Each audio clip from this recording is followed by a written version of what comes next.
Hello once again, welcome to Monaco and the PokerStars European Poker Tour as we continue our 4 days of high roller streams from EPT Monte-Carlo with the €250,000 Super High Roller. It's James Hartigan alongside Joe Stapleton. Hello, my babies. We're covering both days of this tournament, Joe. Day 1 today, day 2 tomorrow. Then we have an exclusive High Rollers cash game, a 200-400 game with a €100,000 buy-in. Then 4 consecutive days of the EPT Monte-Carlo main event. So we're live every day through until Sunday, live every day at the same time, 3 p.m. Central European Summer Time. And of course, you will find PokerStars across all of the socials, Instagram, Facebook, and X. PokerStars and PokerStars Live on the latter two, PokerStars only on Instagram. Plenty of stuff from EPT Monte-Carlo, including some key hands, some key moments from yesterday's 100K high roller, plus lots of other stuff from the wider world of PokerStars. But yes, if you missed yesterday, you missed the first of our high roller streams, and it was a fun one. A great start to our live coverage from here in Monaco. But today, it's about the biggest buy-in in EPT history. We've never had a 250K before. I find that hard to believe, but it is true. There was a $250,000 buy-in at PCA 2023, won by Sam Greenwood for $3.2 million. But the buy-in for this is in euros, closer to $300,000. Good luck trying to spend that in America. So yesterday, we had 8 players return for the final table of the 100K high roller for 1 drop. And the first elimination of the day was Coon Mulder, KO'd by Albert De Haer. It was Bryn Kenny who started the day as the short stack, but a miracle 10 saw him crack aces and he catapulted up the rankings. Enrico Kamoshi hit the rail in 7th. He was also knocked out by Albert De Haer. And then Bryn Kenny's heater continued. He won a flip against start of day chip leader Victor Malinovsky. That took us down to 5. Artem Lazovsky hit the rail in 5th, another victim of the red-hot Albert De Haer. Bryn Kenny managed to ladder up to 4th, but he was eventually knocked out by the beast that is Stephen Chidwick. Leonardo Drago, the only amateur at the table, was also eliminated by Chidwick, so then we were heads up. And Albert De Haer's dominating day was soon complete. A set on the flop, good for the trophy, the title, and a first prize of €2 million. But this is a 250K tournament. And these are the players we are going to be watching. We've got about 10 minutes left on level 1. Blinds 500 and 1,000 with a 1,000 big blind ante. 250K starting stacks. You start with a 250 big blind stack. We have got from Team Pro, number 3 on the all-time money list, Jason Coon. James, now's when the real poker starts.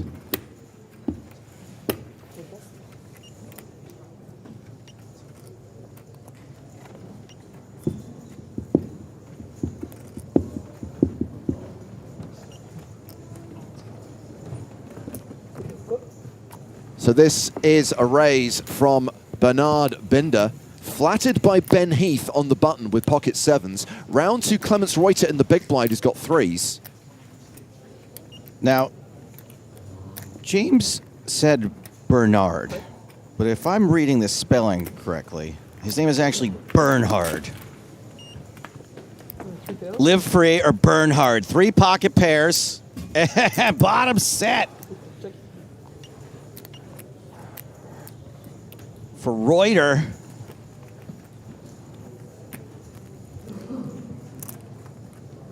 Unfortunately, the 4s and 7s are going to really hate this board. Excuse me. Hi. Ooh. Have a iced Americano, please. Interesting choice for a continuation bet spot with 4s. Bernhard's going to bet hard. And maybe this would have worked had a set of 3s not developed.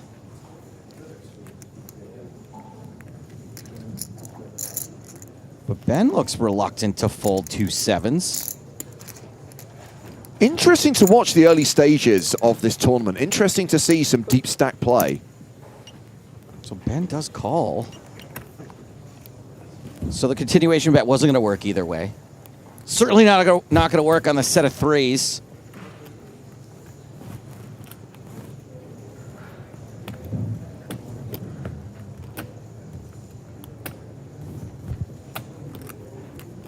A bit of advice from Elkanuts to Clemens Reuter. Do not raise. He does, in fact, raise. And when it goes bet call... I don't blame you for raising. You think you're going to get value from your set Yeah. here. You're going to figure one of these guys has got a hand stronger than 4s or 7s on this board. Well, Sorry, can you slide the muck pile aside? 2 quick folds. Can you slide the muck pile aside? Slide them up? Yeah. But you can't. Oh, you can't go into the map. That's the only thing. I'm not gonna flip any cards. Yeah, you can't Yeah. touch. Can you? Right? Yeah. I'm gonna say Can you just just in case. spread them? Yeah. I'm not gonna flip anything. Let me just give the pot. If you don't Interesting request. Dan, you're not being invited back to this tournament. No, I mean, You're out next year, buddy. So Clemens Reuter above starting stack. Table chip leader, clubs. Mikici Bodziakowski, 275,000. okay. Thank God. Ben Heath has slipped a bit I from the was start of the pretty day. Has 213,000. Got Elise back in the box. That's cool. Will be the same way like you bought in. Huh? Like you bought in, feedback will be the same way. All right. If you bought by Luxon, you will get feedback on Luxon. Oh, okay. Okay, so not the chips. Okay. Now, it's I'm into that.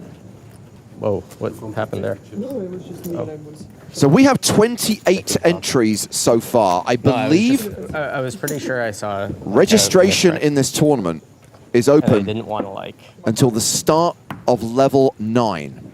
Shot clock in play from the very start. Everyone gets 6 time bank cards when they first Well, sit I have down. no You get idea an which one additional was time bank yours. card at the start of each level. So 8 levels of I late had reg, folded and it's the unlimited king of clubs, re-entry. obviously. I don't think anyone is going to unlimited re-enter this.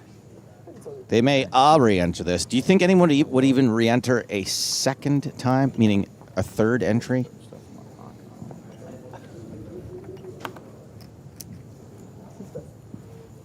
I won't feel good about it.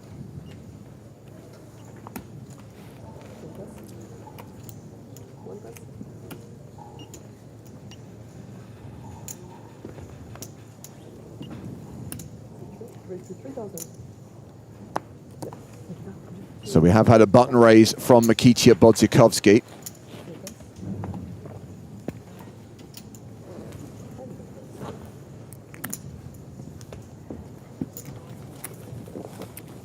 And that will be raise and take it. Look, they're just like us. The super high rollers, they raise and take it too. You don't have to be all fancy. Sometimes you can just fold to the button raise. Even the big boys do it. What'd you do? Yeah, so it's strange for us to follow a tournament from the almost very beginning, from the very first level on day 1. Oh, thank you very much. Pretty cool. Understandably, as this is such a huge buy-in, as this is such a marquee event, it makes sense.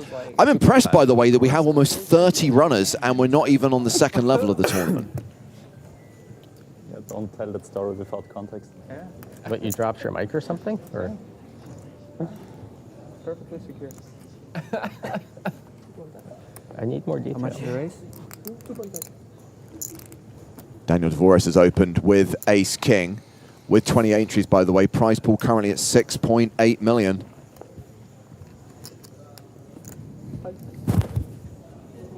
$8.5.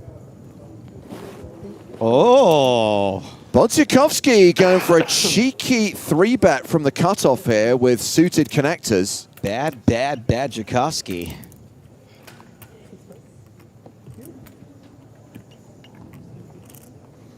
Do you think this is going to work? Do you think he's going to get ace king to fold? I'm going to hazard a guess that that's not going to happen. I'm actually interested to see whether Dvorak plays this as a flat or a 4-bet. Flat. And that's going to take us to the flop. 6-5 suited has solid equity against ace king. That's the sick part. Queen, Jack, Deuce on the flop and just the one club. Ace high still good. The gut shot and backdoor heart draw for Dvorak. 3-1 favorite. Checks to Bodziakowski, who has the pre-flop betting lead.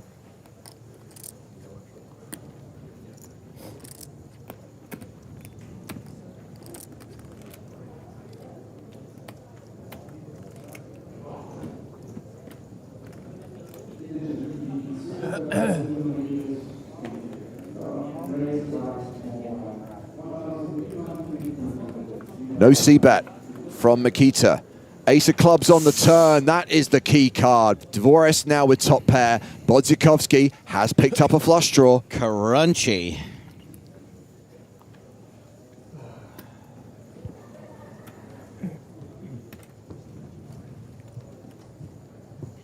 A little spicy broccoli on the turn. I love spicy broccoli, by the way. too. That's a great side. Dvorak checks a second time.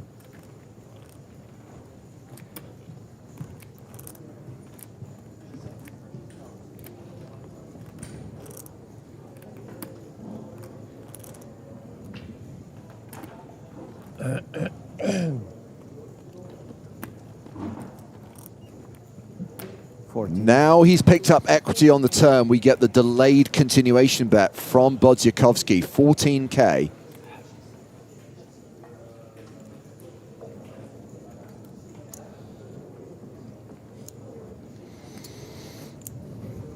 I'm not even going to speculate or predict. Let's see how the super high rollers handle things, and then we can try to figure it out after the fact. You got a big stack in the 2K. I'm tempted to. You got a big stack in the 2K. That's what I was going to say, by the way. He's just going to call. But I didn't know. Seems like It was day 2. like a way to keep the bluffs in, and I'm not going to predict, but had I predicted, that's what I would have I would said. have said that. Yeah. Okay, so brick on the river for Bodziakowski.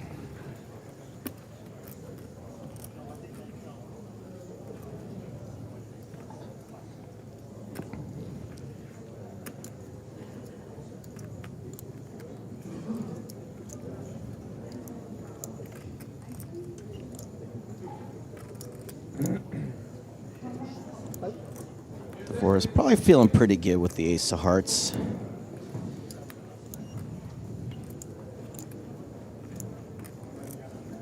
Unfortunately, is out of position. And you can see why it's not a favorable spot to be here. You can bet, you have one pair, you can get raised. If you check, your opponent can check behind. You can miss out on a little value. You just much rather play these pots in position.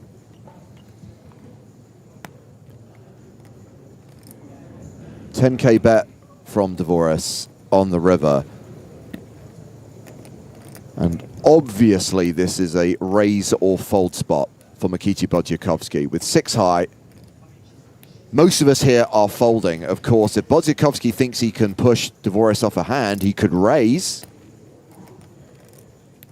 He hasn't really been telling the story, I think, that would a line that would make sense for a raise here. That's good. Thank you. 1,000. Hello.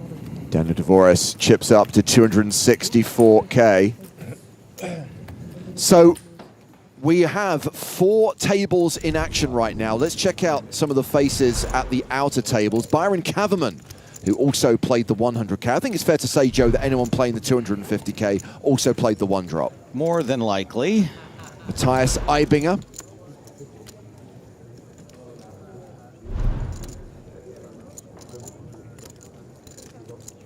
Eibinger finds himself sat next to Alex Kulev. Do you think there's a single good seat in this entire tournament? No. I think some are probably better than others, but there's no such thing as a good seat. No. Orpin Kisisakoglu. Success is coming soon. The baseball cap guarantees it. And there is the player who finished second in yesterday's 1-drop tournament. Second on the all-time money list, Stephen Chidwick. Oh, is that who finished second?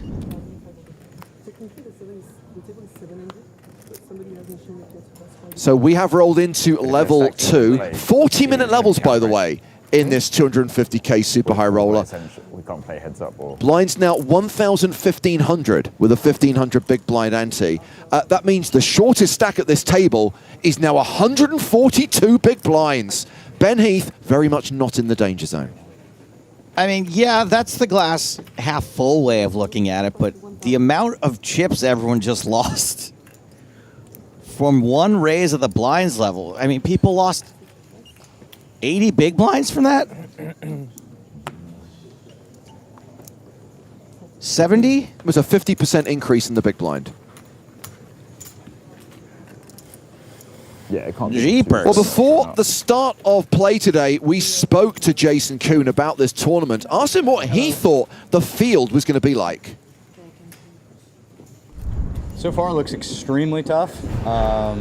That's okay too. You know, once in a while you get trapped in one of these tournaments where you're like, wow, this is insane, and it just you just have to level up and give it your best. And oftentimes playing against the best players in the world is extremely enjoyable. You know, because you are kind of unattached. You don't expect anything out of yourself other than just to go in and play great, and what happens happens. Whereas if you're at a tournament where you're the huge favorite over everyone else, there's kind of a lot of expectations. So it's a bit of freedom in it. I mean, on that note, are you going in with any particular game plan today? I mean, I never have a game plan. I will always have a general approach, but every situation in poker is unique, and you have to just be open to adjusting to it. And so it's always just feel it out and adapt on the fly, figure out every situation on the fly. The idea that a lot of people have that we come in here with memorized strategies and then we just kind of replicate those memories, it's not at all true. Everything is solved in the moment, and every street is its own decision. Final question. Hopefully it's just one. How many bullets you got in the chamber? Well, it's hopefully we don't have to find out, but I'm not one to quit. I love that non-committal answer to the question. 0% to do. I mean, he committed to not quitting. If you see the Citra in the app, and then you could just do this. If you don't like your table, you could just not show up. Yeah. But they don't show it in the app, right? The seats. Well, Jason Coon is in action here. He's raised the button with King Queen. Let's see how fast he quits in this hand when it comes Jack They high. have definitely shown on. No, it doesn't only show from day 2 in. Or if he quits to this 3-bet. I So doubt shows it, you though. Your seat, but not anyone else's. Not the other ones. But you could just. Well, we can when we get our phones on break, we can check, right? Yeah. 99%. Ben But he could Heath. come here and look how his table looks like. 3 bets, the 9-8 Or suited have gets a called by spy. Jason in position. Yeah. Little bird. I mean, it's like with him specifically, it's just not. He's just doing whatever. But Pair of nines in for Ben. general, it should Possible not- regardless. It doesn't Yeah. matter if you do it or not.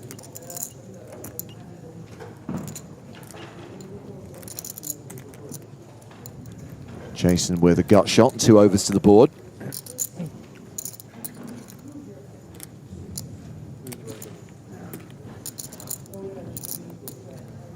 Look, I'd be lying if I said I was comfortable talking about the level of play that we're seeing here. So you guys will have to forgive me if I'm a little quieter than usual, while I really just admire the level of play we're about to see here and try to make heads or tails of it. Jason checks back, does have that gut shot to the nuts. Really annoying card on the turn.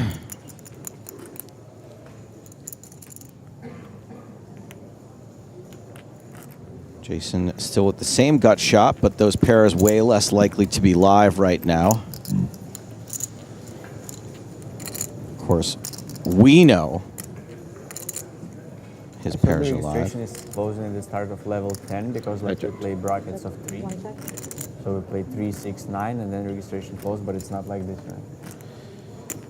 Yeah, it's Seems like Ben Heath pretty content to get to showdown with his 9. Oh, yeah, right, after level 8. We'll see if that changes based on... Instead of 1 hour, that's all. Is it after big blind 8? No, after What Jason decides to do and what the river brings. Yeah, you can come in at 3, 6. Yep. Yeah, which is... always like this. Because we play 2-4 twice, I think. It's not the greatest max lid. 2, 5. Sorry, 2-5, yeah. Maybe not everybody needs to be mic'd up. Just kidding.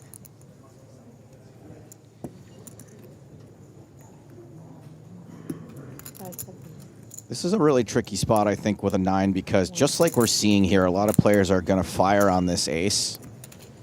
But he does get Ben to fold the 9, and Ben has to think about what river action is going to happen as well. He's going to have to stand a lot of heat to get to showdown with it. Jason Coon, now the table chip leader. More faces from the outer tables. Hey, it's Enrico Camashi. He was at the final table of yesterday's 100K. He was the winner of the High Bind Live League last year. Ike Haxton, a super high roller regular.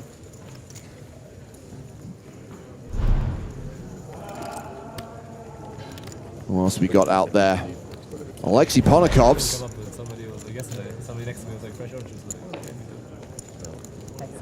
Plus a couple of top Spanish pros. Someone was just asking about them in the chat. Adrian Mateos, who has won a high roller, who's won a main event and a super high roller here in Monte Carlo.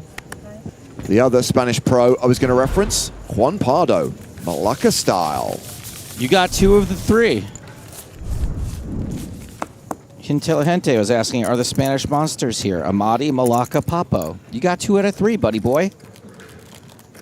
Monster, monster.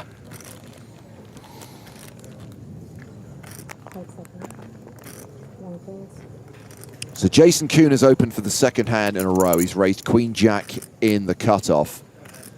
Ben Heath flats with Jack 7 suited in the small. Looks like Bodziakowski's calling as well in the big blind. 3-way to the flop.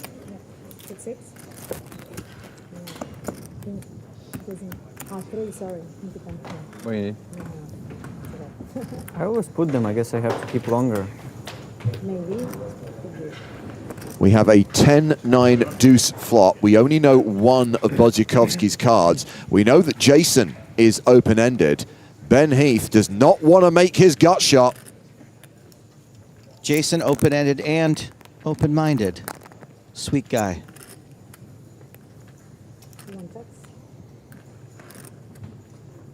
Check. Everyone checks the flop. Everyone checks the flop up. Oh no, Jason did not check. Oh, I sung it and everything. Jason is going to continue into 2 opponents with this open-ended draw. Yeah, why not? 4K. They still call it a semi-bluff, right? Even in a 250K? You don't have a made hand yet. 2 overs. So many quote-unquote outs if you need them. Ben Heath folds, and Mikichi Bodziakowski folds as well. That's Another pickup for Jason Coon. One hand, he wanted to fold, one hand he didn't. I'm sure you feel safe about your cards. You know? I do, yeah. I was thinking, this is the perfect day for this card protector. New player coming to the table. Byron Kavman has been moved from one of the outer tables to balance. He's going to be taking the 7th seat at the table. And the good news is, Joe, I know you don't want to put your neck on the line. I know you don't want to necessarily try and get into the minds of these super high rollers, but we are no longer alone, because joining us live via satellite from California is Maria Ho. Good morning, Maria. Oh, it's like... Good morning. That was a tense second and a half till she answered. 7:25. No, sorry. What time is it on the West Coast? 6:25 a.m. Oh, it just like scratches your 6:25. Early bird gets to do a commentary. That's for sure. So Maria, what's new? Snake skin. Oh, you know, a little bit of this, a little bit of that. I couldn't leave.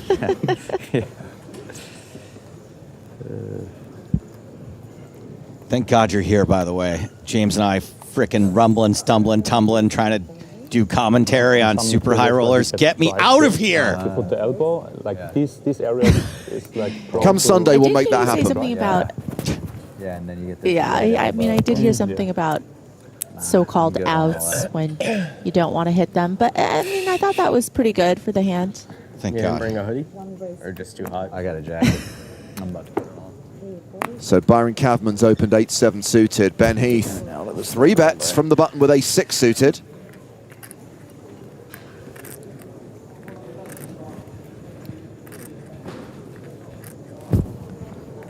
working out too much for Hoodie. Oh yeah. It's getting. I think it makes it. Maria, we don't often cover tournaments of any buy-in at this stage when they are this deep. Oh, for sure. At this point, can you play this more like a cash game and make speculative calls with suited connectors out of position?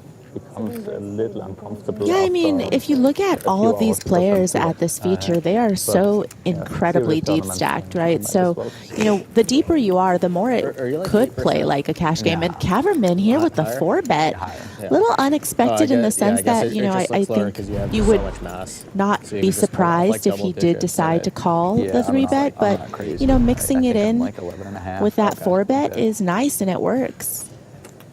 Maria, would you agree with the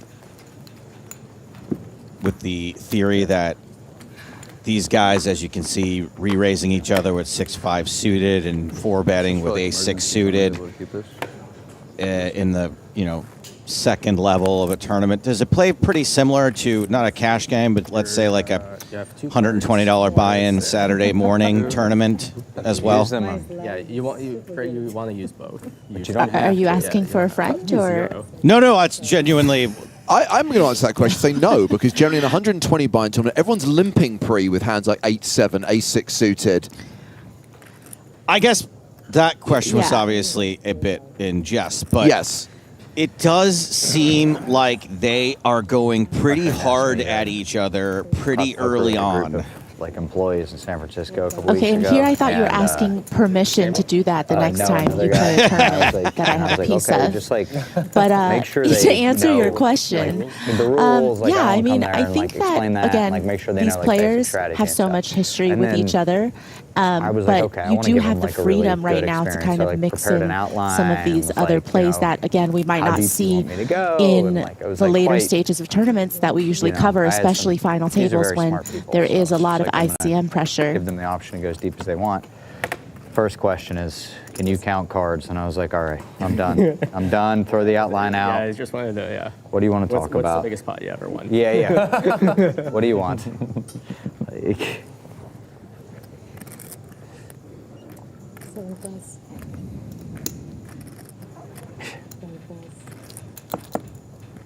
Great. As soon as we stop talking, Jason stops telling his story. Unbelievable. we probably missed him explaining why he's using a Rubik's Cube as a card protector. Also, I'm going to say that is not an actual legit licensed Rubik's Cube. It looks like a cheap knockoff. My guess is it's probably for extra smart people somehow.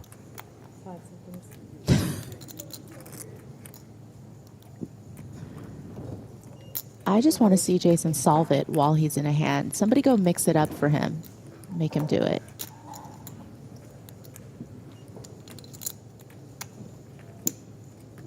I think it's the Lament configuration from Hellraiser. So if he screws it up, Cenobites come out. So the open from Bodziakowski, 3-bet by Clemens Reuter, and now Bernard Binder. Ace King in the small. Live free or burn hard.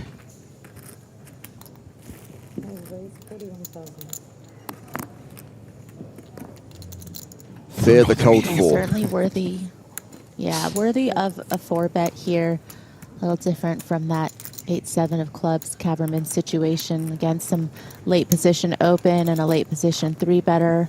Of course, Ace King suited is really happy to find this spot in the small blind. yes, exactly.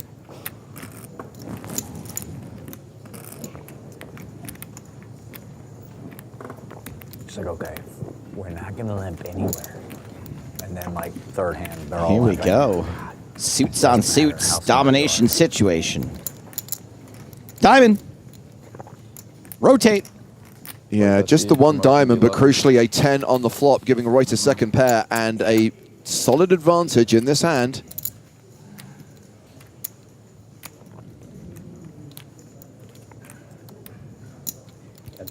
It always has interested me because usually, Maria, what kind of visibility do you understand have that. on a pair of tens here? I mean, I feel like, you know, we can see that he's a huge favorite, but how good do you feel when you can't see the other hold cards? that there's a rule. Yeah. And this is just I mean, I think considering you do have some backdoor straight and flush potential, you are certainly going to be continuing here and deciding on later streets. I mean, I think you have decent visibility. Like, let's just say it's maybe a little cloudy, maybe slightly foggy, Okay. a little bit of a marine I can layer, but it understand that. could get a lot clearer quickly. It's very I think the turn optimistic. will really clarify things. I guess you're right. Like a jack comes on the turn, it's a little more clear. Yeah, there's certainly a lot of good cards, I think, for Reuter. And again, being in position certainly helps. Hello, Broadway. And I guess this is more clear. It's just not the kind of vision you want to see. Exactly. Depends on who you ask here. I mean, I think, you know, obviously for Binder, really happy to see that roll off. I think there's a lot of turns where he might shut down, you know, as you mentioned, a jack being one of them, a 10 also probably being one of them. But Reuter certainly can't really like this run out now with the turn being a queen of hearts, you know, again, no diamonds. You know, he probably would have enjoyed seeing some other turn cards roll off. He does have an open ender, but he understands that, of course, ace king in terms of value hands can certainly be a part of Binder's range, even though he does have a blocker in the form of the king of diamonds to Broadway here. But also, you know, it's certainly going to start getting a little more expensive.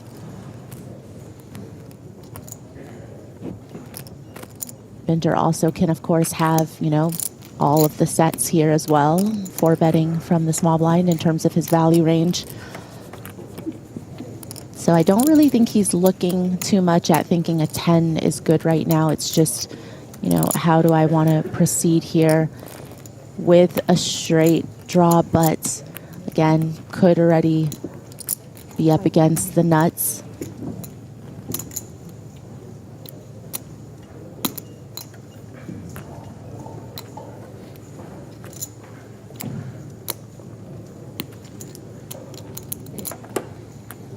Two time bank cards being used on this decision. Yep. As Danutic asks, what are the cards next to chips?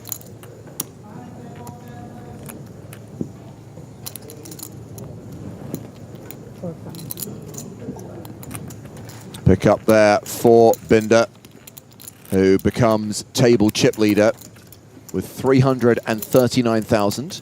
Equating to around 225 bigs at the current blind level. Blinds going up in 17 minutes. 40-minute clock throughout this 250K super high roller.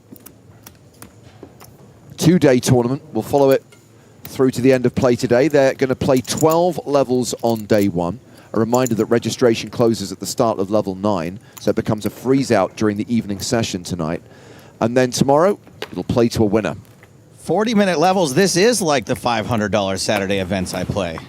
They're more like 14 if you're lucky. Yeah, the main events I play are 40-minute levels.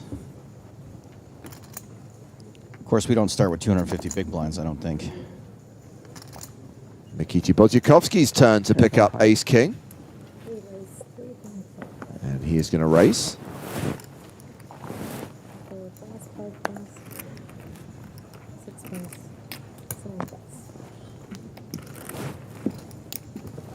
And that's going to be raise and take it. Oh, sorry for keeping you up, Makisa. Oh, I mean, bored by this 250K, are we? I mean, not to no but you guys, but y'all know about the nervous yawns, right? The nervous yawns? Yeah, you don't get the nervous yawns? Explain to me the nervous yawns. So a lot of people yawn when they're in extremely high pressure situations. Okay. And what it is, and I'm not saying Makita is this because he's obviously quite comfortable in these situations, but it's your body is at such a high level of anxiety that it's saying, don't do this. Go to sleep. Really? Yeah. I've never heard of this. Neither have I. So when is the last time you had a nervous yawn, Dave? I get What nervous was the yawns quite a scenario? bit before stand-up. I'll get real tired in the hours leading up to stand-up comedy, and I'll start getting the nervous yawns. I get it when I go play poker tournaments.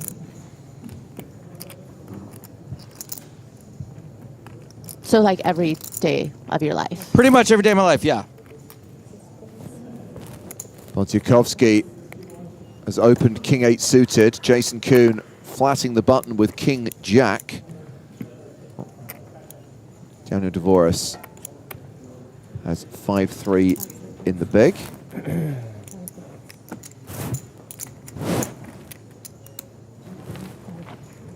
He's going to call.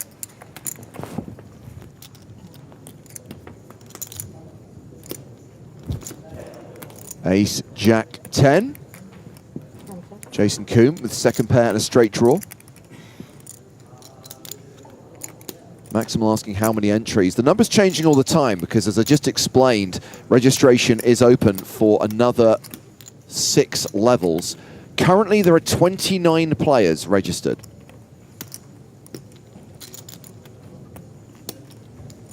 So the confirmed prize pool, the confirmed payouts, won't be known until this tournament becomes a freeze-out.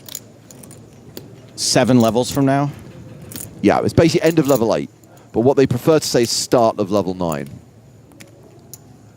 Doesn't really make any difference here because there's no break between 8 and 9. But what the reason why they prefer to say start of is if you're coming off the back of a break, you've got the duration of the break to register as well. All right, what do we think of this idea?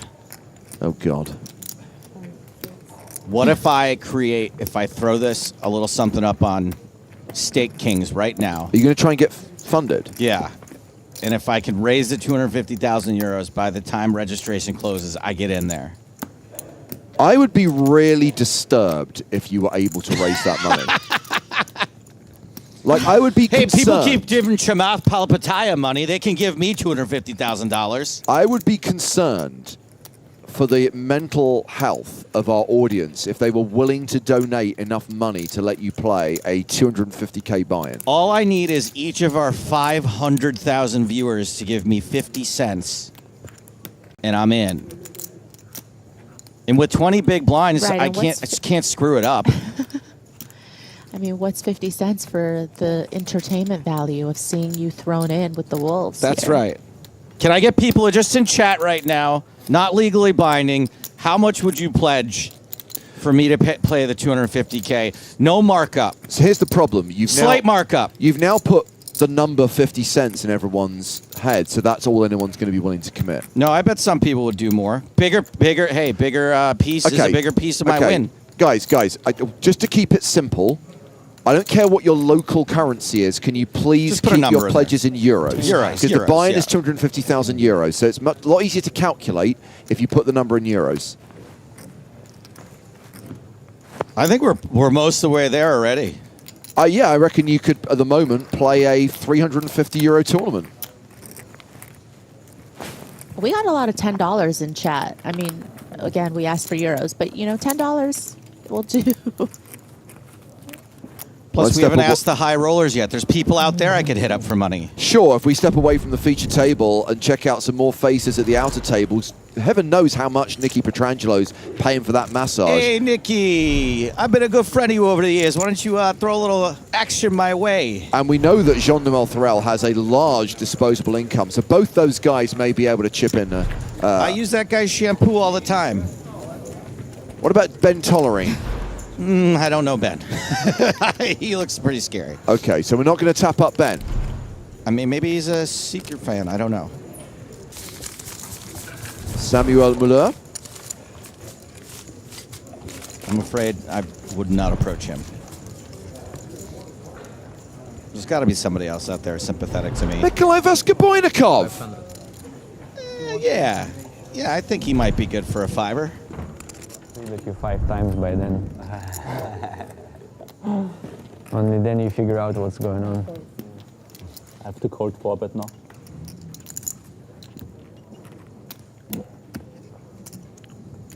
Ben Heath with aces, facing an open from Mikita Bodziakowski. 20. I prefer to call him a Ben Heat H.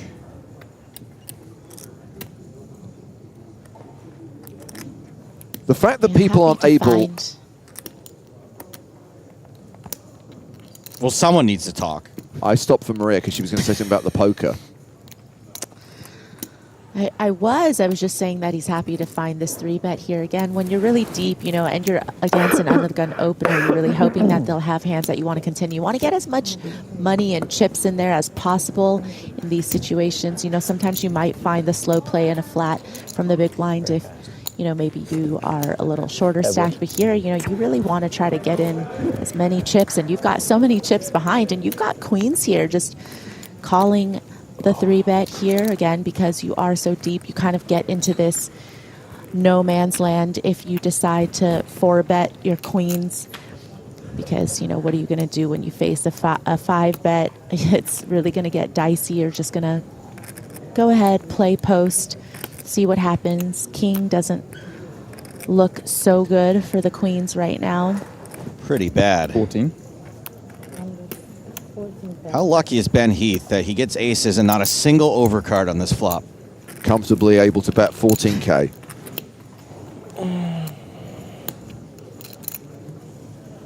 I'd expect him to call once, right, Maria, with just the 1 overcard out there? Yeah, I think so. I think he probably wishes that he had a diamond in his hand, but I do think that he will likely continue with this small C-bet. Obviously, things could take a serious turn with this next card. With 4th Street. Oh, that's actually not a great card for Makita, right? Yeah, I mean, now, you know, it does seem a little less likely that Heath could have one of the 2 remaining kings in his hand, you know, so a hand like ace-king that might find the 3-bet from the big blind just a little less likely to have trips here. But what's interesting is, you know, Heath is wondering, does Bads now have trips? Because, you know, as Stapes mentioned, no overcard on the flop for the aces. But now when the turn pairs the king, now you're thinking Bads could have a lot of King X in his hand that he calls the 3-bet with pre, continues on the flop with. So you do see Heath slow down with the check here.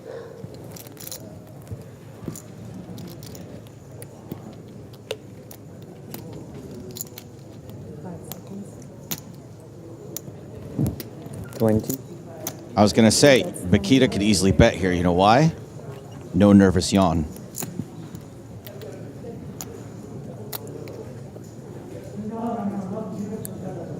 Okay, Maria. Question is, are we going to see a nervous yawn come out of Heath right now? Yeah, all right. I have the paired king. I have a question here that will expose me as a dummy. Is there any scenario where Makita knows he's bluffing here?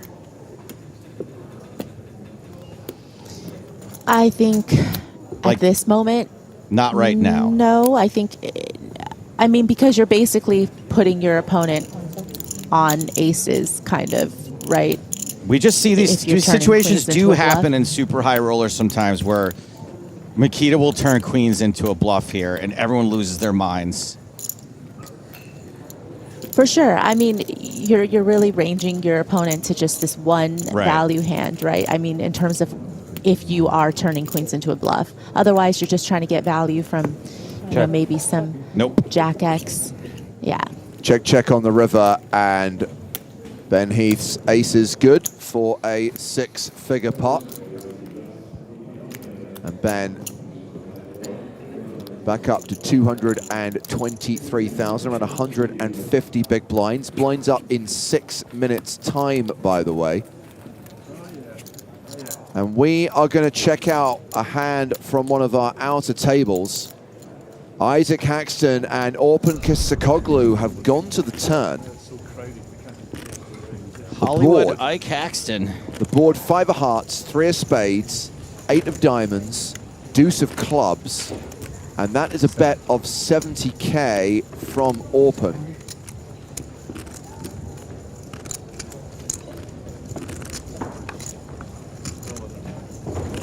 5 tray 8 deuce. Yeah.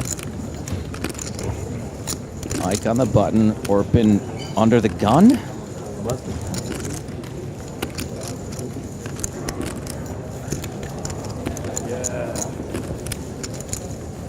So Orpin repping over pairs here. Maybe a wheel.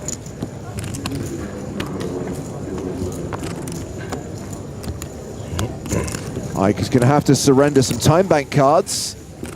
Taking his time over this decision.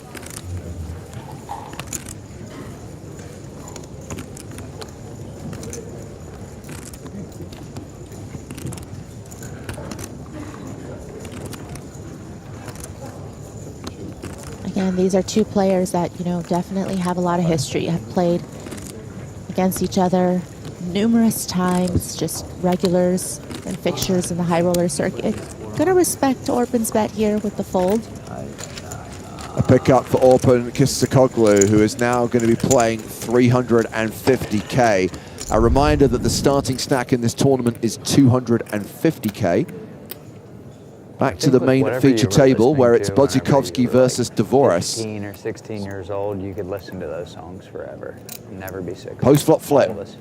Yeah, pretty close equities on this flop. The thing of establishment doesn't have to be a casino. Play the same songs, and then you relate to that place with the songs. For sure. Maybe you come back more likely. Yeah. I mean, I'm not sure, but I could see it. Yeah, for sure.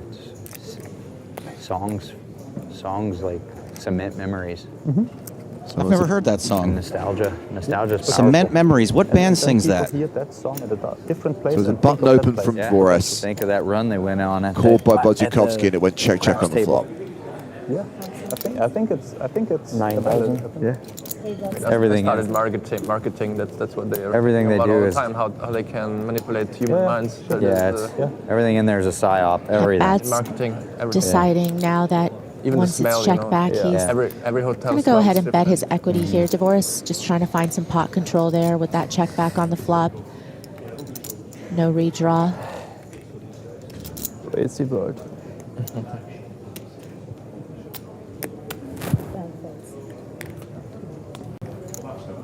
The bet wins him the pot. So as we come to the end of this level, I just wanted to step in and say that the whole stakes thing, I'm calling time on it. You couldn't even follow simple instructions. I said, whatever you're willing to pledge has to be in the local currency. And I've seen pretty much every single currency other than euros. I have not seen a lot of euros. You know, it's like three, you have to hold down the shift and option keys to put the euro symbol in there. It's asking a lot. It depends, by the way, on what keyboard you have. Because I think US MacBooks, for example, and US PCs have different different options. The euro is more readily available, I think, on some keyboards. I was thinking for a while of changing my nickname to Stapes with a $sign in front, but I'm like, people, they're not going to hit the shift key. So far. Yesterday was bad. Speaking of $signs, I don't know if you know this or not, Maria, but Monaco is very expensive. It's very expensive here in Monaco.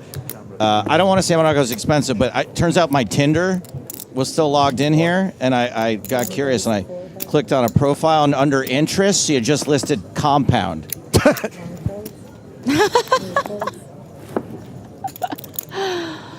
Okay, that's a new one. I enjoyed it. Maria, I don't want to say Monaco's expensive, but these jokes cost me my job.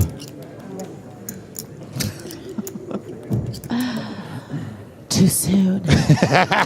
Dvoris raises Queen 8, gets called by Clemens Reuter with King 10.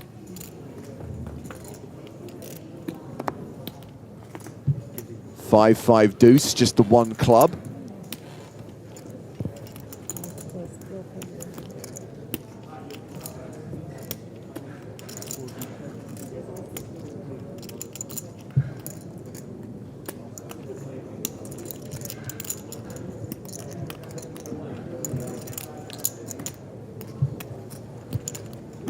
This flop's boring. The hand, not so much though, because instead of playing in flow, Reuter decides to lead here with what is actually the best hand, King High. Very interesting. I don't know that I could have seen this coming. I mean, I feel like this is just a spot where traditionally most players would just check to the pre-flop aggressor.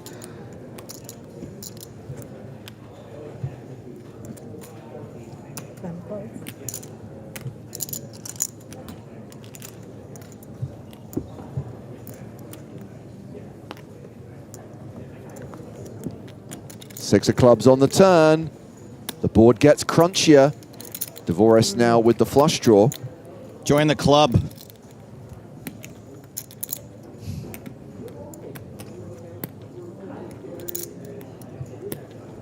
Yeah, that's exactly kind of the card that Dvorak was looking for when he called the flop. Of course, just turning more equity, but also, you know, understanding that there's going to be some hands that Reuter leads the flop with that are quite weak, and hoping that, you know, a good turn card comes for Dvorak that he can either represent, or one of these where he can pretty easily continue. And sometimes surprised to see Reuter continue on the turn, I think, with a bet once called by the pre-flop raiser. But I think this particular card is one that he did expect Reuter to lead again on. Obviously, some of the paint cards would have most likely been checks from Reuter, but here, you know, completing the straight draw from the flop, you know, certainly a low card does somewhat favor Reuter after he led the flop. 5, 6, 7, 8. Unfortunately, the Bob Fosse straight draw, not enough to win Dvorak this pot. King high, still good.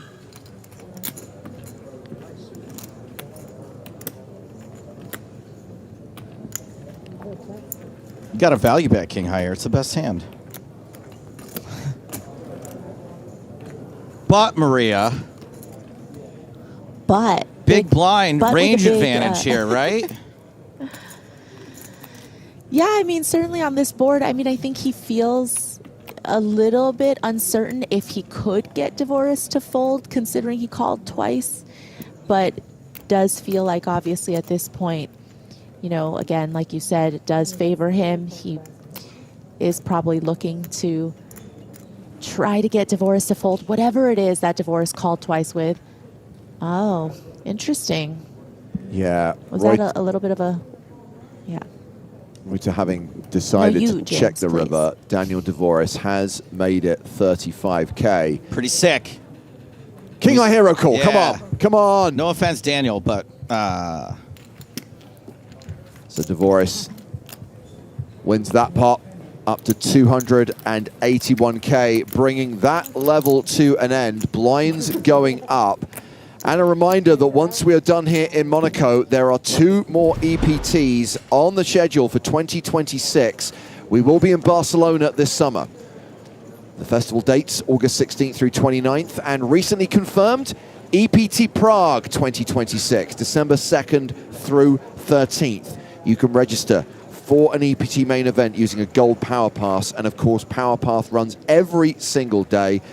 And for more details on the EPT and other PokerStars live events, you can check out the PokerStars live app. So blinds are up to 1K, 2K with a 2K big blind ante. Level 3 of the tournament now underway. Maria's not going anywhere because we're paying for this satellite and we are going to use it. But Joe and I are going to take a break and hand things over to Nick Walsh. Hello, hello. Thank you so much for having me, guys. Hello, Maria. Hi, Nick. It's been a while. I know, it's been ages. Lovely to hear your dulcet tones on the airwaves. As we rejoin the action here, Dvorak, King-Queen offsuit in the hijack. 250K, Maria. This is pretty exciting. I think this might be the biggest buy-in event I have ever covered, potentially. Yeah, I mean, the biggest, considering, you know, James mentioned there was a 250K at PCA, but it was in dollars, not euros. So things are getting very real here. Yeah, good points. All right, on the flop, the 5-4 has improved. Big blind defense versus King-Queen open hijack. And now an interesting decision point, right? King-Queen having a small modicum of showdown, you know, potentially without a club in our hand.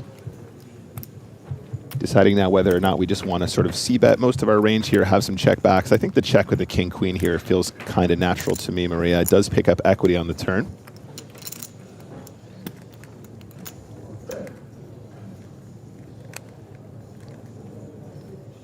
Does end up being one overcard in addition to the 5-4 here. So now 8-10 jack beating the pair of fours. I think the check is going to be mostly mandatory here. Perhaps on a paired board, we might have seen the four, try and sort of protect their equity to a certain degree. But at this level, Maria, at the 250K buy-in level, I think we're going to see some very GTO-esque poker.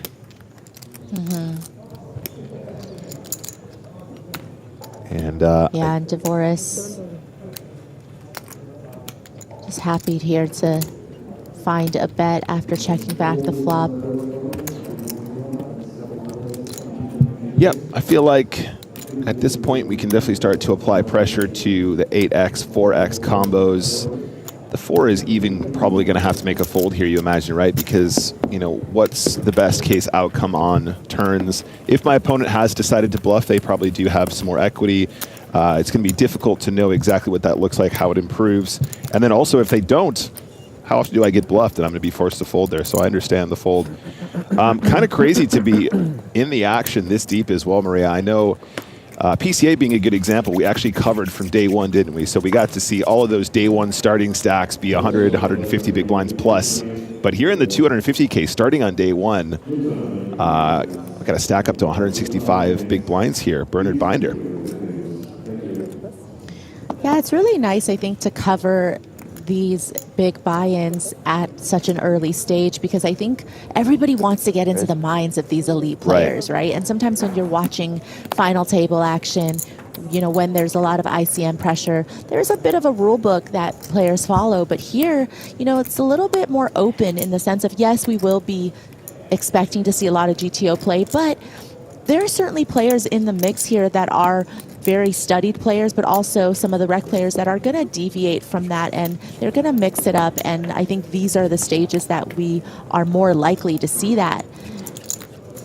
Whoa, big spot here. So guys, just to catch you up, it was the hijack open for kings for Mr. Keith, and Jason defends 10-7 of diamonds, big blind, flops absolutely massive, gut shot and diamonds working. 44% against kings is a pretty good spot to find yourself in.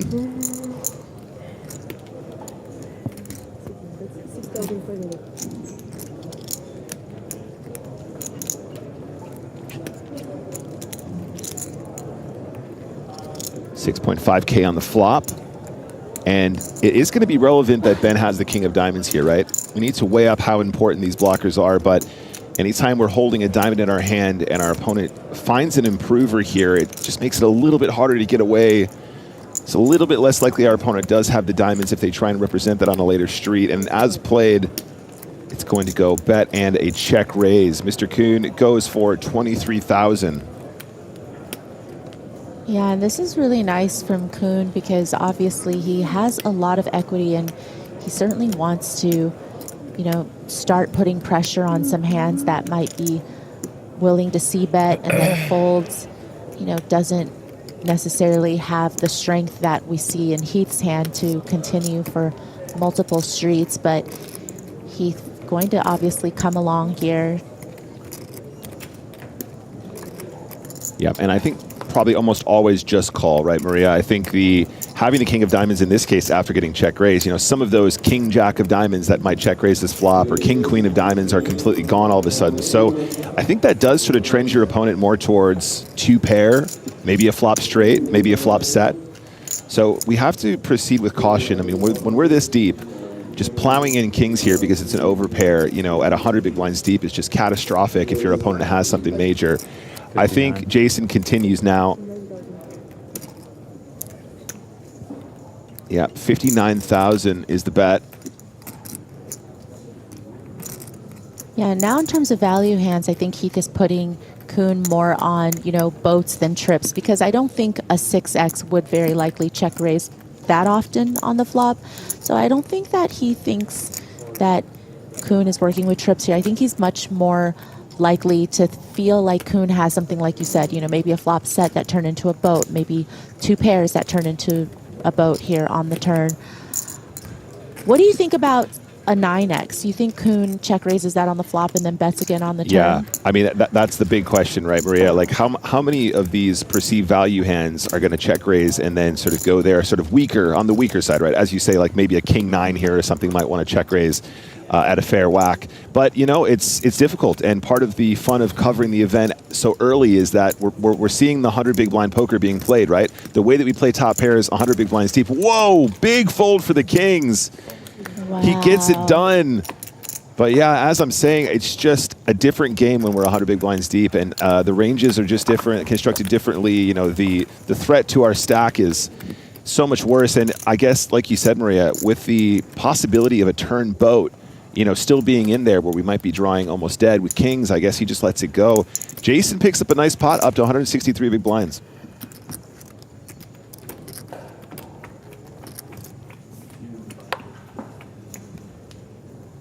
On to the next hand. Hand number 25 of the day.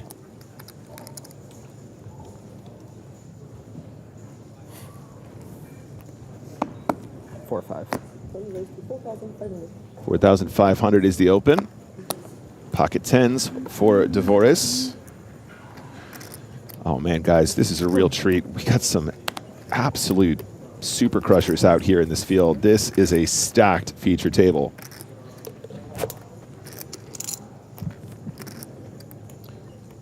Byron Caberman here.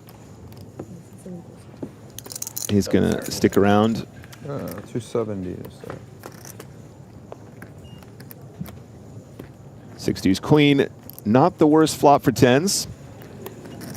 This strikes me as a board we probably do bet a fair amount, but as we are on the deeper side, does Dvoris have a different plan? I think probably just go 4K or something like that. Seems good. That's pretty standard for my money. There it is. And a quick fold from the ace-7. Doesn't get into any trouble there. It was a domination situation at pre-flop.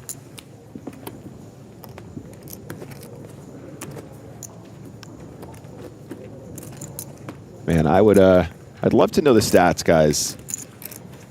I mean, the combined number of hours of poker played at this table must be into the hundreds of thousands. What's the old trope? You have to do 10,000 hours to master something. I think all of these guys have exceeded that by a fair margin. I mean, if you included online hours as well as live, eons of poker mastery. Ace 10 for Heath under the gun. Starts with just the min. 13.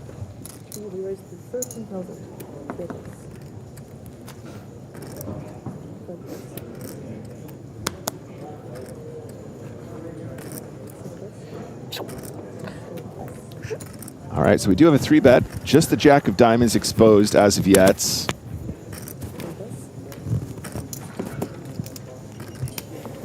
And ace 10 folded. Chancellor in the chat asking how many entrants, currently 29 players in the 250K buy-in, which is honestly kind of mind-blowing considering, I mean, just the enormity of that buy-in in the first place. But we also had the biggest ever 100K event conclude last night. If you guys missed that, you can watch that all on VOD. Obviously not right now. We're in the middle of a stream.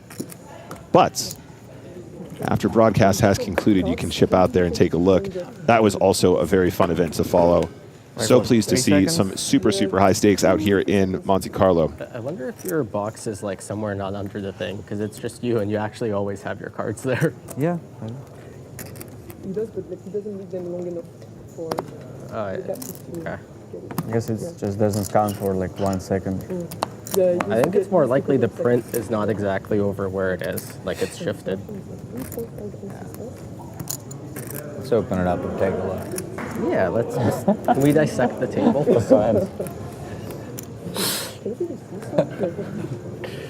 I think our table is the fastest. On the button, we can afford 8-6 is going to open here, Maria. It's called a carpenter. Yeah, Caberman, somebody who has been on the tour for a long time. I feel like he took a little break, especially from high rollers. I mean, maybe all tournaments, but I just remember kind of not seeing him on the scene quite as much, but he's definitely been back for a while now, and, you know, jumping straight into all of the high buy-ins when we do see his presence out at these EPTs.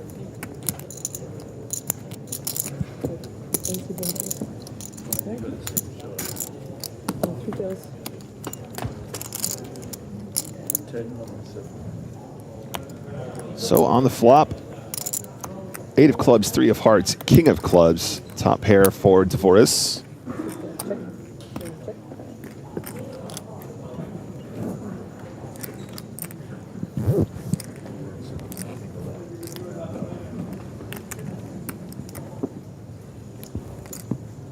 Checks over to Heath. Heath checks.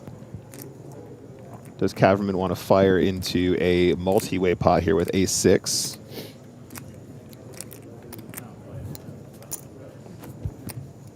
I think that's 6,000. Loving the chips here, by the way. I was a big complainer in Dublin, Maria. The cash chips are very old and very faded. Loving these big, bold, differentiated chip stack colors.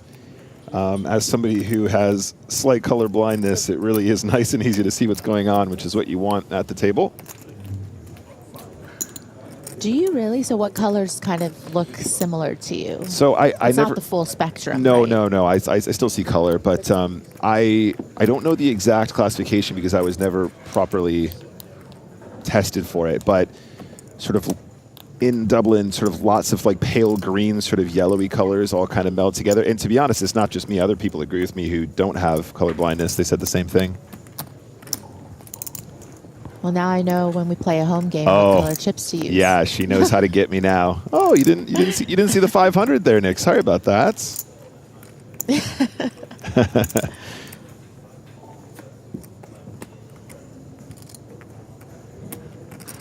Yeah. I can always reverse angle. Oh, I didn't see the 500 there. Sorry. Oh, misclick. Right? Yep. Anything goes in a home game. So. Especially in Maria Ho's home game. Yeah, absolutely. So the king, I think, now probably has a fairly obvious value bet given the action so far.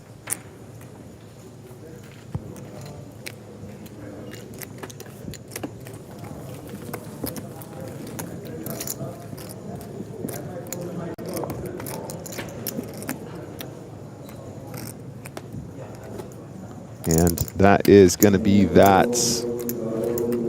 Just looking back, so the continuation bet was 6,000 into a pot of around 18. So it did go for a 1/3 continuation, check, check, turn. On to the next hand. And yeah, just as a continuation of what we were discussing, Maria, it's so nice to see it from the start because I think so often, all across the world where there's coverage of any event, you know, so often we'll jump into the later days, people may be getting a 40 big blind or less view of their sort of heroes and, you know, people they look up to in the poker world. So rarely do we get to see them play 100 big blinds deep. And, you know, when we're always on the business end of pay jumps and stuff like that, the way that they approach the game is so different from the early stages of an event. So this is really pulling back the curtain. And hopefully we'll learn something.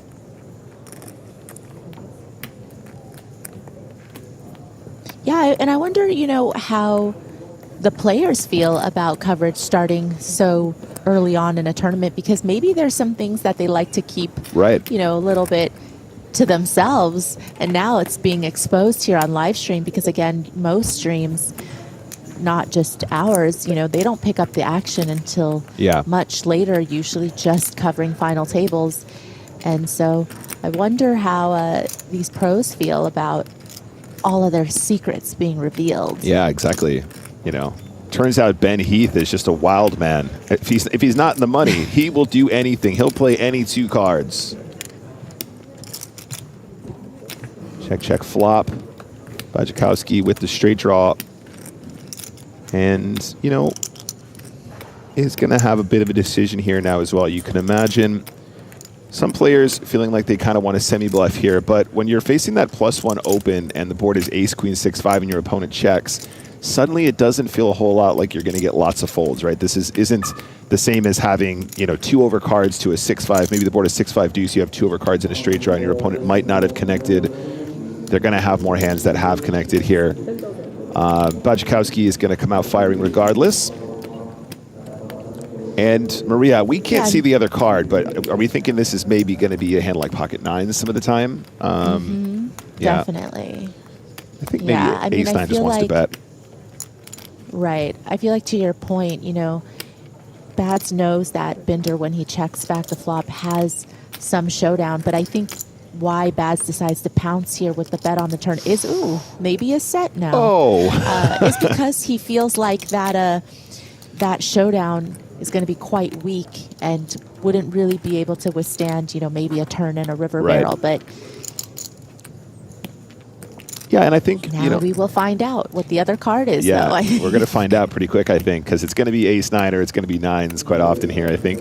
I suppose, like a 9-10 suited probably just wants to just have a bet at the ace high quite often on the flop. So let's see what happens. 35K, I think, was announced. 45K, excuse me. Potentially. Straight? Yeah, but very much an action card. Okay. Oh. Ace nine just with the call here. Okay, so it was the ace nine after all. And decided just to sort of control the pot here on the flop to a certain degree. It's an interesting line there, Maria, because, having the 9 means your opponents, I guess, have a couple fewer sort of draws, but in the end, decides against it and, potentially saved himself a few chips. I mean, if we're going to be results-oriented here, the fact that we see a check on the flop might have saved him some chips, because if he bets flop and gets a call and bets turn and gets a call and gets to that river, the pot is already sort of swelled to a certain degree. It's almost always good enough.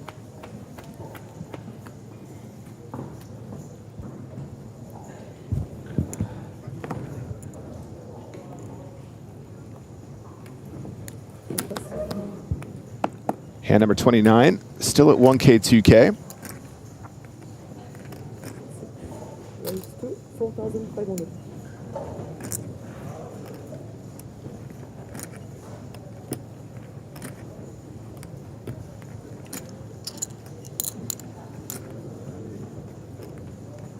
Does Byron want to three-bet the hijack here? 15,500.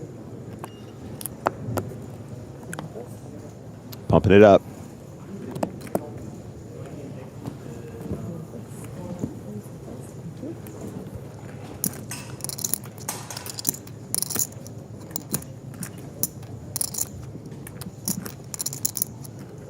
Yeah, and being this deep, I do think that the 6 is going to find a call here. Yep, I think you're right. I mean, one of the benefits of being at this stack depth is we kind of have that implied value. We might be investing chips thinking we're behind some of the time, but if we do hit that set, very often we're going to be able to sort of make up for the discrepancy in the equities by winning more if we get there. Board is 9 of clubs, 10 of clubs, 8 of diamonds, so not a great start for 6s.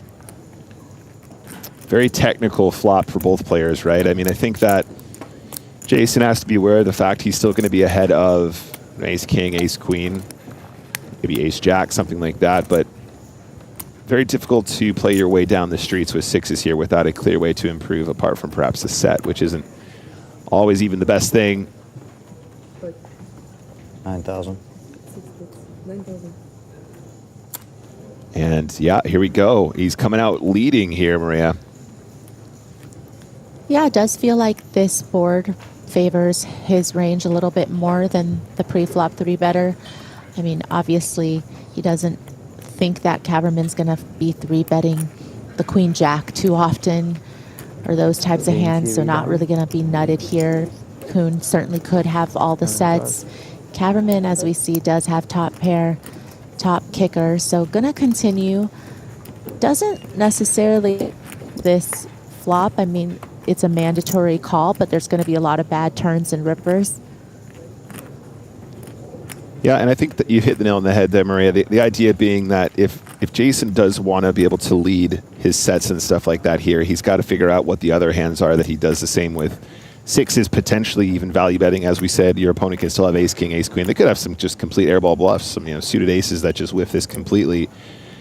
And Jason is so studied in these spots. If we see a lead with sixes here, I think it's a lot to do with what Maria just mentioned, about the fact that we probably flop a straight here more often. We probably flop 2-pair here more often. We probably flop sets here more often than that 3-bet range. And therefore, we can take a stab at it. This is a bad turn for both players now. You can see Kaverman is way out in front, but the jack of clubs isn't that pretty for Kaverman either.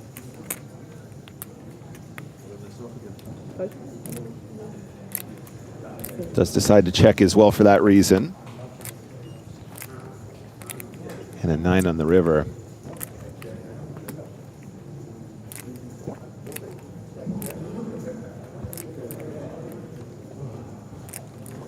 Man, the aura on this table, Maria, for real. It's kind of nuts.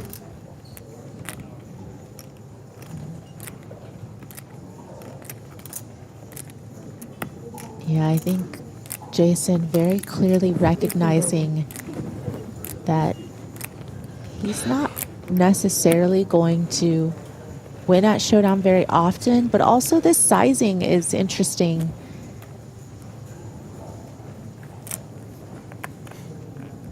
Because it doesn't really scream that he's turning sixes into a bluff here.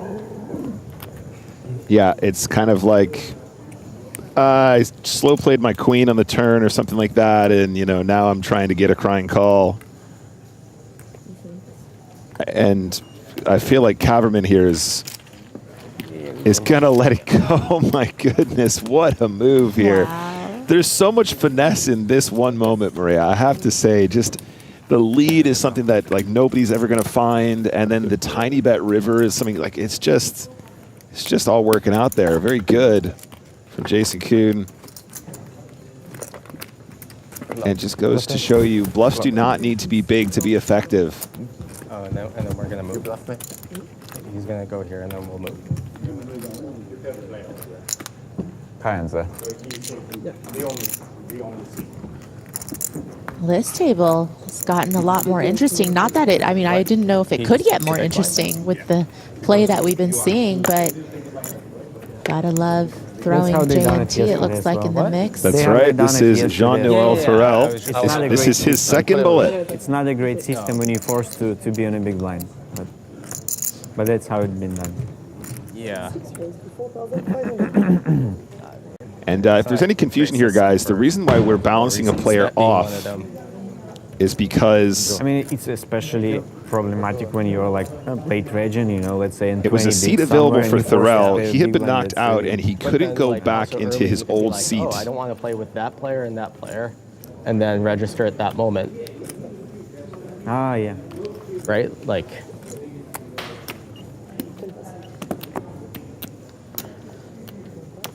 I mean, you can't go back to the same seat, but you could go back to the same table if there's more than one seat open. And that happened to me after I got hero called in a particularly embarrassing spot where I thought there was no way that this player could hero call me. And then I busted and then proceeded to draw the other open seat at the same table. And, I really thought the walk of shame was enough. I didn't want to come back. That is brilliant, Maria. It's whenever you think you've seen it all, poker has another way of not only surprising you, but really, really turning the screw. I know, just humbling me twice in a matter of minutes. I don't know, Maria. I think I went back and I was like, but that was a good bluff, right? I was like, but really, you weren't supposed to call. I'm one of those people that were still talking about the hand that happened, days ago. I'm like, guys, what do you think? Was that okay? Nobody else noticed, right? Nobody else noticed. They're like, whatever. Yeah, I mean, I think the more poker I play in my life, the more I just realize I've embarrassed myself so many times. The shame is just slowly wearing off. It's fine. I'm happy to embarrass myself now. This one's pretty uneventful so far, gang. Farrell takes it down. welcome to the table. Look at this hat as well. Did he take that off a security guard? Just let you know during a break, we're going to swap the tables. So Wait, no, the button's over there. He's a small button. Button's good. your table I moved it instead of table 2. Okay. So note here as well, Kyan Mockery has been allocated the 7 seat. That's why they haven't been balancing players into that seat he bought in with I see. Okay, that makes sense. So everything is as it should be, chat. Don't freak out, and we will have a new feature table coming up very shortly.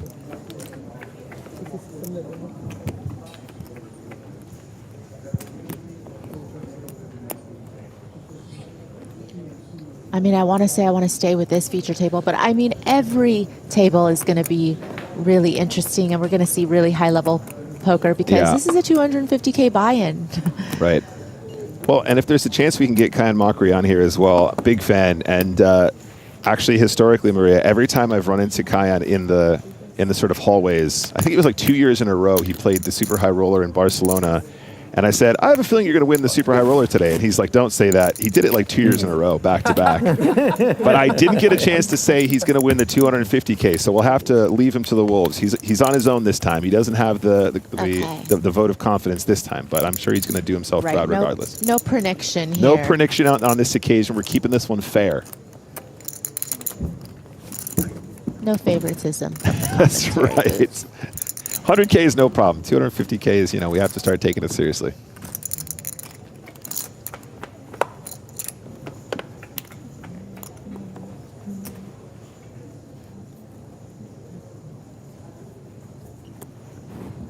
So about another 9 minutes on this level. Oh, 5. 5 raised to 4,500.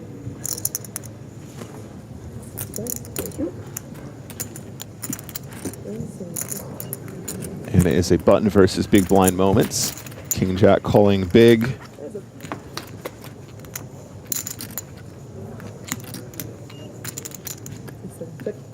Jack Queen 8. 6.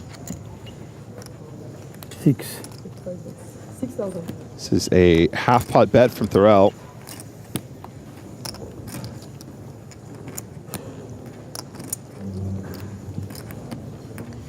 Caberman has one of those hands where you could just easily find the call. The King of Hearts is nice. Second pair here.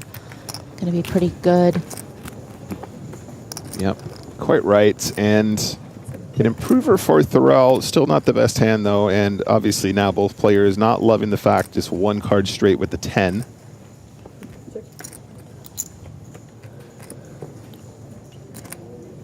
Four of Hearts on the river now. Caverman with the kind of hand that probably wouldn't hate just getting to showdown and seeing a check. When Thorell checks the turn here as well, Maria, I feel like he probably doesn't have a 10 as often anymore. Yeah, especially, two-tone, just so many draws. You definitely would be betting a straight, I think, on the turn. So Wait. King Jack wins. King Jack wins. Check on the river, and going to show down a winner here for Caverman. Yeah, pretty straightforward. Wasn't put under any pressure there. If you were so inclined, you might interpret Caverman's play here as, okay, well, this doesn't feel like it can be a straight that often. Maybe I suddenly have to try and turn the 9 into a bluff. Thorell trying to take showdown though instead, which I think is kind of understandable. And if you're not in the right headspace, you're not always going to find those moves. I mean, it might not have even worked. We don't know, but definitely a scary board. And you can attack if you feel so inclined.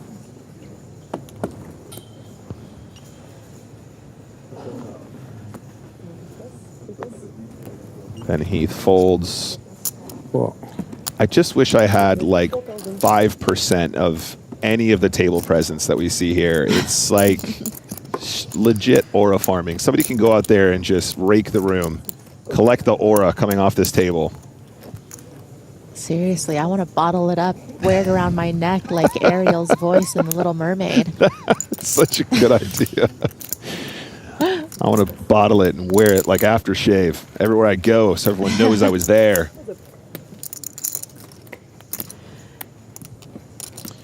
All right, on the flop, 4-6-4. Well, it's just a raise and a call. Jason Coon calling with queen deuce of spades here on the button, by the way. Cheeky.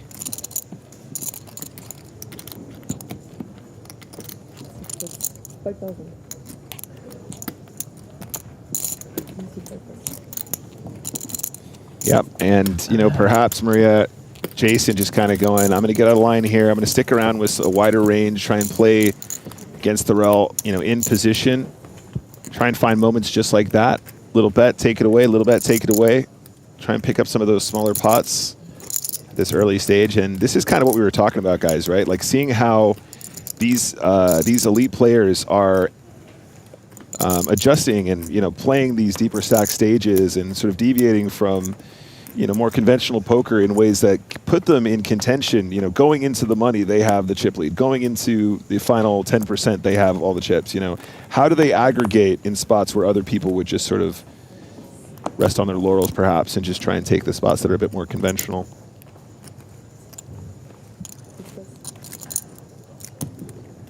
Yeah, you really just have to factor in all of the different variables. You know, who's the player that you're up against? You know, are you trying to, you know, take a bit of a different strategy against them versus, you know, some of the other players at the table? That's always going to come into play, especially, I think, in a field where you have so much history with all of the players. You know, there's only a very small handful of players that are going to be regulars in a 250K, but you certainly will have had experience playing against almost all of them.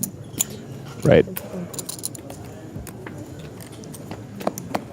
So on the flop here, 10 queen tray, and Kaufman still with the best hand. Ben Heath, again, just such a legend. Love to watch him play. You can really see the cogs turning. I feel like on Kaufman's face, you see absolutely nothing. And that's kind of like very cool. And then you watch Ben, and he's not giving anything away, don't get me wrong, but, you know, very interesting to see their table presence. On the turn, Ben does pick up some draws.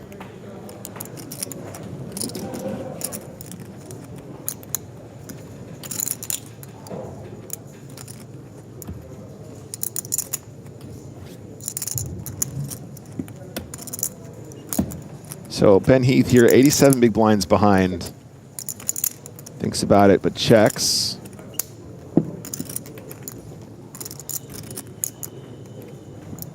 If Kaverman doesn't attack this flop, I'm assuming that we're going to check turn now as well and reassess river, but maybe he is thinking that his range wants to bet here a bit more often. Maybe we start turning the sevens into a bluff once in a while. Does go check, check. Also very understandable. 3 of diamonds on the river. Yeah, now it feels like the sevens actually have a bit of showdown value with the 3 pairing on the end and with Heath, you know, not leading the turn. But what will Heath do on this river? Yeah, I mean, it does feel like Kaverman has played his hand a bit like an underpair, right? Queen 10 tray, you can imagine like 8s and 7s and 6s all kind of playing the same way. Having the king here relevant because now king jack, king queen, king 10 I think it's are all, you know, blocked to a certain degree as well. So suddenly a somewhat believable sort of, maybe he checks king jack on the turn and then value bets river for 10.5. I assume he's a big favorite. Oh, he's got a base. Then again, maybe that's too strong of a hand for Heath to miss the bet with on the turn when it's gone check, check, flop. I don't know. I mean, it's Kaverman knows that he probably has to call this some of the time, though. How he dominated everyone. People were Yeah, I saying, think like, the nice thing good, is like, here, no chance. and if it works, Whittaker obviously, is just which like, it does, is that he can certainly be value betting a lot worse hands kind of once you know the way that the hand was played out, that Kaverman has a hand like the middle small pair. So yeah, no, spot on. And, you know, that's what you have to ask yourself, guys. If you're playing and you're trying to work out how to sort of construct your bluffs, you go, what kind of a hand would I have here? What characteristic does my hand have that, you know, gives this credibility, gives, you know, do I have some blockers that potentially prevent my opponent from having hands that might have sort of slow played flop and turn that they can just obviously bluff catch with? And I think he puts it all together there. Once it plays down the streets, I think he's got a great candidate. You know, blocking the straight, obviously, also somewhat relevant too. But does decide to bet and takes it down onto the next hand.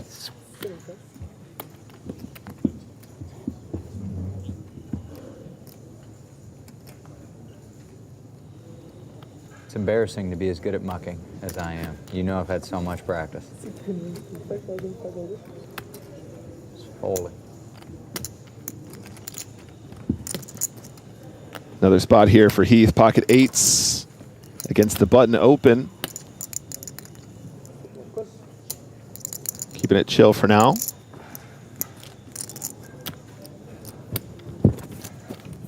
So the open size here from Dvoris, by the way, 5.5, Maria, actually on the bigger side. Yeah.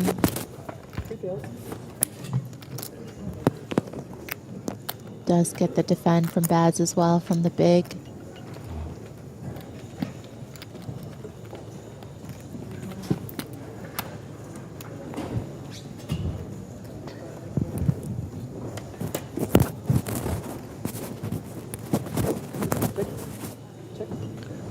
Yeah, and probably a decent board for Dvoris to have a crack here.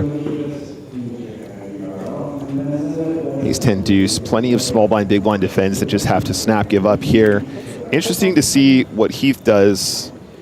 I mean, Heath, a player that will recognize the eights, will be the best hand here often. But again, when you're playing against really, really elite talent, how often are they even going to give me a chance to get this to showdown, or how many tough spots am I going to be put in at a later time in the hand? Certainly not a reason just to give up just because they're going to put you in a tough spot. But with a player deck behind, I think we usually call. Eight's just a smidge too strong to want to give up against that much wider button opening range. Three of clubs on the turn. Yeah, I think the difference is, you know, you find the call, but in a weaker field, you probably expect that you could get your opponent to shut down a lot more often once you call. Right. Versus in a tougher field, you're kind of expecting to be put in tough spots if you decide to continue, but you have to be ready for it. That's right. And I think that sometimes people, you know, as they improve in poker and as they study poker, they realize the spots that are going to be tough. But, you know, you can go in two different directions, right? Sometimes, Maria, as people develop, they go, I've been here before. I was in a lot of tough spots. And so, you know, I try to avoid these as much as possible. But, you know, then obviously potentially just being exploitable, right? Your opponents know that you don't like being put in tough spots, so your range gets stronger when you call, and you're probably immediately being exploited already. But it is the second barrel as anticipated, and the Queen 7 takes it down. So we're coming to the end of this level. Thank you very much, Maria. We're going to take a look at the feature table chip counts now and see how we've gotten off to today. So up top, Jason Coon repping Team Pro, 142 big blinds. It's Clemens Reuter with 56. That is in the overall. And we will take a look at this and how it's going to proceed with a new table when we return. The first 3 levels of the day are completed here, guys. This table will head out into the field. We're going to have a whole new set of players joining us on the feature table very shortly, so don't go anywhere. I'll see you guys in just a moment.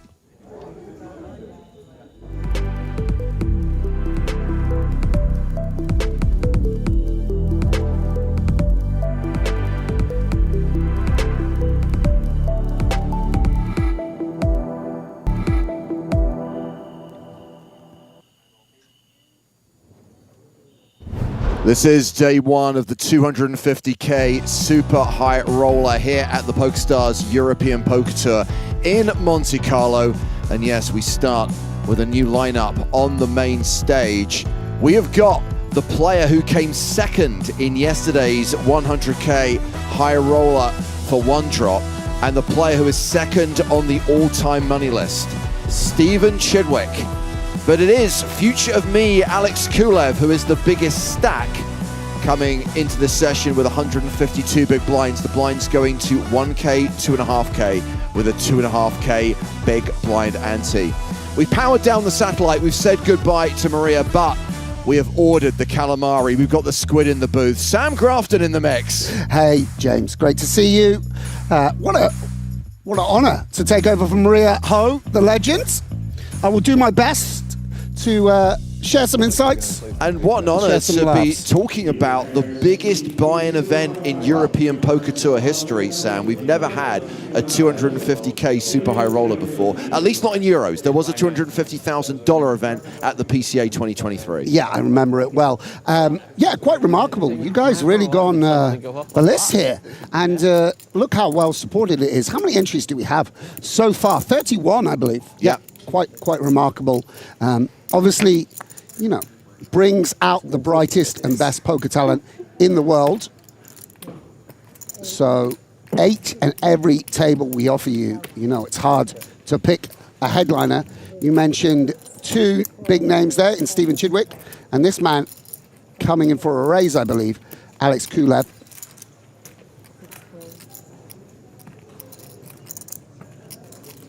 And we might see the 2 of them facing off as Stephen contemplates from the big blind. It's also a rare treat, you know, so often we see the bubble deep in tournament. Stacks are a little bit shorter. We're really going to see some deep stack play. Yeah, it's a kind of like double bonus for everyone today because obviously we don't normally cover buy-ins this big, and we also normally don't cover day one, so we don't get to see poker this deep stacked. I mean, I think it's a very understandable decision, you know, given that we've got the Poker's Elite and, you know, to see them in another gear. Stephen here, top pair. Obviously, we know Alex also has the toppest of pair. Don't know whether this is a 2-pair situation or what's going on. But Stephen obviously going to continue, has the open-ended straight draw. Out of position, of course, this deep stacked, you want to play a little bit defensively. Can't be check raising with too thinly, or with too much abandon, especially on a board that favors the pre-flop raiser. But will actually come with the small check raise. So here's the question. I know you have to play a guessing game here, Sam. Does Alex Kulev have the best hand? I mean, I think from the cutoff, it's quite easy to see. It's probably opening King 8 of diamonds, King 7 of diamonds, and that's really unfortunate. You know, now it's just not a strong hand. If he has an ace king, king queen, though, of course, you know, he's going to be opening king queen off and king jack off. And a bad card for Stevie's hand. Yeah. Just because the ace queen, queen 10, queen 9 even sometimes, queen X of clubs will all see bet. Stevie gonna, I mean, you know, he did check raise the hand. Of course, now even more of a medium strength on that medium strength hand on that turn card. I know it's been a while, Sam. When was the last time you had the opportunity to sing on one of these live streams?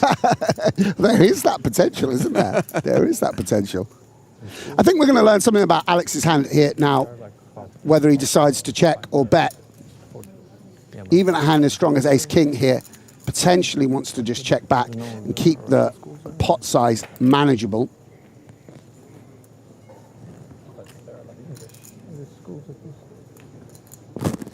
These two stare each other down. Stephen, of course, with one of the most famous stares in poker, goes for a blocking sizing. I think this sizing does allow some flexibility in his range. Maybe he is going to include ace-king on occasion. And Stephen, having check raised, is in a little bit of a weird spot.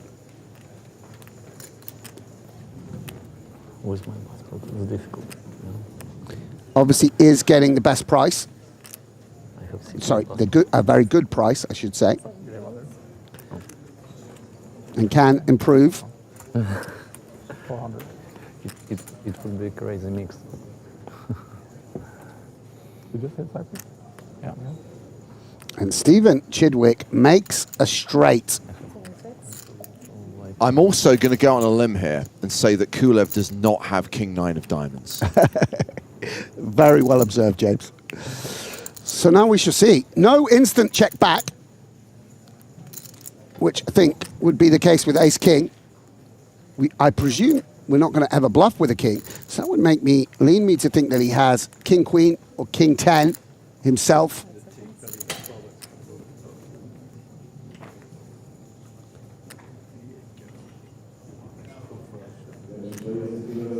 I wonder, Stevie, I think, is hoping for a check. I don't think you want to see it all in here, which is possible. You know, your hand versus a really big sizing is just a bluff catcher. I wonder if Alex has the same hand.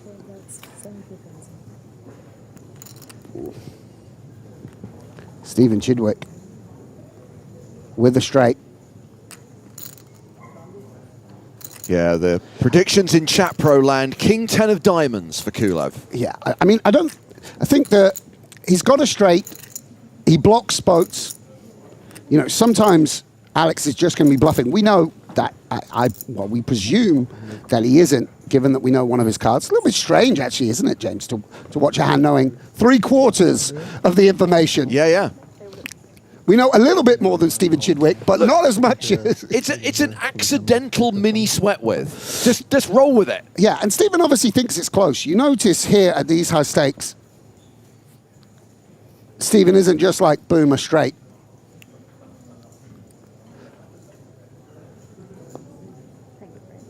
I mean, I presume for the sizing he could be betting the same hand.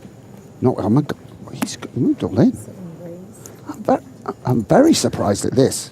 It's a virtual all-in, right? He's left himself a single chip. And Kulev immediately responds saying all in. Kulev's got king queen.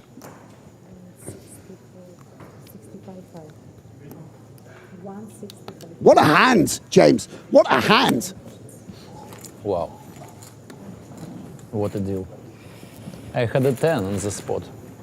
The 10 is no good there. Yeah, 10 is not good. Yeah. Already. Nikolai giving us a irrelevant. I'm pretty certain this is king queen. I'm sure the cameraman will show us. For now it is, yeah. We're not going to know. If the card didn't scan, the card didn't scan. Oh, so Stephen folded? If not Yeah. stream, I pay to see it, but I'll see it anyway. Oh, Stephen folded for his remaining chip. He folded. I mean, So these... queens, I guess. Snap folded to the shot from Kulev. Yes.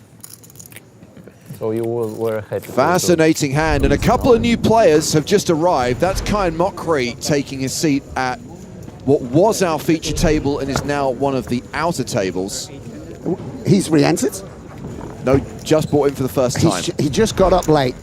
And Bryn Kenny's also showed up late as well. Maybe they were out together on the razzle.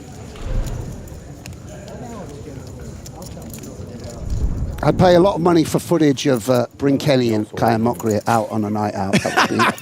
That would really spice things up. We should intersperse that. That is a night you want to be invited to. It's above our pay grade, James. Put it this way, they'd have to free roll us the table. Yeah. We wouldn't be settling up the bill. I'm just making it clear. They're paying, right?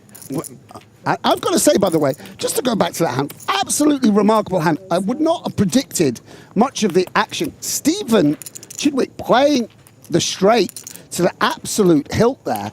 A little surprised by that check raise all in. Of course, we don't want to doubt the great Stephen Chidwick. We want to sort of learn from him, but seemed that perhaps I was potentially thinking he would call the river. Yeah. Given that not too many now forced all in with free deuce. Also, a remarkable fold for the 500 with the straight. What I'm disturbed about is that Stevie said if we weren't on a streaming table, I'd have called, but I'm going to see it anyway. And I've got some bad news for him. Oh, no. I didn't notice that. That is gross. But from Kulev's confidence of a 10 was no good, I think King Queen is the obvious. Of course it is. Of course it is. Kings? Or maybe Kings? Yeah. We hadn't thought of that. So Stephen Chidwick is all in at risk. I would love to see him stick around, given he made this heroic fold for 500 chips. And now we see Alex squaring off against the great Ort the Turk. You know, I got to declare a rooting interest here. One of my favorite people in the world, and it's quite an interesting flop as Alex flops are overpair, which is hard to do with pocket sixes, and does have that sort of straight flush interaction. It's just a very nice flop for pocket sixes. Basically as good as you can get without flopping a set, while Orpen has the flush draw and 2 overs. And also it has a range which contains all the Good to play with you guys on bubble. stronger overpairs. Stevie is up and down, although a 6 would be no good. I'm just optimistic, the glass half full. I've got this horrible feeling he's going to hit the 6. I've got this horrible feeling we're going to see a straight against a full house again. Yeah, an ace, an offsuit ace would do the job. 10% equity in the coup. There's also the chance that Orpen ever sometimes bluffs Alex. Alex, I don't think, can go anywhere. The question here versus... The pot isn't 4.5K though, right? That's bet 41,000. Yeah, and he immediately activates going for the check raise. This is one, perhaps an image you have of Alex Kulev, pedal to the metal.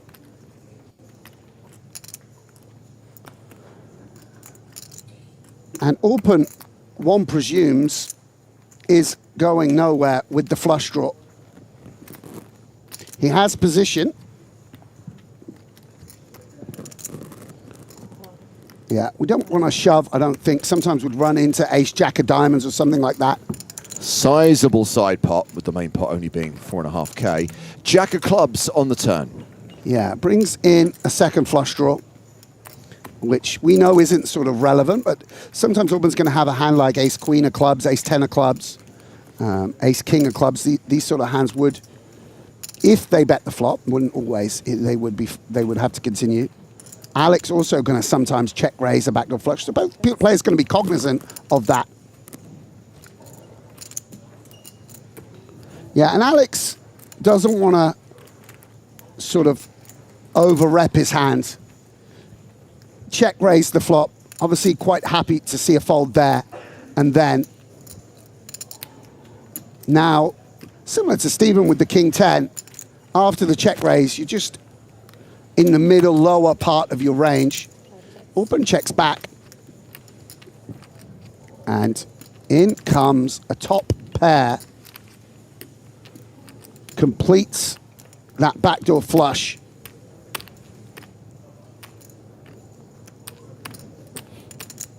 The pot 4,500, of course, is Stephen's pot. This is the side pot with 120,000 in the middle. Where is Alex now? I wouldn't want to predict what he's going to do.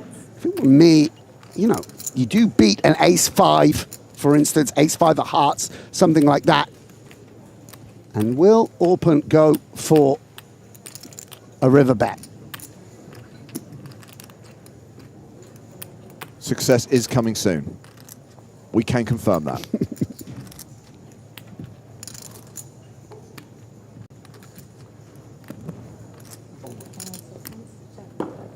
Yeah, doesn't risk it at getting check raised. Orpen picks up the pot, and that will see the elimination of Stephen Chidwick, who can, of course, re-enter. This tournament that has a buy-in of €250,000 is unlimited re-entry. Of course, we don't want to hold someone back on that 4th or 5th bullet. Thankfully, the man won $1 million yesterday. So that is true. 1.3 million euros. Oh, look at this! He's going straight in. No, he's getting his phone. I thought he was picking out a table number. It was just like auto rebuy button clicked. Huh? Yeah.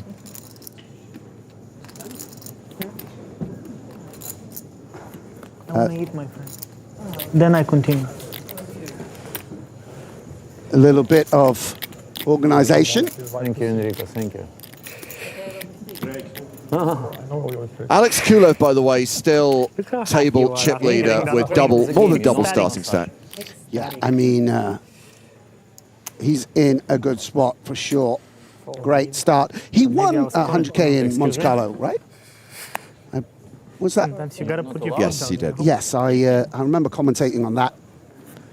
Wasn't a breakout score. Of course, everyone already knew how strong Alex was as a player. Maybe even had won a WSOP bracelet by that point. But was certainly, you know, signature score, let's say. For you, it's expensive, I think. It is, but it's worth it.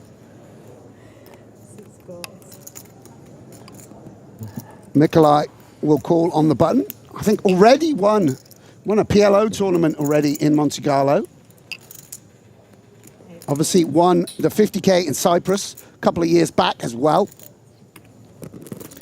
I think we would say an amateur.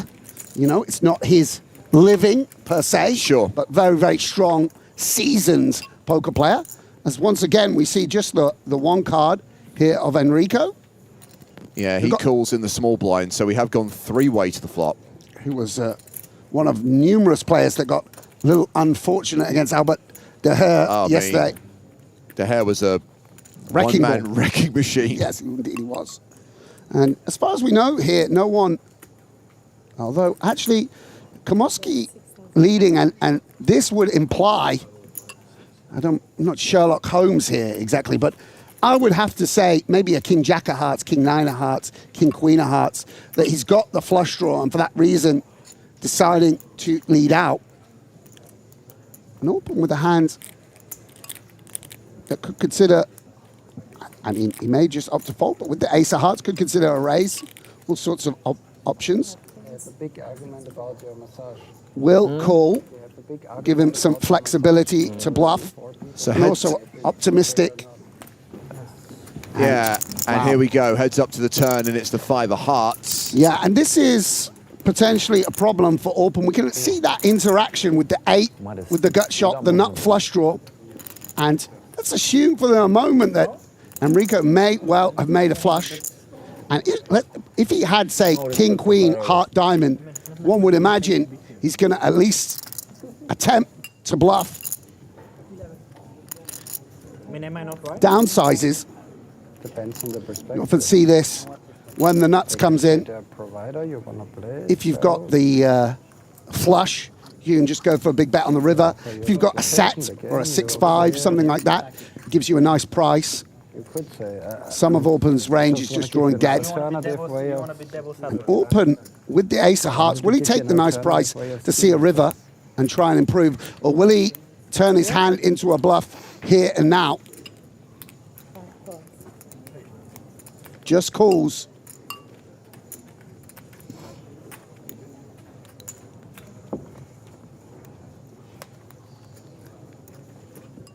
And River's very marginal showdown open. Outdraws a hand like 4-3, 6-7, something like that. Of course, we know Komoski doesn't have that. What sizing now for the young Italian, Enrico? There's no dialogue. I think here he's going to match if he's bluffing or if he's got the King, Queen of Hearts. Still going to pick the same size. Probably a big one.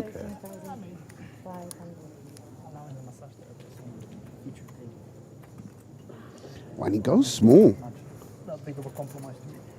Yeah, I agree. Very interesting. And I wonder whether Orpen will try and pick off a bluff or whether he'll utilize this Ace of Hearts to try and bluff Enrico off a hand like 6-5. A hand like, I don't know whether King 10 would block river, something like that. It's got to be tempting, James. Got to be tempting. Yeah, faint B, he can't have King 10 of Hearts because the 10 of Hearts is on the flop. Sorry. King, Queen of Hearts or King 10. King 10 of clubs, meaning that kind of holding, which would beat the Ace 8. That you could certainly fold out if you were to make it 80, 90,000 now. 110,000, something of that nature. Could be, I mean, they're ambitious, but like check. Open, working through.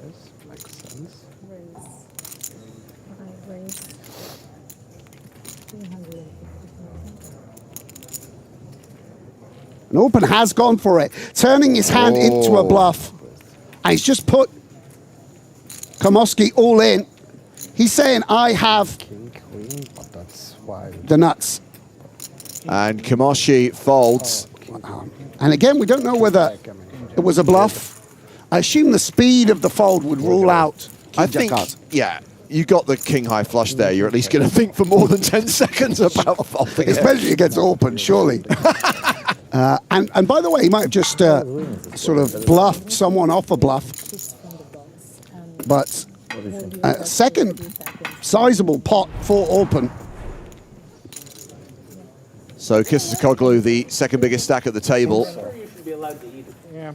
Ike Haxton hovering around 50 big blinds, Enrico Kamoshi around 75 big. Still 20 minutes on this level, 40-minute clock in this 250k super high roller. And I think we see what, you know, what we're going to thankfully expect from these super high rollers. We've seen, you know, a check raise, check call, check raise all in from Stephen Chidwick. We've seen a 3-bet check raise from Alex Kulev. Now we've seen a 3-way flop with a bluff shove on the river. You know, it's all action. It doesn't seem. No one giving an inch. As Alex tucks into some lunch. Yes, sir. Late lunch, early dinner. Thank you for waiting. Yes, no fault. Sure, you need the brain power. There's probably some protein in there, isn't there? And now Mikolai's jealous. He's looking at hand chart to see like, flush beats straight. He's just learning the rules now. It's always the way. Someone at the table orders food. Suddenly, at least 3 other people want to see a menu. I can't drop it anymore. Oh, we don't need to, cameraman. We don't need to see Ibinger eating. No one needs to see that. We'll lose viewers, please. Can we keep the? It's only acceptable to see people eating if it's in slow Get us motion. off this table, James. Show me something else. Well, Artem Martirosyan is all in at one of the outer tables. Action is on Limitless. Victor Malinovsky. That's a call. And that is kings for Artem Martirosyan, queens for Victor Malinovsky. And Malinovsky's the at-risk player here. Martirosyan has him covered. So at risk and behind, we have a Jack 4 flop. 9 on the turn. 9 on the river, kings hold, and Victor Malinovsky is KO'd. They're just verifying, but yeah, Martirosyan definitely has more. Thankfully, the rebuys are limitless. Nice. And Artem Martirosyan, we suspect, is the new chip leader. Now, granted, this is only level 4, day 1 of the tournament, but Martirosyan's already up to 670k. Wow. Yeah. That's a hell of a lot of chips. Back to the feature table. Blinds currently 1,000, 2,500 with a 2.5k big blind ante. Kamoshi has raised the cutoff with ace-5. Kulev Jack-6 in the big folds. What did you say? I say very interesting deals. Your deal with Chidwick and their deals. My hand was standard. Standard?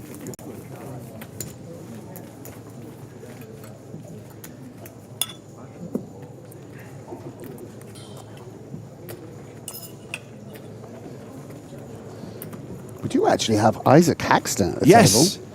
Sort of undercover, flying beneath the radar. Shortest stack at the table, but still with a very respectable 53 big blinds. The great man will be unfazed. I caught him briefly for dinner last night. I saw him having dinner and invaded the table to get a few words with the great man.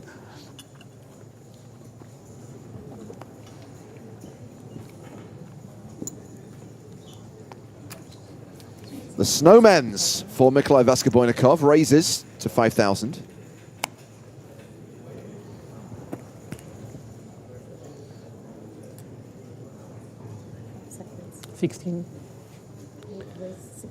And Enrico will re-raise. Kind of nice with this hand to get it heads up. Stop someone in the big blind coming in with sort of an ace-10 off or a king-jack off, something of that nature. And similar to Alex with the sixes, you know, pocket pair. Pretty much always seeing a flop, obviously, at this stack depth. Trying to spike a set and sometimes able to show down. And look at this. Wow, top pair versus a set. Yeah, the monotone nature of the board. Goodness me, it's a while since I played poker. I'm struggling to find the word monotone. Monotone nature of the board. You know, the fact that there's a flush available and both players can have ace, queen of hearts, ace, jack of hearts, etc., will dampen the action, at least momentarily. it's different. Like Is it a break from the game, Sam, or are you now semi-retired? And my lifestyle's too expensive to retire, unfortunately. And Nikolai, will he check raise now? Or will he slow play and decides to raise? And this King 10 does shrivel somewhat. Obviously, if our opponent has a flush or a set, we are almost drawing dead. I mean, as is the case, look at that 2%. And Komoski going to be aware of that. if they keep it like over a table over there, at least you can just go and check out. Enrico calls. Yeah, won't fold here and now. Turn card is not a heart, it is the 5 of diamonds. Kamoshi is drawing dead. I guess it's hard to make everyone happy. Yeah, and it would look very funny on the broadcast. Oh, Nikolai just shoves. Let it be, man. And as long as you don't use it in the hand, what's that? Enrico going to ask for a count. So what is this, 150 into 100? Yeah, I think this is just, I mean, it's, in my opinion, just a smidge of an overplay here from Nikolai. Just because quite often, as is the case here, Enrico will have a hand like ace-king of clubs where he is drawing dead. You don't need to protect from the heart as much as you think, really. Of course, we can get called maybe by ace-king with the ace of hearts or something of that nature. But the hand's so strong, so valuable, maybe we don't want to play a shove there. It's also very hard to bluff for that sizing. But a nice pickup for Nikolai, as yesterday with Leonardo. Always rooting for the amateur a little bit. And Nikolai, a very nice guy to spend time at the table with. Quite a chatty fellow, as a lot of the more recreationally inclined players are.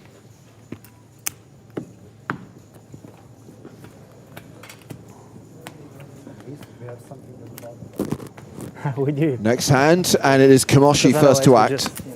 You ever thought of just putting a green screen behind these guys? Then we could just put like a forest scene, or if we did that, Ibinger would be a floating head. Sure, that's right. That's right. Kulev raising the button. Let's go, Alex. King 4. This is a monster for this kid. Why not? That's Gaboynikov with King 6 of strawberries. A lot of kings around these days.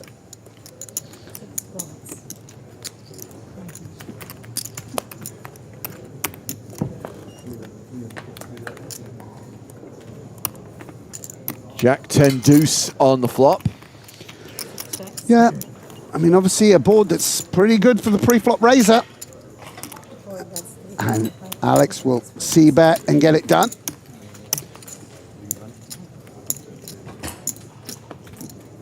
So as you referenced earlier on, Sam, Alex Kulev did lift the Super High Roller trophy here in Monaco a few years back.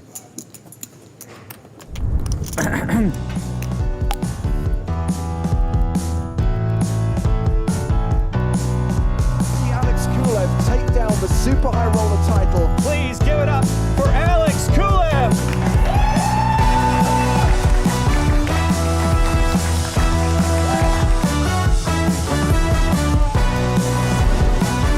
It was 2023 when he won the title for €1 million. Clearly he and Mikita Botakovsky did a heads-up deal. Ben Heath, Artem Arturosian, Adrian Mateos, and Orpin Kistakoglu also at that six-handed final table. The year before, of course, it was Patrick Antonius who won the Super High Roller here. Yeah, of course, and it's called winning moments, and I think you could see there the smile on Alex's face, very, very genuine. I mean, despite the continual presence of these guys at the top or near the top, those wins are deeply, deeply memorable for these guys. I've played a little at these stakes myself, and there is such competition. The buy-ins come thick and fast. And people are aware of the luck and variance, of course. But when you actually do seal that win, lifting a title above your head, particularly one which is streamed and televised, where family can watch, etc. It's just, You know, it's very, very memorable. All in. Ike Axton all in with ace-10. He opened to 5.5K. He got 3-bet by Vaska Boynikov. He 4-bet jams, gets a fold. I mean, these guys aren't messing around here. Ace-10 off. Like, did he know his opponent's cards? That was pretty good shot there from the great man. Obviously, Mikolai mucking around a little bit with Queen-Jack off. Yeah. But I'm not sure how he was aware of that. Really nice play from Isaac Haxton. Good read. Yeah, I mean, we're just seeing some, well, it's unsurprising, obviously, that we're seeing some elite play, but the game is fierce, bro. Yeah. The game is fierce. Lord Agar asks, how many runners? 32 so far, 32 total entries. Registration is going to stay open until the start of level 8. This is the tail end of level 4 of the tournament. Service. Once registration is closed, we'll confirm the field size, we'll tell you how many players remain, and of course, we'll break down the prize pool once the payouts are announced.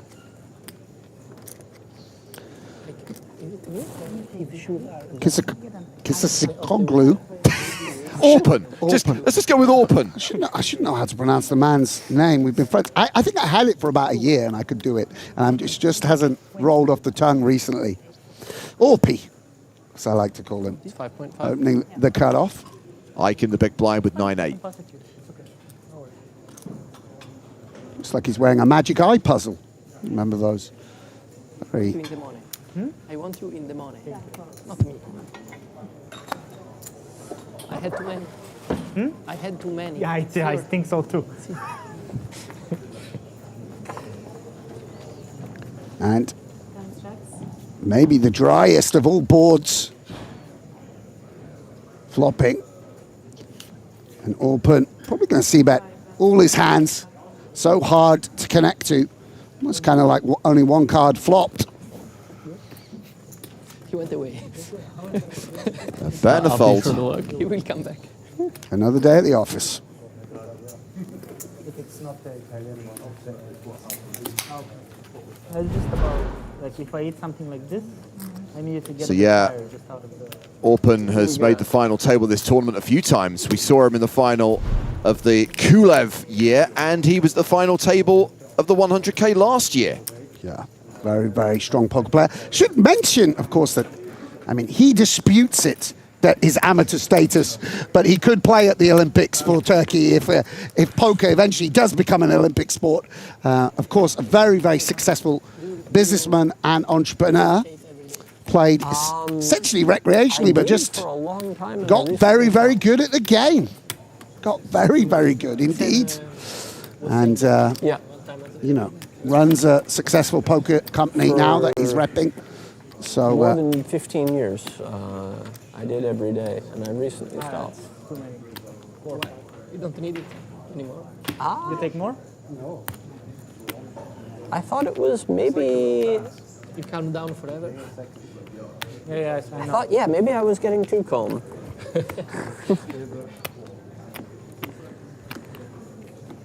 You fast?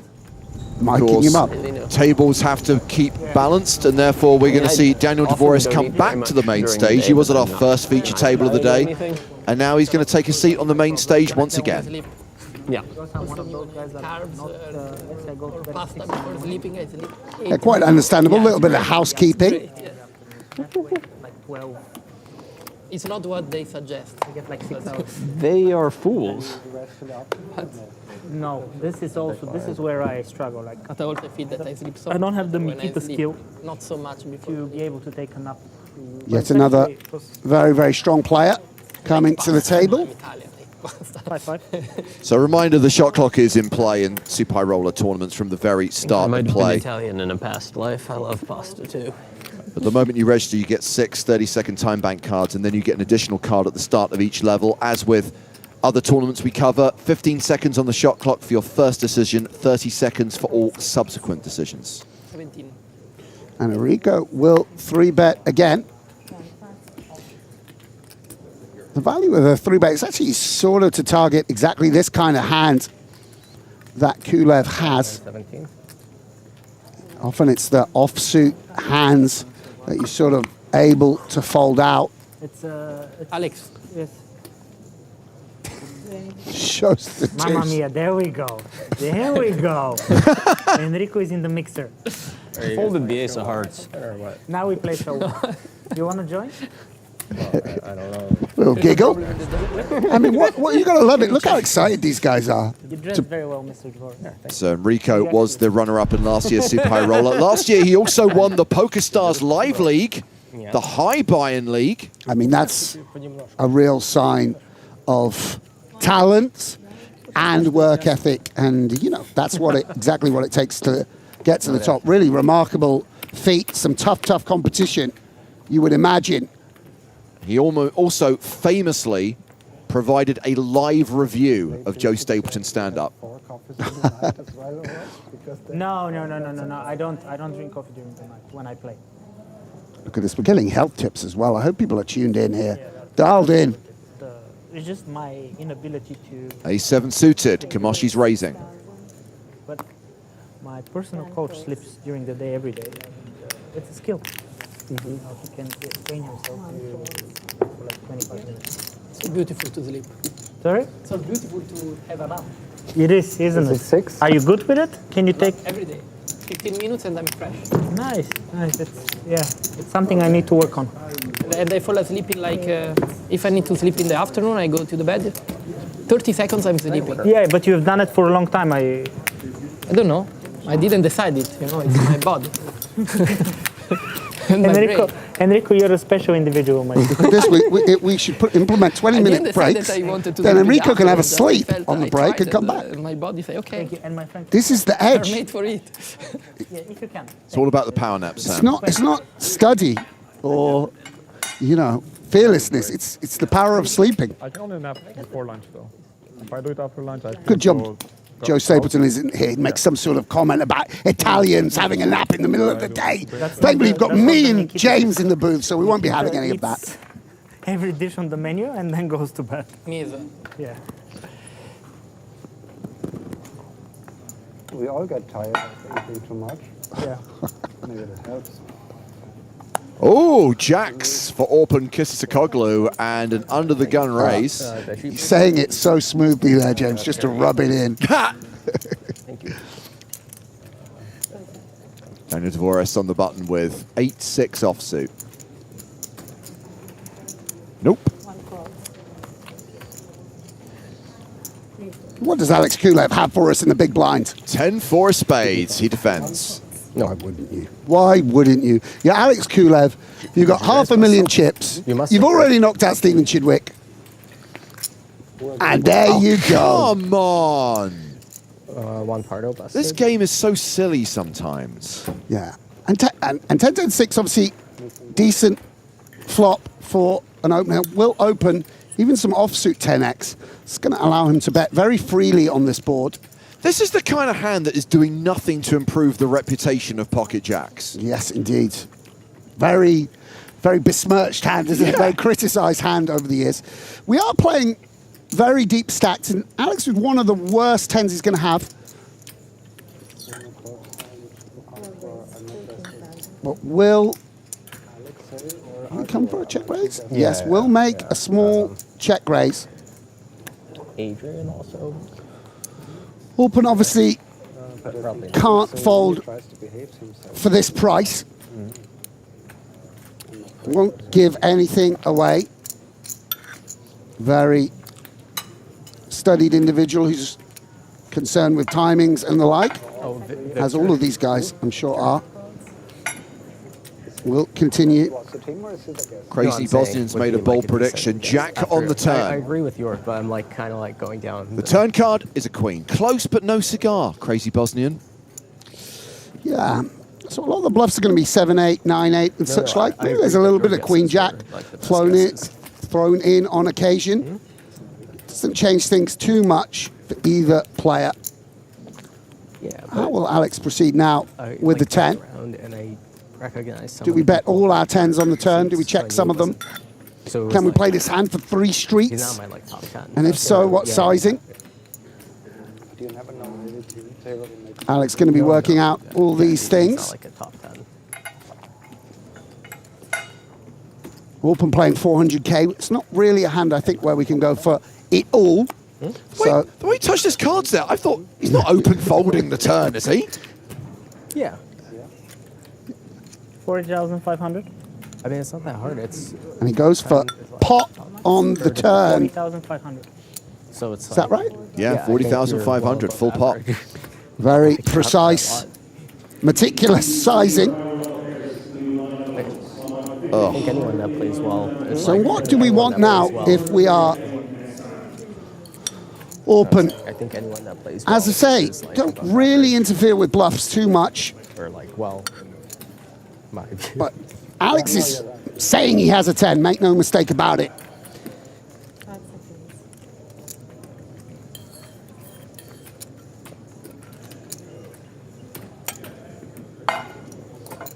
Do we need to call one more?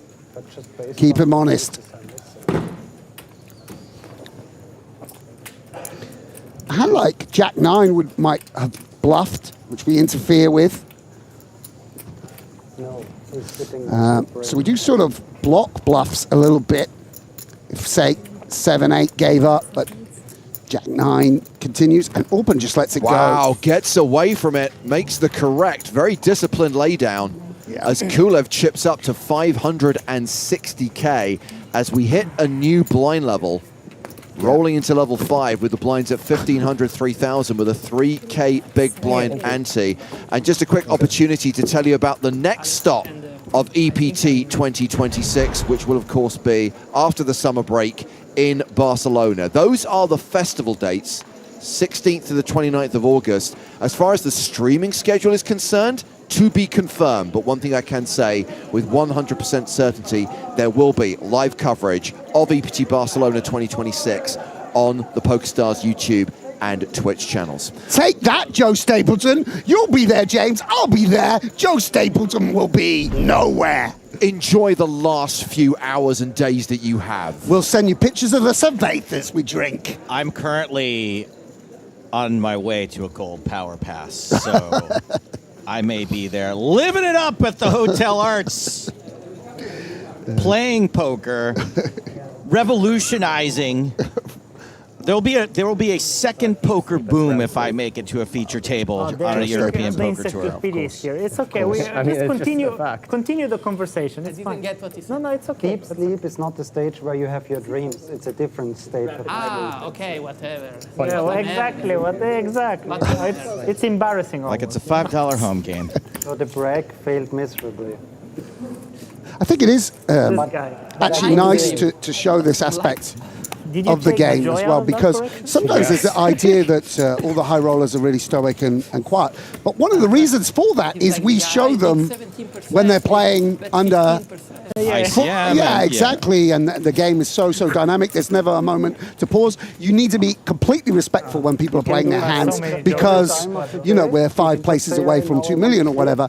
When you're playing a day one and the stakes are just a tiny bit lower, they're very high, by the way, but, you know, things are a bit more relaxed and you're able to see a bit more of the personality of these guys. The EV per chip is much lower. Indeed it is. At that point. Your stack's only worth $250,000 at this point. That's right. So, instead of 3 million. Could you do it now? Yeah, good flop for Daniel's range, and of course his hand. That gut shot, the ace of spades. Lots going on. If I eat, yes, for sure. If I eat a pasta, and then I can sleep here. The topic of discussion is napping during the day. I'm a big napper. Yeah.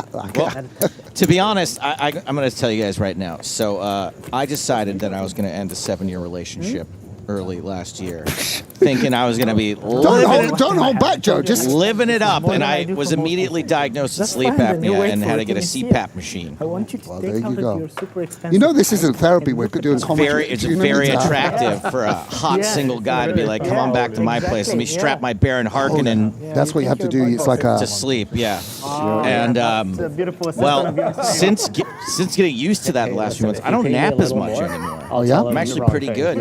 I think it is great. A good nap in the afternoon is. We get him into there's nothing like it. where he doesn't believe anyone. Daniel Devoris, ace jack, in the hijack. He says hijack. Yeah, when we were younger, you used to show off about the big nights out. Oh, we got really drunk, we were out all night. Now it's like, I had such a great sleep last night. Everyone's like, did you? I'm so jealous. Never regret it. I never regret not going out. I do regret not going to bed. Looks like Alexei, excuse me, Mikolai Vaskybarnikov is going to defend 8-7. Let's see what these guys are talking about.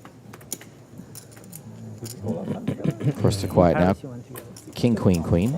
Yeah. Ace high, good. Yeah, once again, without flopping a pair, Daniel gets a favorable board for his range. And also his opponent missing. This is what a lot of poker is about. They miss, you miss.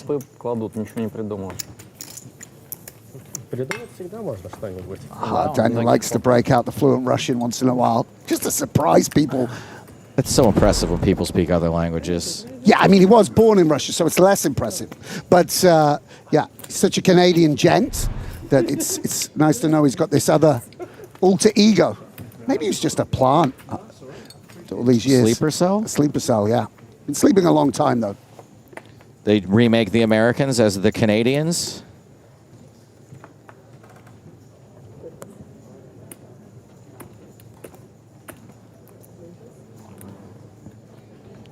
We've seen since I've been at the table, sorry, been commentating on the table. I'm not at the table any longer. Sadly. You're at this table. Ibinger, I don't think we've seen him play a hand. He's probably scared. Yeah, it's a tough lineup.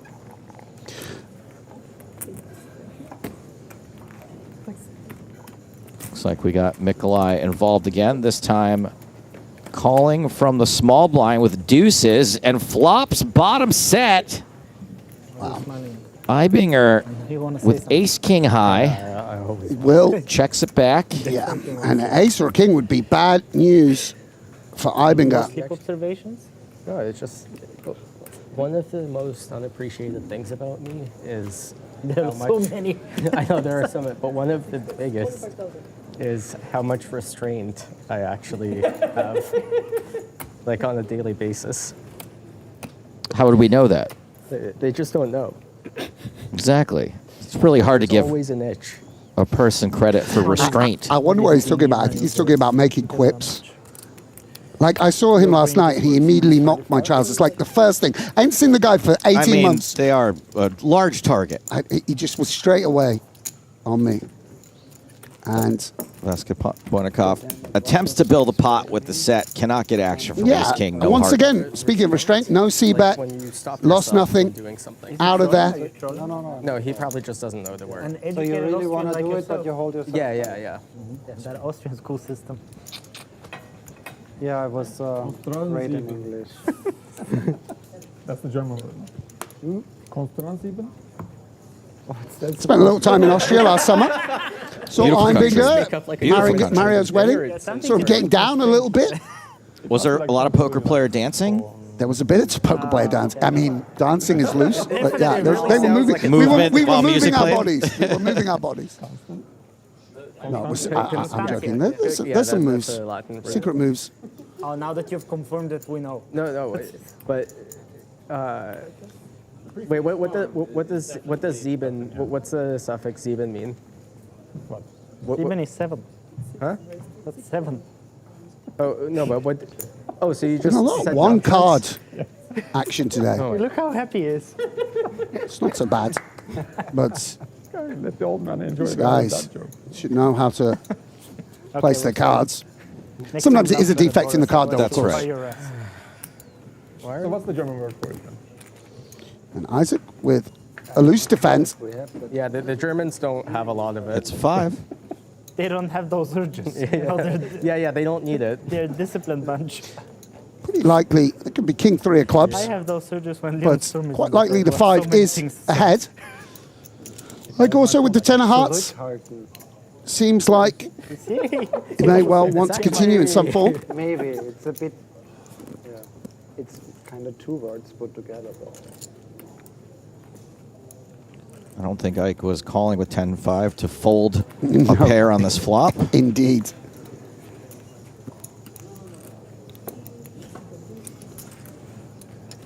Wish I could hear his thoughts, though? Because certainly there was more to it than what I just said. No, I actually don't think so. I might say completely approved. And that's heart.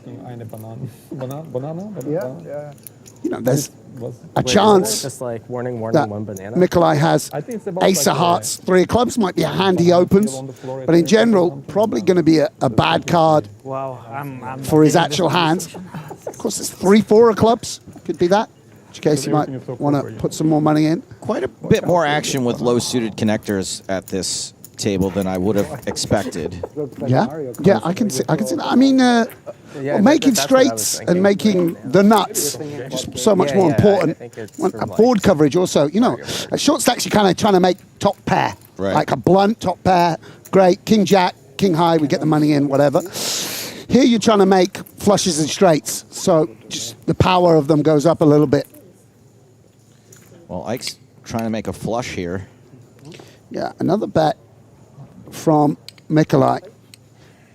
Knows whether this is ill-disciplined or, as I say, could just have the king 3.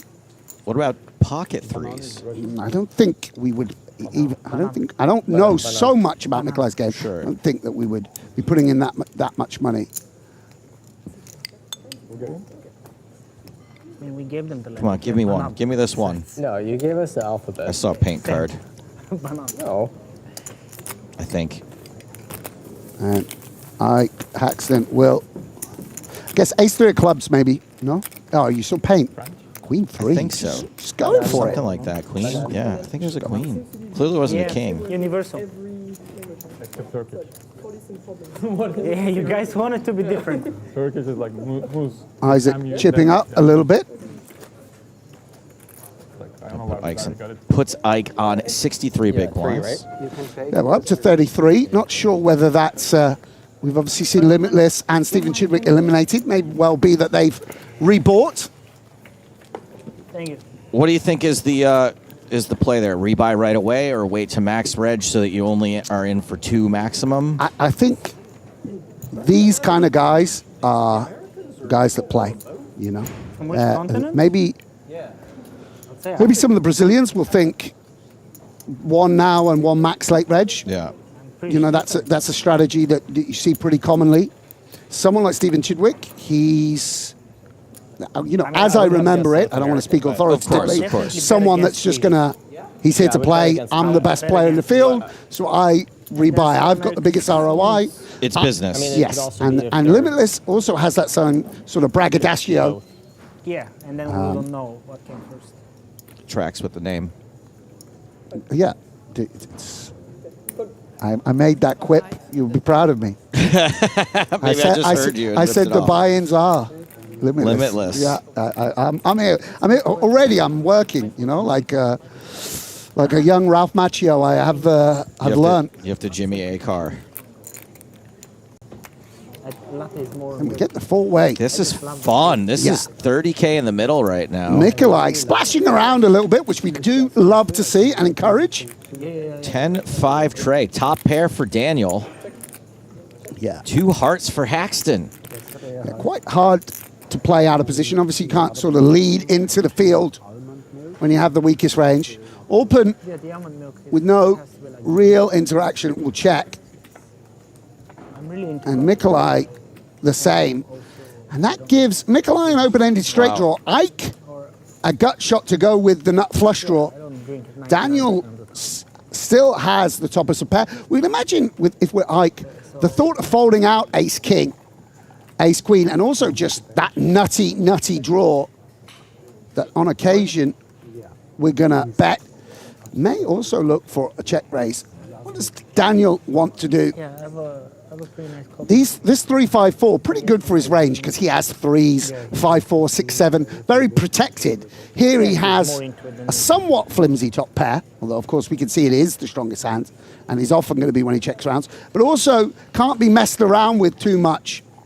So for that reason, we'll put out some money, and I don't think Nikolai will relinquish.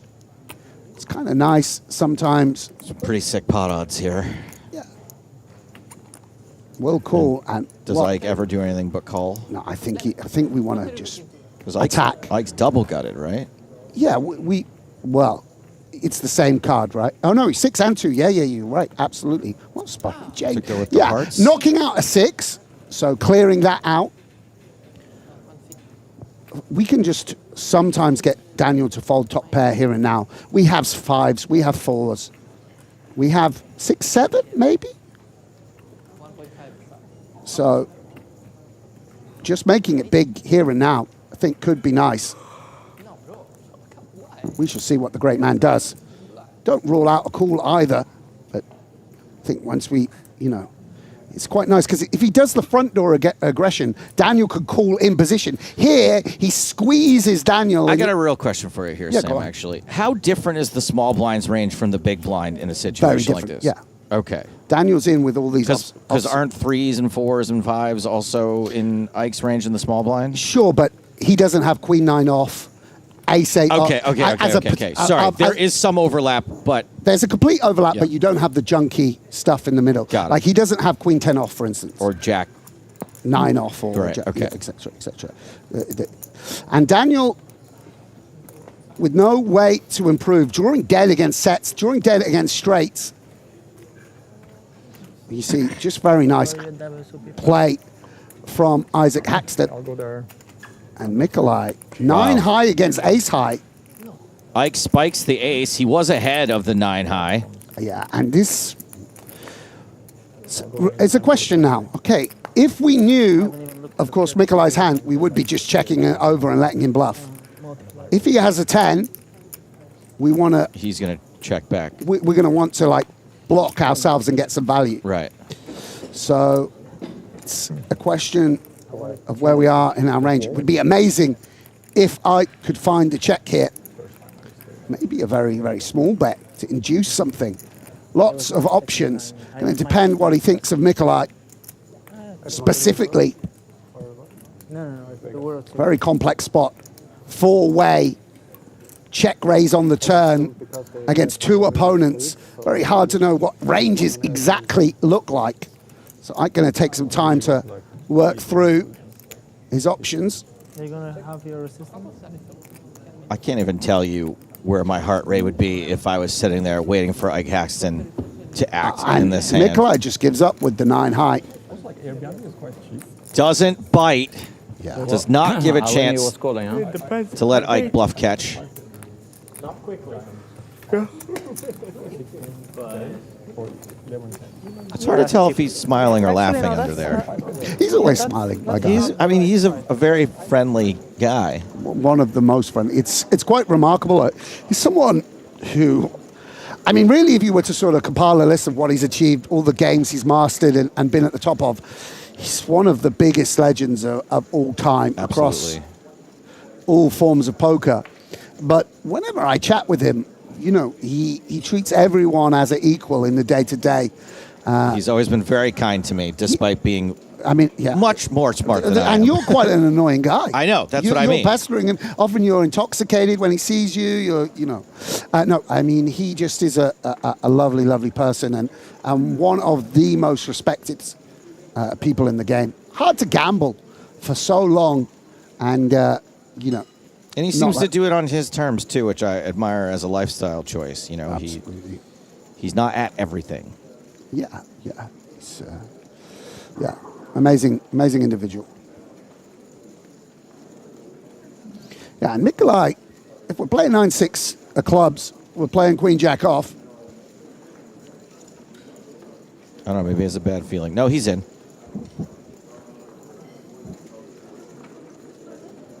You remember when he won the 50K in Cyprus? You handed him a trophy, I believe. I did? Yeah. Oh, Vasco Barikov. Yes, of course. Sorry, I thought you meant Ike. No. Yeah. Yes, I do remember that.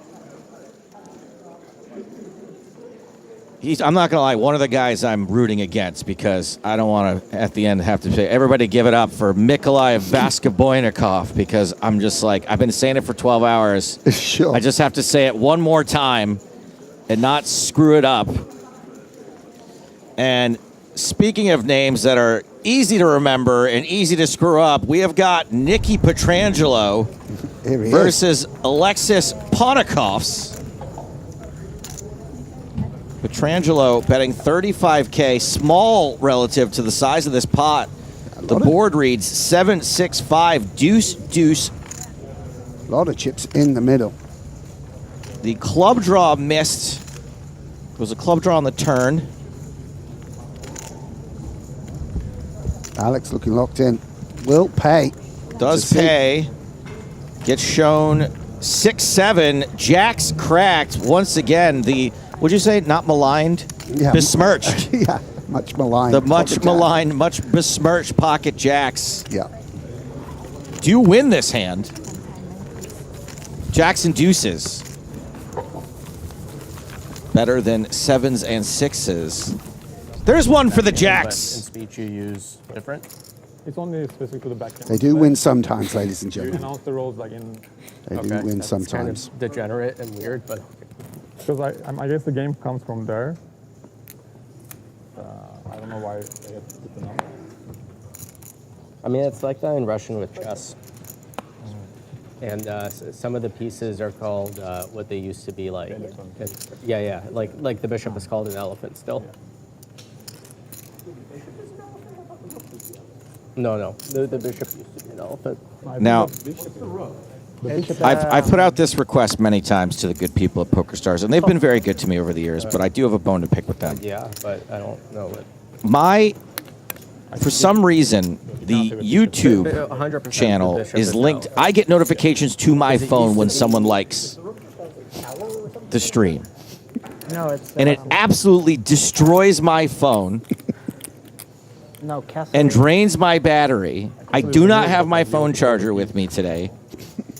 If everyone could please not like the stream. Yeah, it's quite hard as well because, you know, with all those girls liking your Instagram posts as well of the meals you have. I don't have Instagram notifications turned on, but I do have the YouTube notifications turned on for my own What's the word in Bulgarian? YouTube channel. Oh, it's just... Wow, quick plug. And top means the... Yeah, exactly. So that's Turkish. Yeah. Okay, no one's liking it. Good, thank you for listening. Can you lift my hand, please? Alex in talkative mood. It's nice to see, considering leading here. 4,500. You guys are horrible. I hope you're proud of yourself.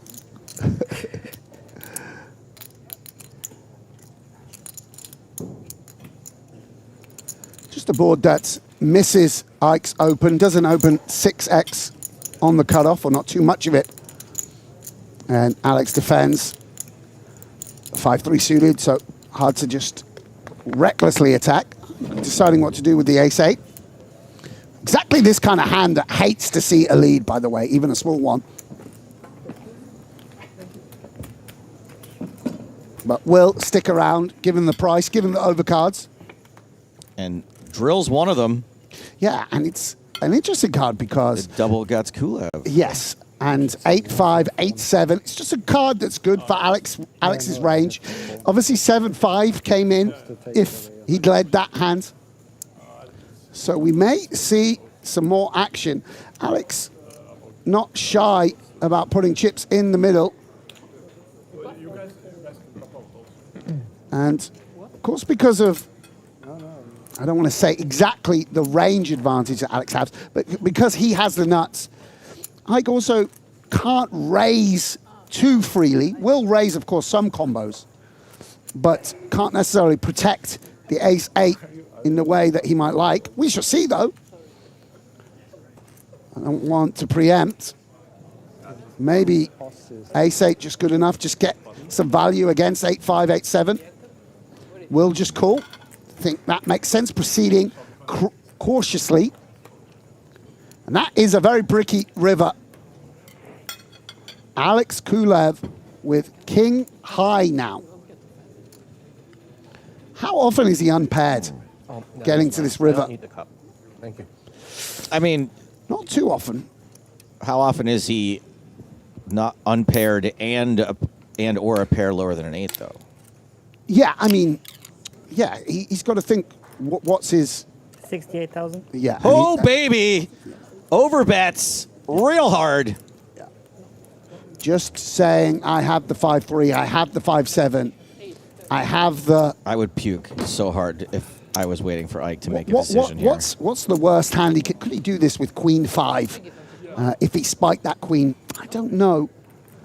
Ike gonna take an assessment of the sizing. What's the best worst case scenario or the worst best case scenario? I mean, how much value has he got here? Is it only straight? Obviously, ace-8. Yeah, he just calls. Ike not mucking around. I'm here in my range. Hollywood hero Haxton. Yeah. Snaps off the bluff from Alex Kulev. It's just a really interesting spot. You see Alex unsure himself. I mean, if you start leading too many hands on the flop, you just get to the river too wide and with not enough value. If you're randomizing and leading King 5 only 15% of the time, now you're there with very few bluffs. Here's my question. If Ike doesn't have ace-8, but has ace-7 or ace-9, then he folds. Yeah, but he doesn't go to turn with ace-9, I don't think. Ah, right. Yeah, sure. So when I told him, like, play it like a top. Because it's like 2 cannons? Or what's the... We missed them joking around there, sadly. I wasn't. Gave people more rounded. Everyone else joking. You see, Alex used to be chirpy, now silent. Very interesting hand. To do with cannons. I mean, it's definitely how I, perceive Alex. Of course, most of these guys playing, quite in line, quite similar strategies. But Alex, I mean, when I used to play with him, he used to give me such a tough time. Creative. Yeah. Putting money in, unafraid. Turning, you've got top pair, top kicker. Great. Life is good, should be good. He's turning that into a bluff catcher, He's turning that into a hand which doesn't beat any value.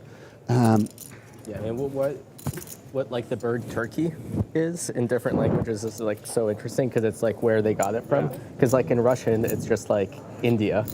In Turkey as well. Because Turkey and Russia got turkeys from India. Yeah. But then Western countries that got turkeys from Turkey called them turkeys. Huh. Yeah. This is the sort of human Wikipedia. I love this. Daniel Dvorak. Now say it in Russian. I mean, he could, by the way. Both players hit a 6 I forget here. Which, but in several like Western languages. Little digression to the etymology of I was going to say, I'd rather hear him Turkey. talk etymology than, poker is secondary for me. But it's not just English, for sure. So is that why we call it Turkey? Because we got it from Turkey? Yeah, that's what he's saying. As Alex I mean, in French, it's definitely open. Like Indian because it's like from India, basically, like the word for turkey. 9. So neat. Kulev going to get some back here. How much like a glass coffin remains to be seen. Heroin chicken? Heroin chicken. Like Peruvian. Like a lady hero? Yeah, that kind of heroin. Oh, Peruvian. Is that why we call chili chili? Because they discovered it in Chile? Maybe. I don't think so. And look at this open, just getting away from it again with a hand that can't improve. Here's the problem. When there's interesting conversation going on, you're just like, you take it. Yeah. Thing where the British Divorce just cost Kulev money there. Heroin. There could have been some crossover. It would be a little bit weird to call it heroin chicken, but I can see how one would get there. We call Egypt corn in Turkish because that's where we used to get our corn from. But corn is surely South, like American, right? Like but from the American. Later times or something. I don't know. I think we've been derailed. Avid geographers, these guys. Poker's just a sideline. Well, it used to be that you could just say stuff like this at a poker table and no one could prove you wrong. Bunch of wild corn that could just bet on it. Aboriginal people of the Americas cultivated. Well, he's not stopping a divorce. It's just dropping mad knowledge. In Russian, it's kukuruza, which I don't know where it's from.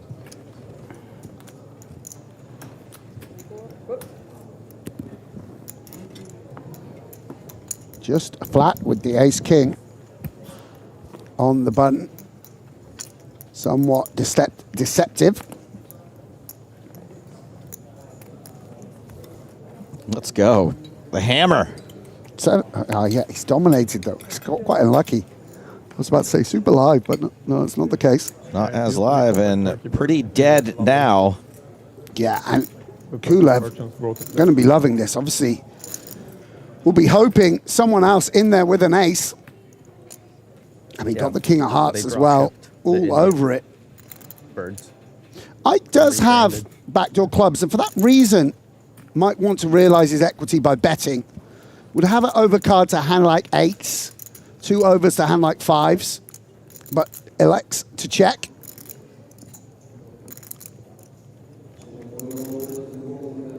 Aware of the sort of strength of the button range.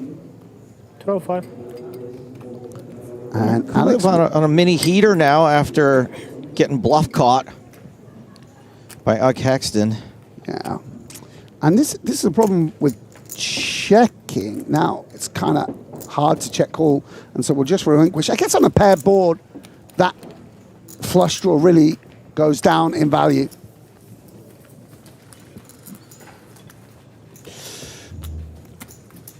Well, there are multiple tables in action, and man, they're just really killing me here with these names. Dejan Kalajerjevic versus Christopher Wynn.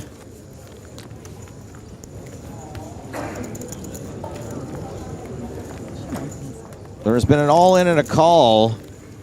Chris Wynn's got kings, queen, jack of diamonds for Dejan. Not a great matchup.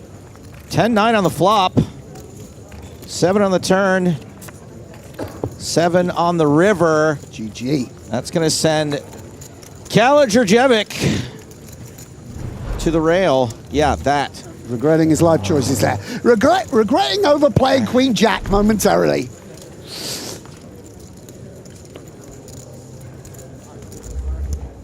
And he's like, send me another 250K, Mom. Yes. 250 separate Revolut transactions. And Stephen Chidwick has re-entered the building. It's good to see. Can't keep a good man down. Alex. See, look at these guys. They're so out of line. Yeah, it's nice, though. And again, targeting exactly this kind of hand, the offsuit hands that you just fold out. Offsuit King 10, Queen Jack. So great to knock them out. For Yukata asks, so if the but open flatted the 3-bet cold on the button, and this might be pocket queens, and Alex has flopped a gut shot and a flush draw. Great flop for the Jack 10 of clubs. Might be worried that I really don't know what a flat calling range looks like here. This is it king queen suited? Yeah, it could be. Is it king queen off? No, it's never king queen off. Okay. I mean, yeah, it's king queen suited. King queen suited. Let's keep an eye on that broken card. Maybe it's the king of hearts. I like queens to try to 4 figure bets that at least out. some of the time. How much has I want to open get my got? chips back as soon as possible. 110. I did want to address this question from for your kata. It says, so if the 250K is the buy-in, what is the payout? We don't know yet. Depends how many people enter. We don't know. We can still have, there's still 3 more levels that players can enter after this one. Yeah, maybe we can get Stephen Chidwick for full bullets. I hope not. I get no pleasure out of that at all, no matter who it is. But I can say it now that you won a pot. So that's a question. Finishes second for 1.2. I'm still wondering. Profits 200K. Tough. The last almost orbit. There have been a total of 33 entries at the moment, which is what I mean. really solid. Really nice, yeah. Any FOMO, Sam? What's that? Any FOMO? I mean, I think not about play. I mean, these guys, they make it look tough. Yeah, they do. You don't watch this and think, wow, this looks like a soft No, tournament. I don't even want to talk about it, let alone play in it. Yeah, definitely. But I do miss hanging out with these guys a little bit. He just insults people. Obviously, What you could do is, as the tournament's closing up for the night, just walk down with a plastic bag and be like, it was a crazy day, right, guys? Where are we going for dinner? I can't afford the CCR anymore, mate. This is yes. What's optimal strategy if you know CCR is going to be a thing? Do you just order as much as possible? Leave early. Leave early. I get Griff to ring me, and then I pretend it's my mom. I got to go, guys. You'll cover me for this one. Did you ever see the I think you should leave sketch where the guy loses the credit card roulette and he's like, I'm not paying? No. It's really good. Yeah, it's always the poorest person that loses, the one who can least afford it. So that happened once to me in San Remo where it was like a round of shots for like, I don't know, 25, 26 people, and I lost it. And Tim Adams was like, I got you, buddy. And he picked up the tab for me. I was really embarrassed. I was really, really embarrassed. But to be fair, I made no money at the time. Yeah, he's one of the greatest. Isaac Haxton putting in the squeeze here, and Alex with one of the stronger hands that he's going to flat. Once again, we're unsure. I just saw the King of Hearts folded, by the way, so maybe the other card is the Ace of Hearts. Would Orpin have flatted with Ace Queen of Hearts on that? Yeah, definitely as well. Button? Yeah, that's nice, yeah. And now we've got an Ace High flop. Yeah. And 2 hearts. This is unfortunate for Alex. See, some of the looser squeezes are going to be Ace X offsuit. And I know this isn't high-level analysis, but another thing about the broken card, people tend to squeeze the aces really hard, and so they do break a little bit more often than the rest. Could well be Ace Queen here. And if that is in fact the case, like obviously going to be loving life. Alex with no way to improve will fold. Dobrze, jedno. Say again? Dobrze. Dobrze. Oh, that's like still, or kind of, or already? Wait. That's O. I owe you one, you said, right? Yeah. Dobrze what? Dobrze, that's the O part. Then dobrze, like dobrze. Yeah, okay. So, yeah, same word. Okay. Guess they're talking a bit about... yeah. Is it Bulgarian? Jedno is in one. Bulgarian and Russian that overlaps. Yeah, okay. Alex, of course, sort of having Bulgaria, like maybe born in Bulgaria, has South African heritage, lived in Ireland a long time. Man of the world. This deck winning hands here. Here winning hands. Nice one. These two guys, massive tankers. These two. Never nice to be referred to as a tanker. They're paying for their time, but still. Need some good cards. Like 8-7, 8-7. Not wasting time doing arithmetic. Suited things, suited. All good things must come to an end.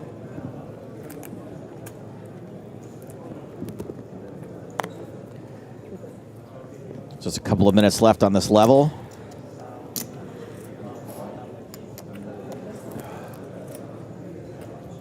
Actions folded around to Orpin, who folds.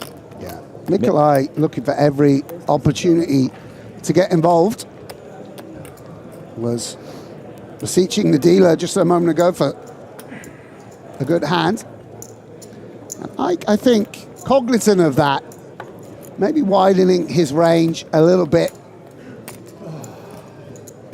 See, one of the skills is determining, you know, the demeanor, the ranges, the attitude, the emotional level of your opponent and adjusting accordingly. A lot of clubs. A lot of clubs. And some straight blocking going on. Ace, King, Jack. Man, you have Queen, Jack, and you hit bottom pair. Yeah. Nikolai with not much of anything. But of course it is a board that favors the opener and will take an optimistic stab.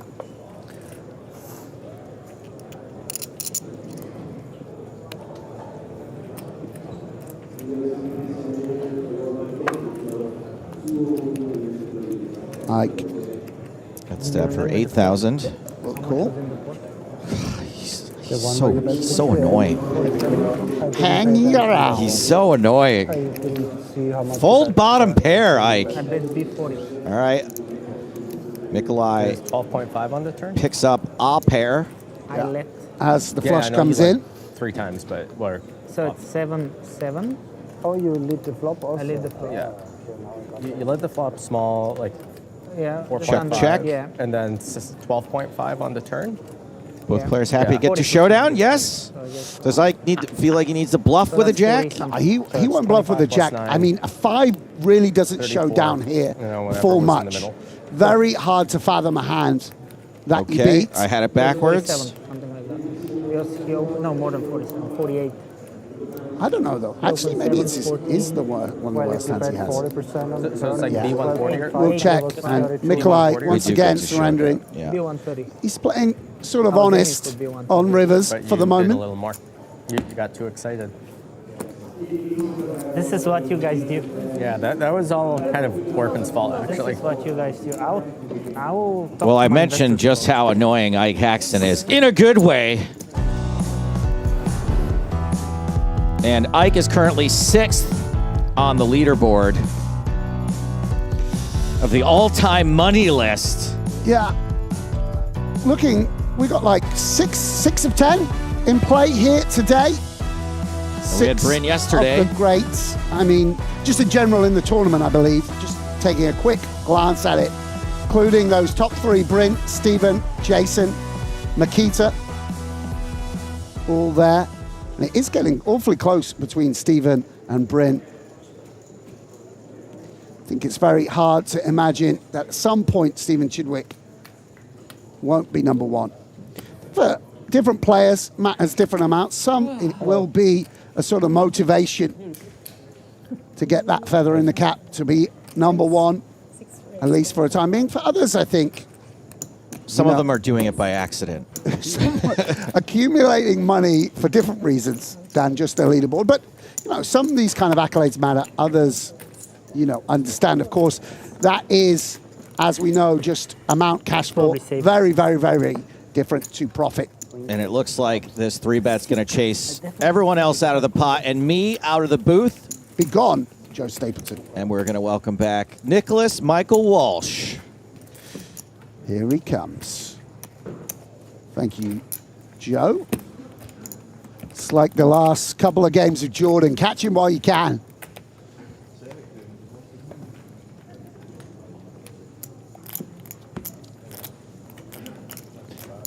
All right, we're back. What did I miss?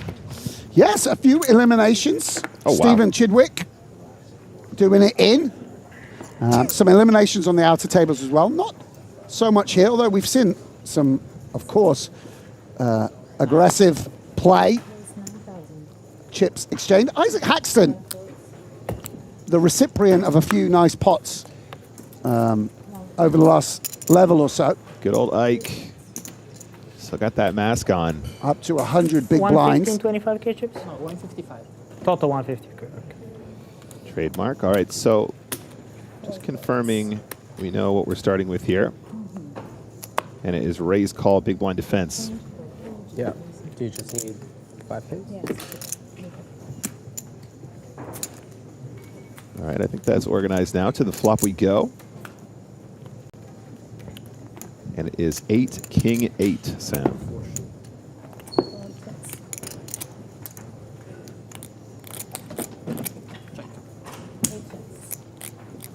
Two checks.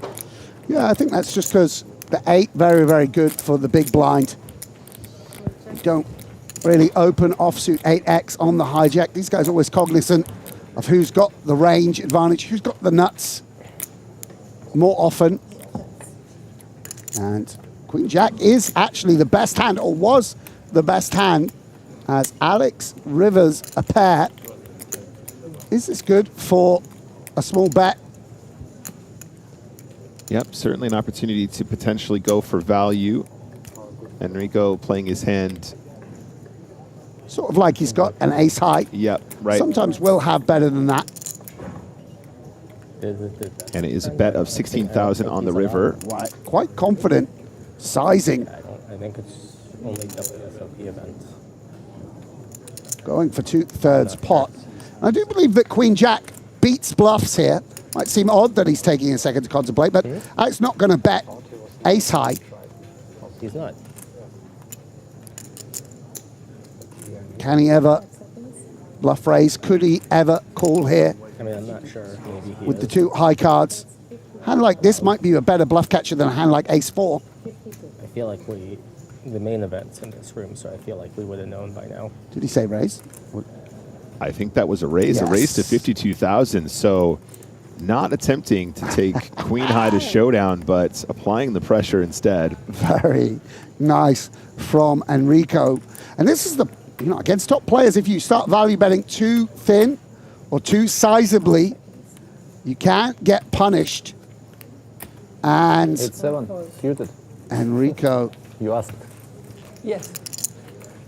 Picking up the pot. Very, very nice indeed. Yeah, what a maneuver there. What is love? I had an 8. I think love is perhaps raising the river as a bluff and getting it through.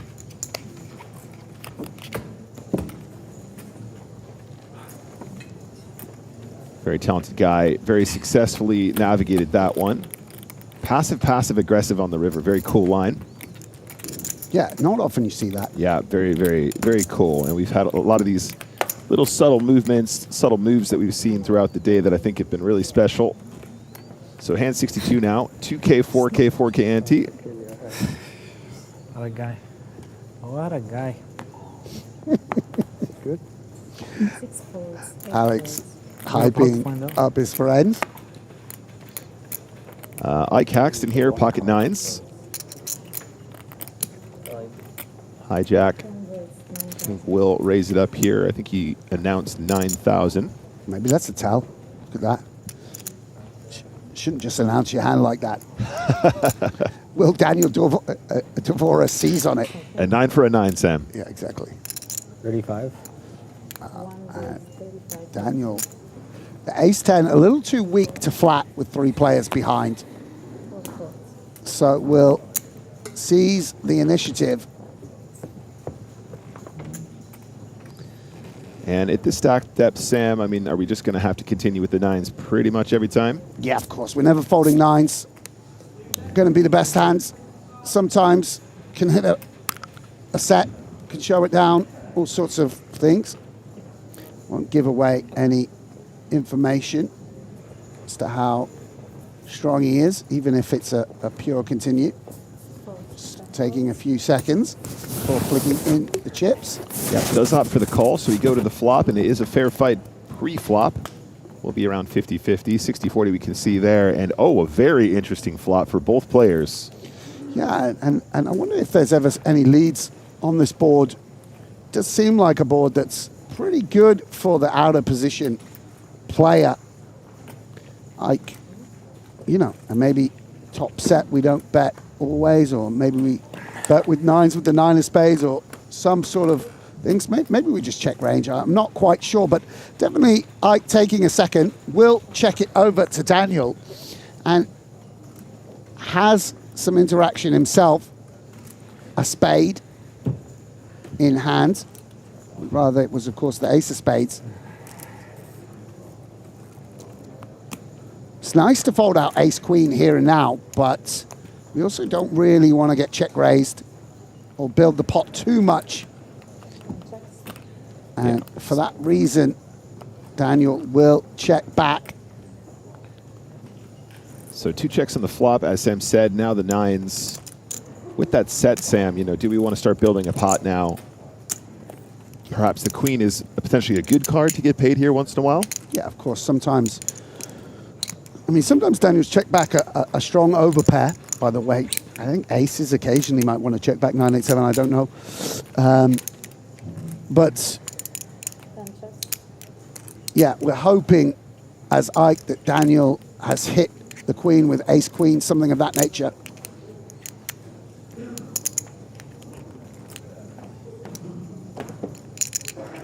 Daniel might want to take his equity again.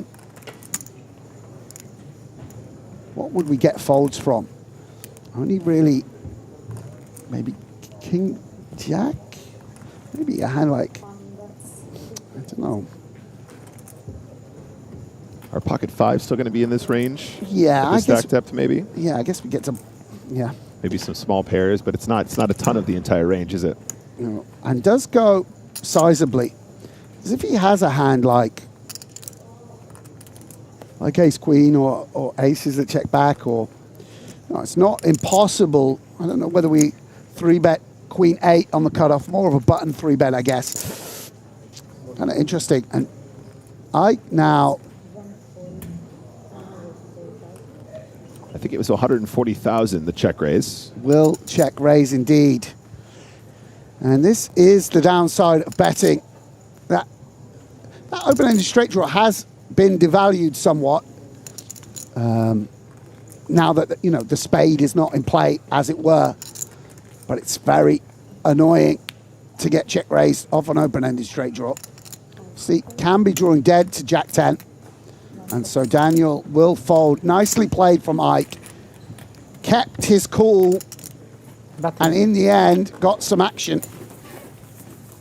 Yeah, did manage to accumulate a few chips there, Sam. Yeah. Up to 126 big blinds overall now. Yeah, and also, the important thing, as I'm sure you know, Nick, is, when you're playing against someone, by the way, chip leader at the table now, Isaac Haxton, when you're playing against people so often, you need to make sure that checking range has some strong holdings.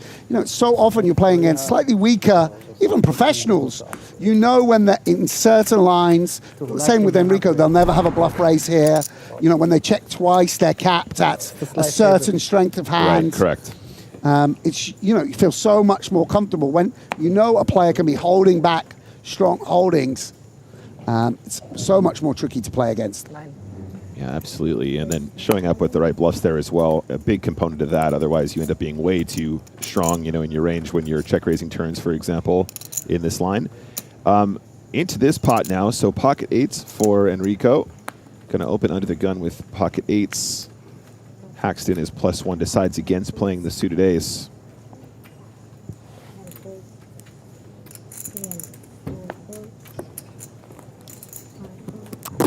Don't worry, we're just taking a slight break.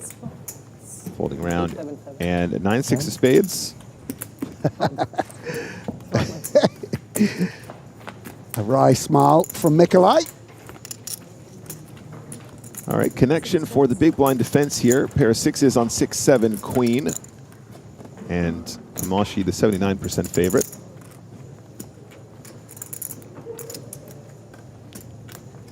Yeah, maybe the lowest over pair we want to bet. We can get value sometimes and also needs a bit more protection than 10s or jacks. Goes for 11,000. I think that's understandable. And as it happens, Mikolai does have a holding that Enrico could get value from. Yep, so 11K into 24. And it is a check raise. Yeah, I do think we want to check raise a 6 sometimes. Maybe more orthodox to pick a hand like 6-5 or something that's a bit easier to like back into a straight. And also, a lot of the folds, auto folds, come from 10-9, Jack-9. So I don't love this, but Mikolai's aggressive instincts coming into play, knowing that it's not easy to navigate this 6 to showdown in a passive line. Won't get a fold here and now.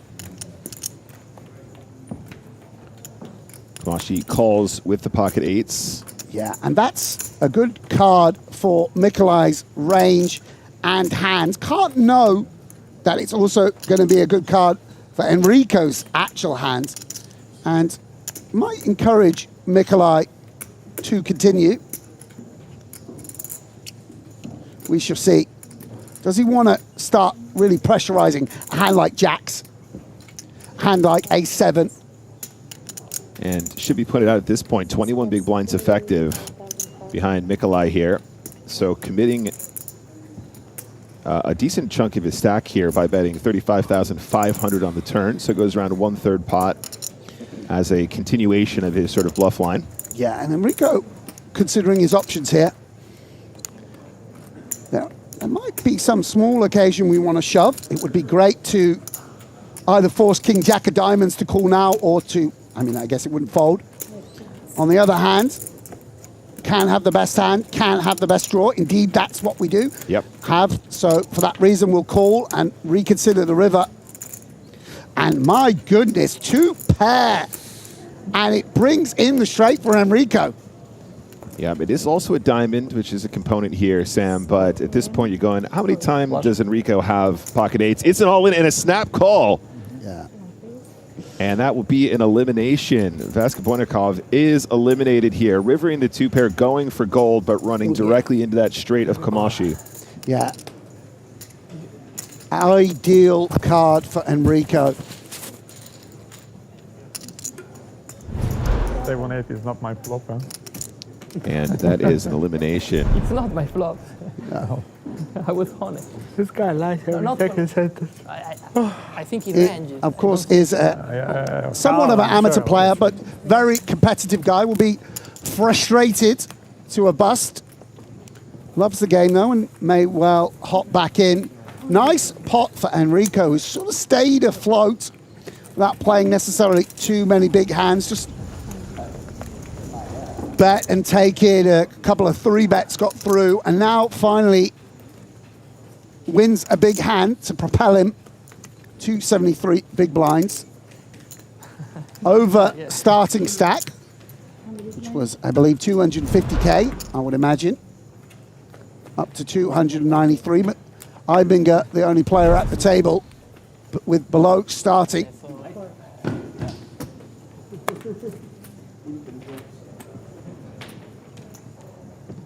So on to the next hand we go. Ike is first act here, onto the gun. Very pretty hand, king, queen of diamonds. Beautiful. More than enough for Isaac Axton. Yeah, playing a little bit shorter handed as a result of that elimination here. 6-handed poker, little 6-max action, Sam. You love to see it. Yeah, fast and furious. Any takers? Mr. Enrico is going to come along with the 7-5 off. What do you think? 350. 42. Check. Strong flop. Very strong. Really? Just got the royal draw. Deuce, ace, 10. It's better than making top pair, isn't it? By a long way. It just looks. Oh. I check. We want to see. Even I want to see. We want to see the a royal turn. draw. We want a rabbit hunt. Oh, don't bet, Ike. Don't bet. He's pretty He's going to have to. He's going to have to. He's compelled Gonna have to bet ace 10 deuce. And I don't see how the 7-high can continue here. Dealer, one time. It doesn't even show. Look at that. Doesn't even show. True professional. True professional. I mean, he looks aggravated that he couldn't see it himself. So a pickup there for Hike Axton. Nope, Ike Haxton. Haxton, the hiker, and 127 big blinds in the stack now. Yeah, it's you can pronounce it the French way. Axton. Axton. Ike. Axton. Isaac Axton. Where is Aussie? Sorry to all French viewers there. Hopefully they're tuned into the French language stream. Well, I'm sure they are. Those boys do a grand job over there. I think that's still how they would pronounce it. I don't think that's insulting. Yes. Nice to see some smiles at the super high roller table. No, Alex doesn't care. Yeah, I was saying to Joe just a little while ago, or maybe to James, you know, one of the nice things about seeing day ones is, you know, people are a little bit more relaxed and chatting at the table. The stakes are a little bit lower. Yeah. You're not sort of, it's not quite as dynamic. The chips are worth a bit more straightforwardly what they're worth, rather than having to recalibrate each and every hand, each and every elimination. No, you're not getting away. I just love that from you, Sam. It's more lower stakes in the 250K. It's the lower stakes segment of the 250K buy. I can take, yeah, I take that. Okay. And Ike Haxton with the 9 deuce off. It's always your fault. There is a fault, fold. Enrico. Yes. It's your fault, yeah. Yeah, See? 100% your fault. There is no way to run. Yeah, but why you do tables without... Yeah, that's actually a good point.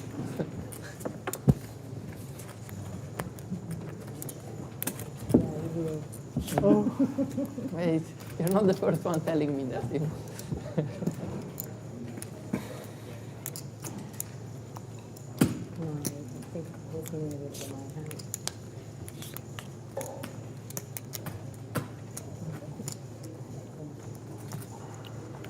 We go to a new deck. Yeah, we need a new deck here, guys. So really quick, we had to swap the deck out because a card fell on the floor, Sam, which we all know means new deck alert. The VIP, you had it as well, probably. That's where the pause in action is coming from, but it looks like we're getting the wash in.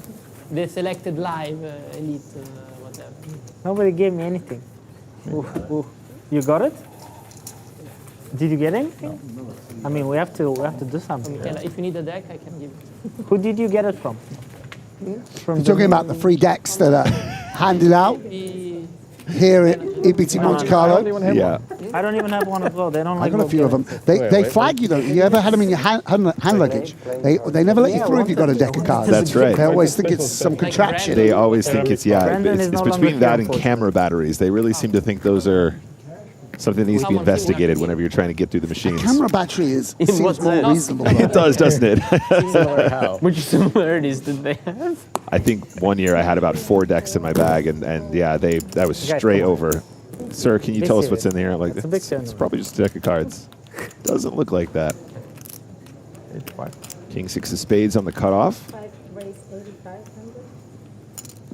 I'm assuming we're going to play this one. Does start with the raise to 8.5.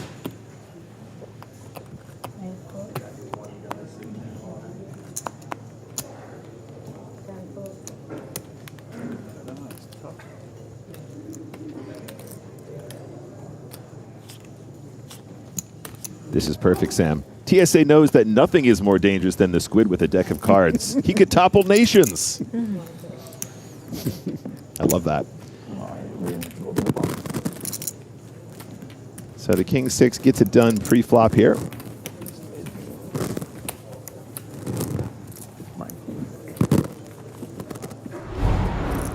Here's a look at the breakdown. 22,502,765 in live earnings. #1 on the Turkey all-time money list. EPT Super High Roller record, runner-up.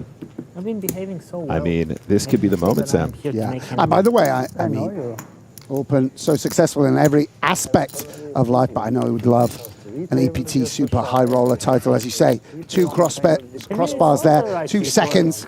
There is no feeling like a win. With Orpen, has had I have to restrain myself. Super High Roller titles elsewhere. Lost heads up to him, actually, the great man in a 50K WSOP Europe event. It's one of my favorite poker experiences. One of the few times I didn't feel any sadness. Top player, top bloke. So Ike Haxton has decided to open up the 6-3 of diamonds here on the button. Goes for 10.5 now. Pretty chunky open as our chip leader. Is this a form of meditation? No, I'm trying to hold my... Matthias Eibinger that's a form of has pair of 4s, will defend big blind. We can do it together. Rockabye. More room for my... In these 2 hands, it's got to come Ace King Jack, right? Oh my God. A lot of card removal. just to really challenge him. Empty, these 250Ks are too easy. Let's see a tough board. Oh, okay. It is 6 King King. 2 pair for Isaac Haxton. 2 pair for both players, Sam. Oh, indeed. Indeed. And actually, yeah, one of these boards where it's very easy to level yourself, but button versus big blind. No, but he... What's the prop bet? I mean, how hard? The prop bet he's not going to have a 6? That he could only lunge everywhere. And he was like... Ike Haxton is going to range bet this board. I can't possibly fold pocket 4s. These are the tired. things that start going through your head. Because I think he had to like walk from like lunge from like Cove to the poker room. Wow. Is a bet of 6.5K. Very sized down here, 6.5 into 27,000. Yeah, Eibinger not going anywhere. Yeah, absolutely not. And is calling pretty significantly behind, right? Feeling like he has the best hand often enough just to call, but obviously there's a lot of tricky streets to navigate coming as well. 9 of hearts completing the flush. And it's going to check over to Haxton.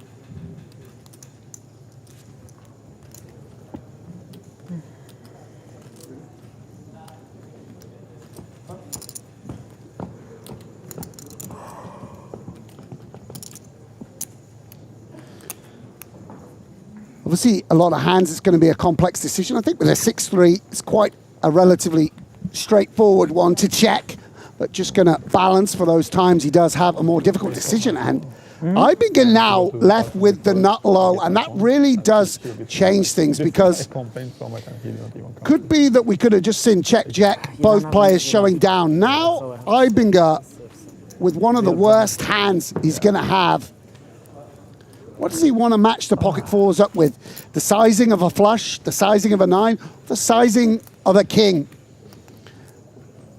Will he go for a big bet? 34,000. Yes, he does. Going to have plenty of value. 34. We're going to have a 6 himself pretty often. And it's very, very unlucky that he's somewhat run into it. Just considering whether he should raise, I don't think he will. Playing the board. Playing the board.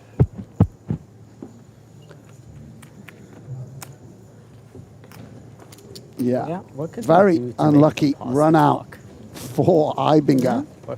Yeah, as you say, Sam, I think probably check was on the cards there a lot on the river, right? But when the board pairs, suddenly the fours have no value whatsoever. It's just a very common mechanic, isn't it, Nick? Yeah. That the nut low, you always bluff with. You just got to go for it at that point. And, you know, he's showing you signs of slowing down turn as well. So even more reason I mean, if Ike has queen high there, it's going to work pretty often. Right. Little jack high situation, sure, no problem. Enough so that you can't go, but like there's like more time added. I would just go, I think.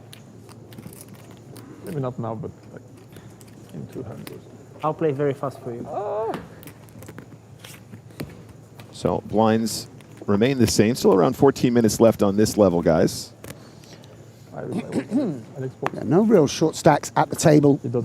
Even after that setback, Ibinger remaining on 44 big blinds. It might be quicker than him. Ike and Alex with over 100. I mean, like Ike actually with 141 big it's blinds. Very peculiar. Really, everything gone his way for the last hour or so. Yeah, I mean, you can see him widening up that range as well. 6-3 of diamonds from the button there, sort of sizing up that pre-flop size, and then going to town with Ibinger.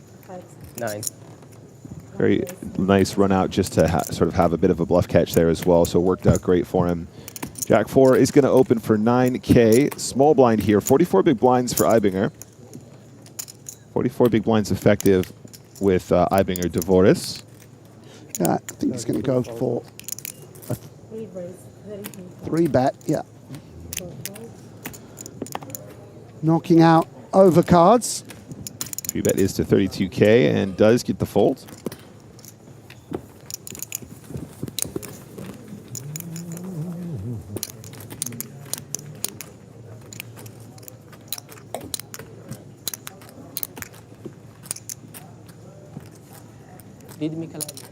Got any favorites out in the field, Sam? Anyone you would pick for the win?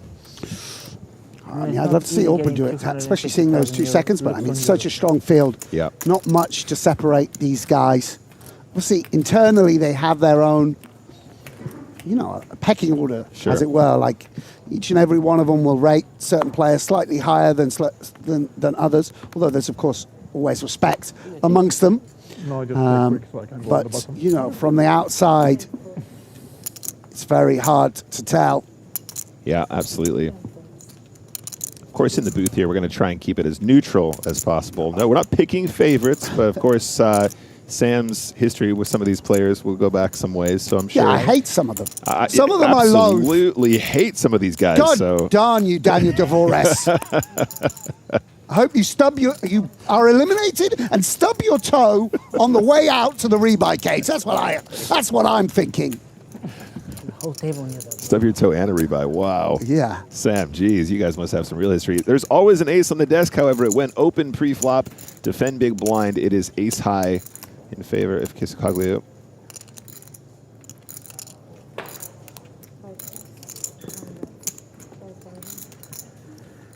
Checks it over to Dvoris, who continues for 5,000. Yeah, not exciting to see a call there. See, can be ahead of 6x, King Jack and the like. 9's a little too strong to be bluffing with. One would imagine. And so we'll check back. Yep, 4 of clubs river. So on this run out, Sam, and with the check back on the turn, ace 8 of diamonds, we're feeling pretty good about a value bet. Yeah, we're going to have to go for value here with the ace 8, one would think.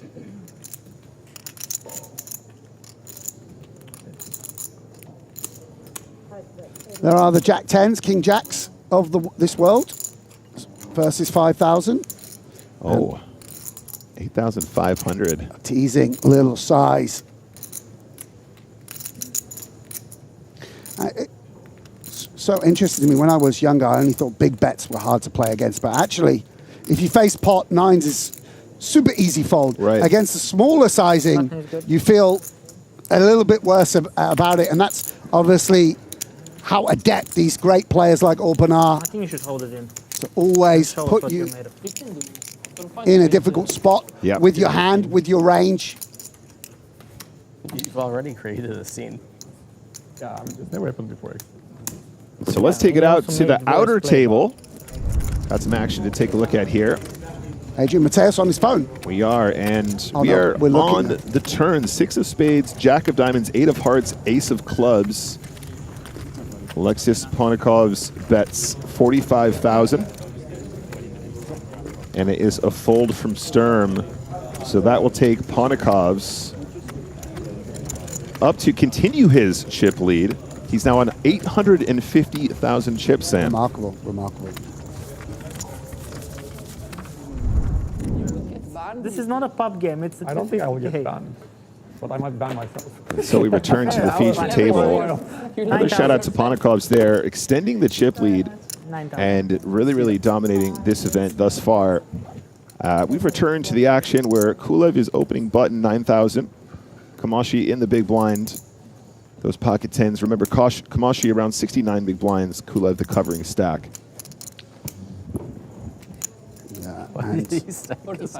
Will 3-bet. I think he put a couple of them in his pocket. No, he put much it are you playing? Penn's obviously doing very well versus a button open. 310 total. I think a 7-8 suited would certainly continue. 9-7 suited though. How does Alex 45 is the raise. rate it? 8-7 suited, one of those magical combinations, Sam. You know, you can't really do much wrong with it. It's so diverse. It's so 9-7 though. special. Alex does feel compelled to continue. And this pot, it's very big. Obviously, you can see doesn't match up too well against the 10s, and a set for Enrico. Gonna hope desperately that Alex has made top pair. Alex with the gut shot. And also chess assist. Strikes me as a board that Kamashi probably will c-bet frequently, having 3-bet pre-flop anyway. So suddenly, as you say, Sam, just really begging for that ace high to connect with. I mean, this is just an ace jack or an ace queen or something like that. And we'll check it over to Kulev. Do we want to start bluffing with the 9-7 now? Seems like a hand that if we were to get check raise, it's not the end of the world. Yeah, it does start with a check. Kamashi checking it back over to Kulev on this occasion. Feels like an ace will bet pretty often anyway. 24. Needs some strong hands in his checking range. And Alex obliges. Opts for 24,000 into a pot of 96. And we could go either way here. If I had to guess, I would imagine Enrico might want to check raise here and now. So you can be up against ace X of diamonds, something like that. On the other hand, depending on what he thinks of Kulev's tendencies, Alex is going to have plenty of bluffs and do the value betting for him with the ace. Does check, call, and a brick on the turn. And now Kulev, I mean, he's pretty much bottom of range, apart from having 7-8. And 7-8's actually, obviously a better holding with that double gutter. I mean, it's got to be tempting to fire again. Targeting a hand like jacks, queens, something of that ilk. We have plenty of ace-X ourselves. As you say, Sam, these guys have so much history together. You know, was there something historically where Kamashi saw Kulev really attacking in these spots, and that's why he's choosing to continue to play it slowly? If that's the case, he seems to be on the money. He's reaching for chips. Yeah, Alex can't help himself here. Far again, and it's a sizable one.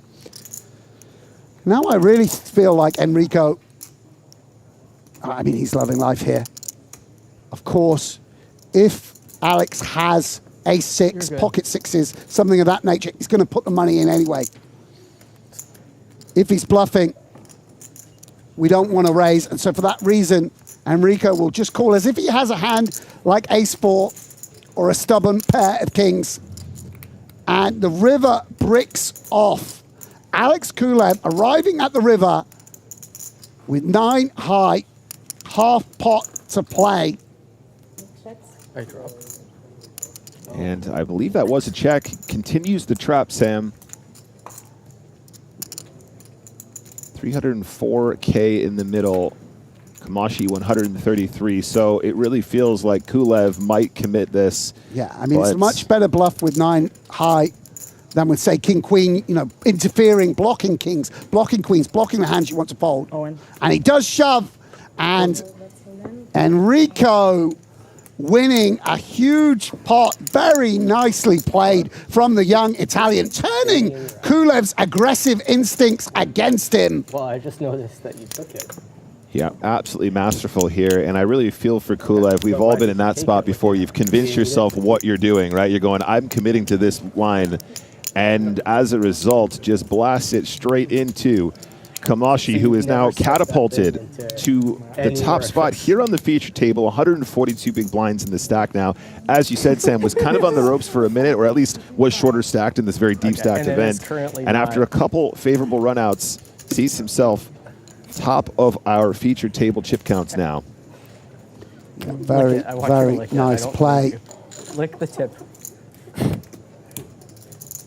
And, you know, again, I was saying just a moment ago how when I was younger, I just thought, you know, the tough way to play was putting in big bets rather than small bets. Quite similarly, I always used to think the way to play good poker was just pure aggression. Right. That's how you made money. There we see taking the passive line is rewarded with 300,000 chips that you might not have ordinarily received. If you come in with a big bet yourself, maybe that 9 high is straight into the bin on the flop.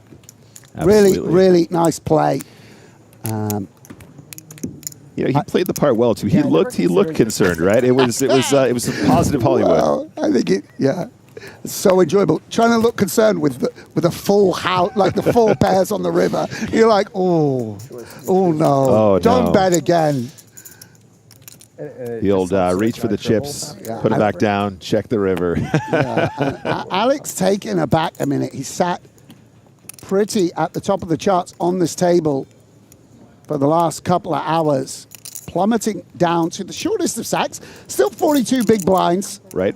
Obviously, you know, shorter levels than we had in the 100K, but still a lot of play.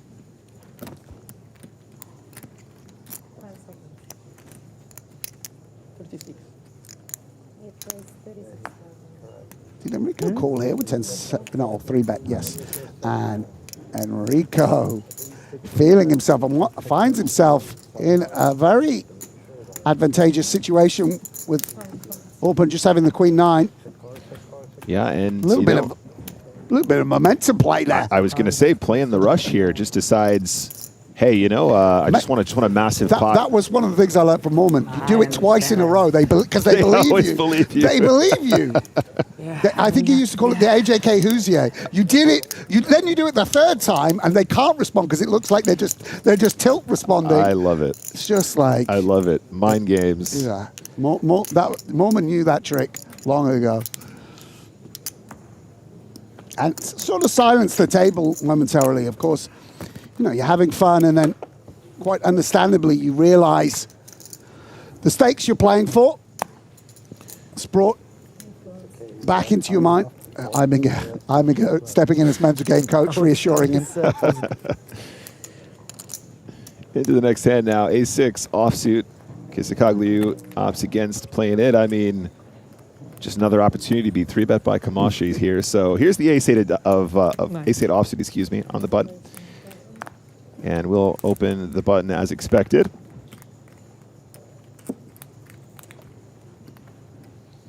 Mike Haxton, King-8 offsuit, small blind. Raise of the eyebrows. You know, for someone who's covering up the majority of his face, he's very expressive, even still. Yes. Yes, absolutely. That's very true, very true.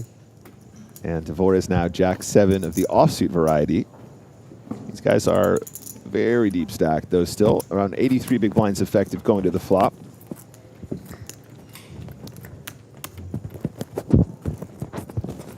And the flop is deuce for Trey.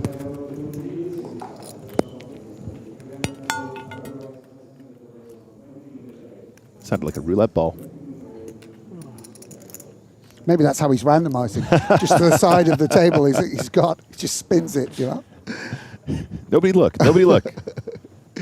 I have a system. Checks it over to Kamashi, has the 2 over cards and the gut shot.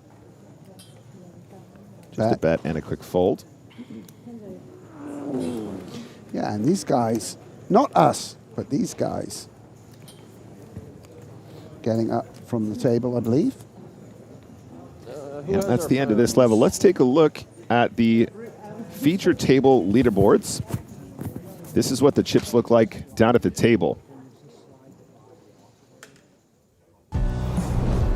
So it is Enrico Kamashi after that massive pot up top with 120 big blinds. Alex Kulev at the bottom with 33. Huge swing. Huge, huge swing.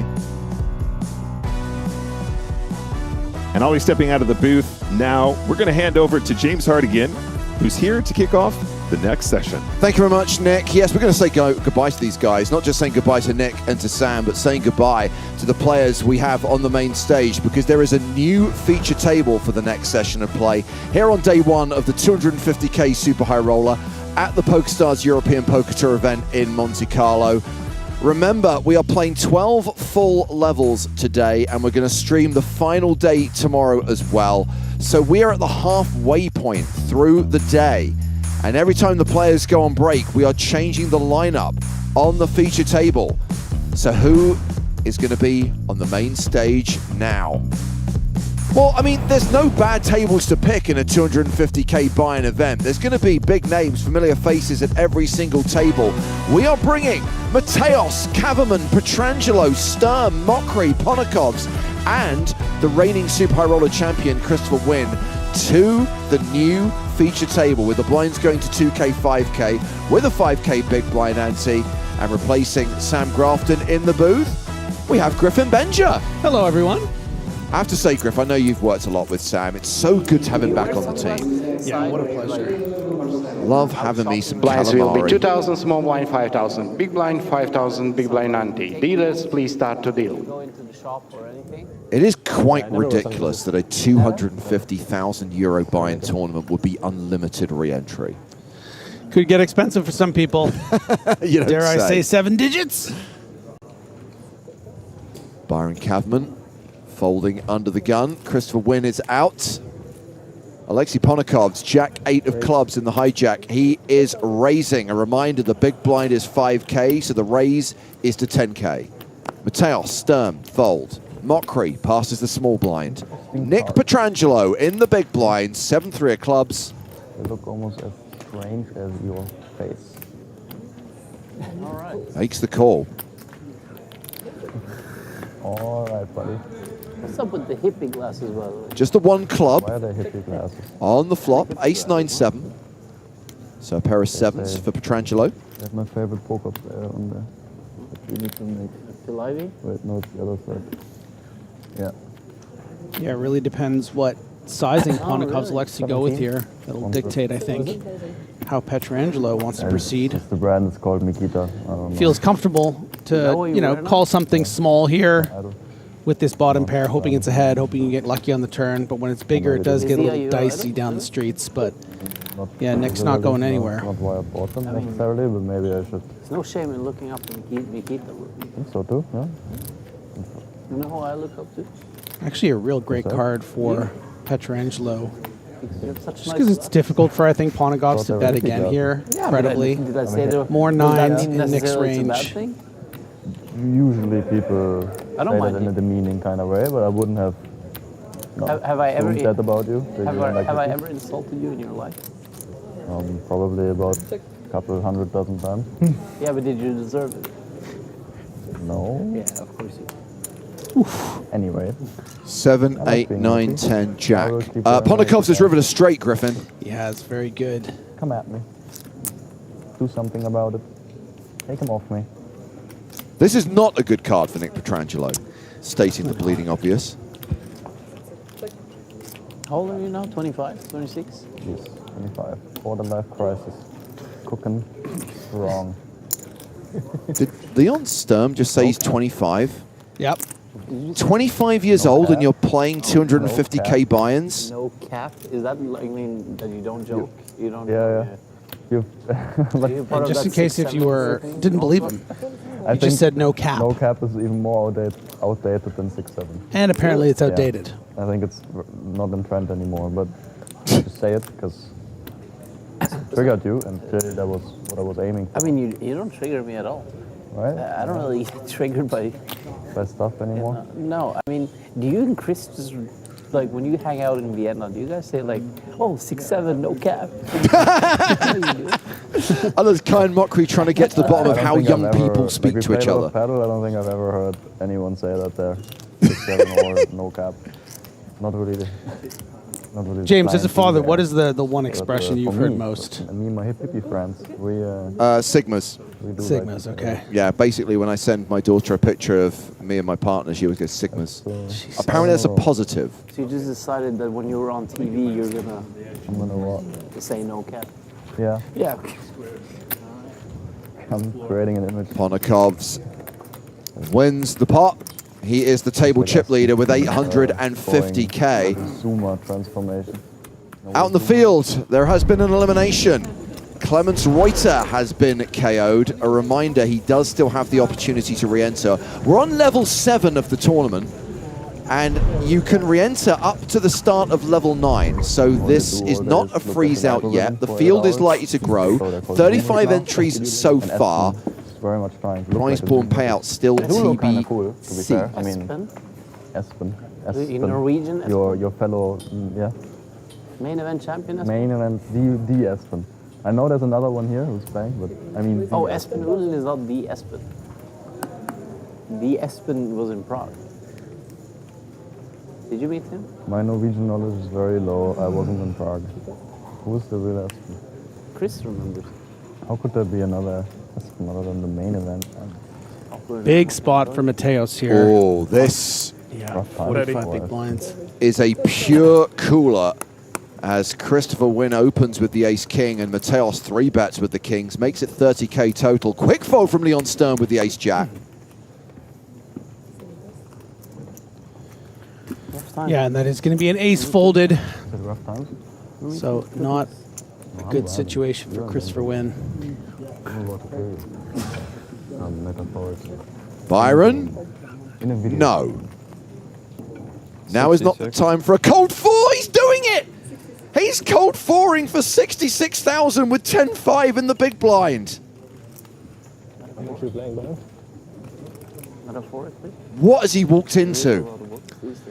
I wouldn't call this walking. This is just running headfirst into 2 brick walls. I haven't heard it all. You know, it's hard to really categorize this as some sort of a, you know, brain malfunction. It's just about, you know, a frequency thing, I think. Maybe Kaverman's randomizing and maybe decided 5% of the time I got to do this here. And, yeah, you know, did that roll in his head, looked at some sort of clock and just went for it. So Wynn responds with a 5-bet, which is enough to put the other 2 players all in. I'm going to go on a limb and say Adrian Mateos is not folding kings here. He does call all in. Kaverman, I hope, will fold.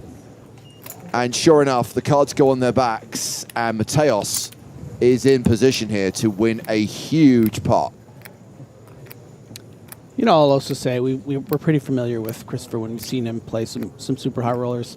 Can be quite active. You know, Adrian's someone that's going to certainly play back. This would have looked genius if these two players had, you know, ace 10 off and ace 6 suited, something like that. But no, they had the kings and ace king, James. Indeed. No ace on the desk. Queen, queen, jack. Mateos better than a 3-1 favorite to double up. Yeah, and we can see that ace missing from the Leon Sturm ace jack fold, as well as the 10 of hearts missing from Kaverman's ambitious 4-bet. Only an ace or a 10 on the river would eliminate Adrian Mateos.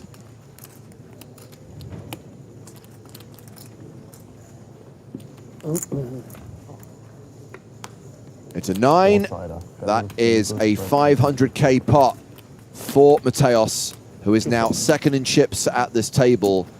Christopher Wynn dropping down to 350k. So still above starting stack, still has 70 bigs. Kyan Mockery is the shorty at the table, by the way, a legitimate shorty with 12 big blinds. And the blinds going up every 40 minutes. 40-minute clock in this 250k super high roller. You don't know Carlos more? Oh my God, it's a starting stack 250, same as the buy-in. Yeah, that's sick. I like that. Hard to get a starting stack that's, in my experience, I don't know if I've ever played a tournament with a starting stack match the buy-in. I think back in the day, the World Series main event had a 10k starting stack to match the 10k buy-in. Okay. Why would you? You're living the life. I'm hearing that Mikolaj Vaskobojnikov has just bought back in for his second bullet. So Vaskobojnikov in this tournament now for €500,000. Sorry. Didn't know you had such high standards. Does that mean I have high standards? Really? Well, this is a raise from Ponokovs with ace-6 of spades. Chris wins big blind. He's got queen 9. Such a good way of getting out of the conversation. To say cliche. So good. Don't need to say anything more.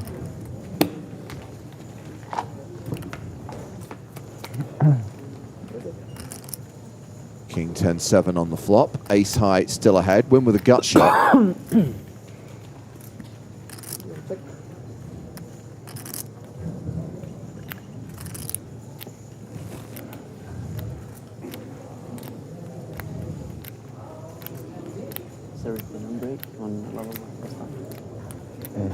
Vito asking if Stapes is still in the tournament. We did not manage to fundraise the 250k that would have been needed. Shocking, I know. That was a bit over the top to say no 10 a.m. Like low end food, you know. Can't always take every spot. Continuation bet of 22,000 gets a fold from Win. On to the next one. No, Viraj. Registration is not done. Late registration remains open for another 2 levels. Really fun to watch Ponokov's. You know, we're kind of used to seeing a lot of quarter pot bets on flops and stuff like that. And the way that he's, you know, utilizing some bigger sizings, put more pressure on hands such as Queen 9 there that had so much equity into that Ace 6. It's cool to see him navigate these spots maybe a little differently than your average reg would.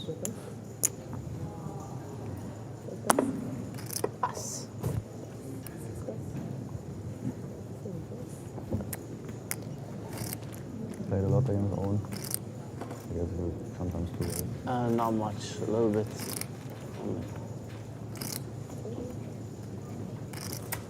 You see that?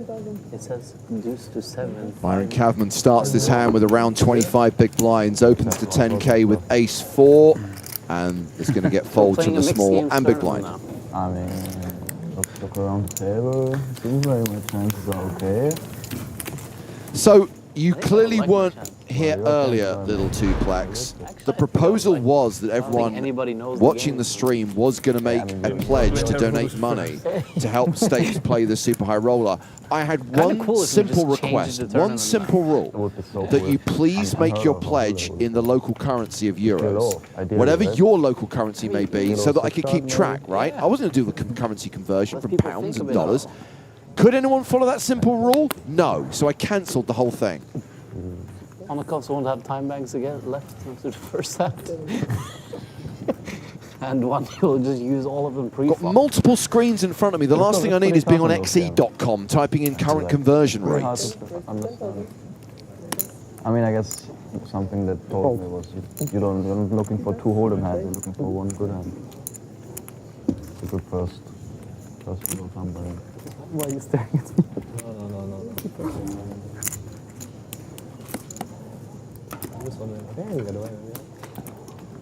No. Kathman versus Mateos. Cut off open. Big blind defend. My money's on Caverman. I mean, I'll give you 100 to 1. Queen high is the best hand. Open-ended straight draw. 81% equity. In position. Action check to him. I will give you 100 to 1 on $10. No bet. I'll give you 1,000 to 1 on $10. How much money would that be? 18. 1,000 to 1, 100 to 1 on $10. I mean, this ends. This goes $10,000. He's already You're not folded. going to do $10 to 10 grand? The camera couldn't even get back on Mateos in time to catch him folding. That's how quick his cards went in the muck. You're such a nit. I just don't like giving you free money. Oh, but you like raising it for James. For Joe, pardon me. Unbelievable. No, I didn't like raising it for Joe. The whole thing, as I said, was a disaster, and I cancelled it after 20 minutes. I hope you gave everyone's money back. I don't want any Kickstarter scandal. The great thing is, we can just blame it on Joe. Yes. He'll be out the door after Sunday, and suddenly any scandal, any problems, we can all just blame on him with no further ramifications.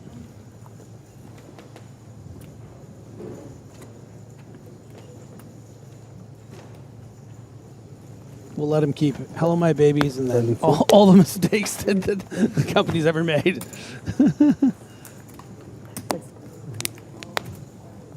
Monaco is attacking Mockery and going to get the quick fold from the better hand. Very nice. Wannabe 69 says hello from Germany. Hello from Monaco. Actually, We're don't touch me here while you're until the weekend. Going to continue our high roller coverage for the next couple of days. Got the final day of this 250K tomorrow. Really excited about Wednesday. We're going to be streaming an exclusive high stakes cash game, a 200-400 game with a 100K buy-in before we kick off our main event coverage on Thursday. Yeah, I mean, it already takes a lot of restraint for me to not make German jokes. And, You can make all the German jokes you want. I think Chris would love it.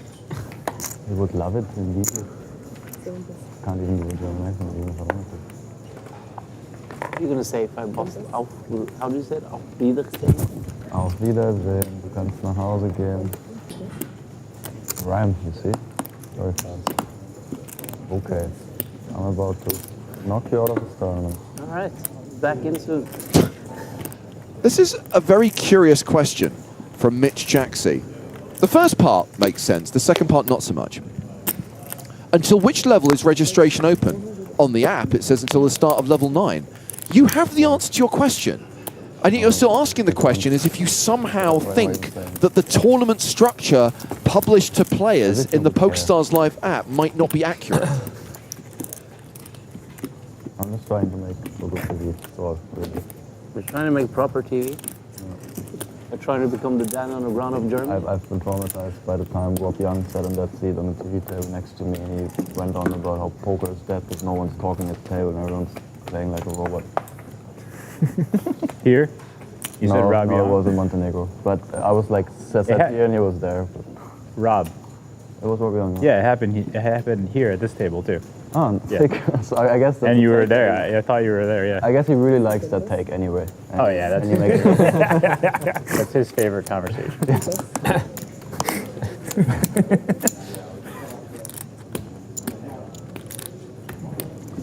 right.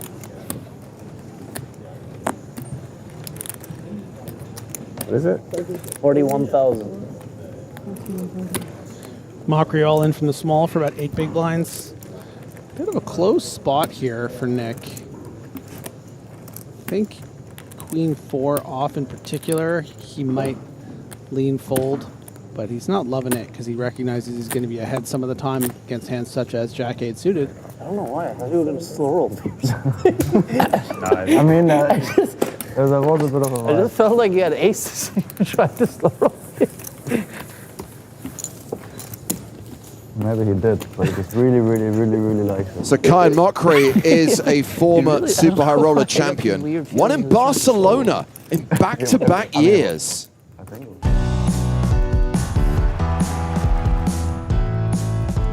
Turn card is a 5. Wow.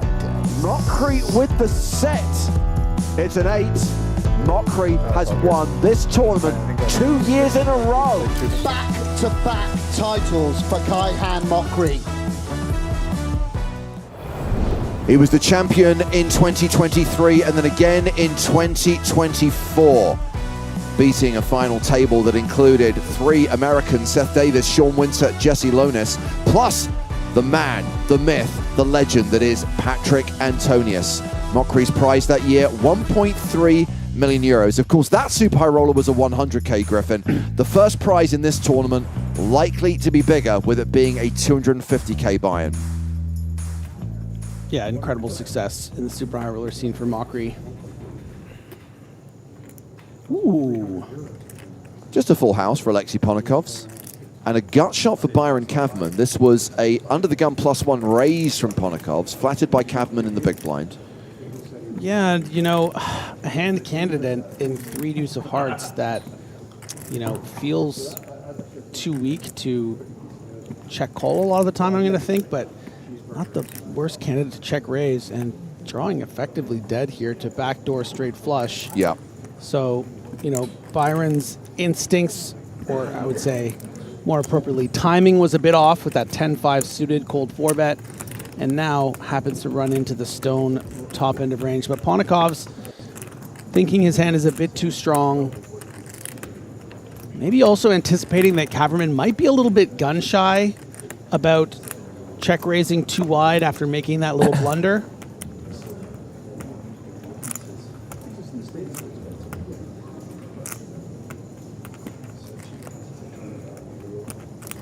Is Byron going to take the bait?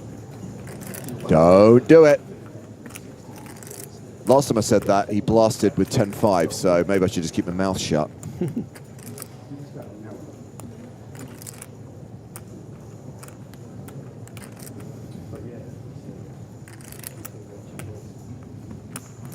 So Ponokovs making a delayed C-bet here.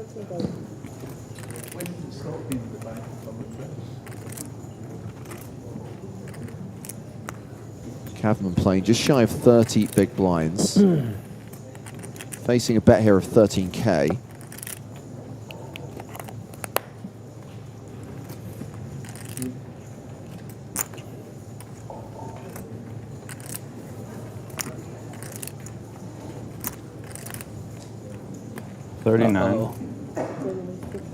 And he's going to play this draw aggressively. There's no good draw, by the way. I'm aware that he has 0% equity. Can I see your stack? Kaverman putting his foot in it once again. You can't blame a guy for trying. I mean, you got to be prepared to battle. Yeah. At this, you know, outrageous buy-in level. I mean, to be serious for a moment, he's just unlucky that both times he's tried to make a move, he's walked into monsters. No need for Ponokovs to re-raise, just a call. River card is the ace of clubs.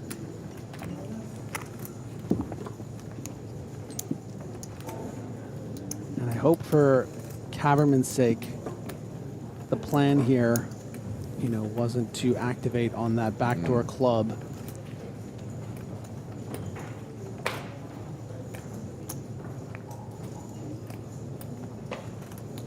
Does stand to reason that with something like 2 clubs in hand, Kaverman would play this as a check raise some of the time.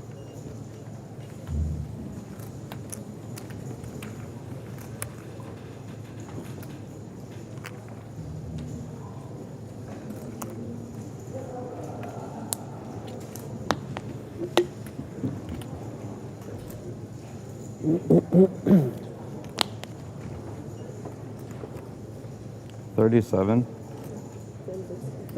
You are about to be raised all in, my friend. I mean, at least he didn't shove himself on the river, right? Correct.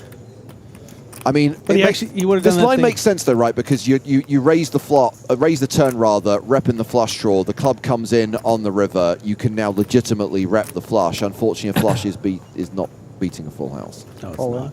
And he doesn't even have the flush. There's the all-in.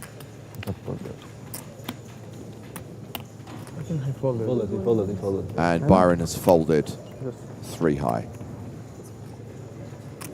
He folded. He folded. He is now folded. He looked so tense.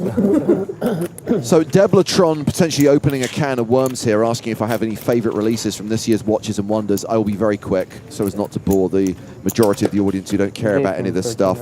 I love the stuff from Vacheron, the new 1921s, the new overseas dual times, the cardinal points in titanium, I think are stunning.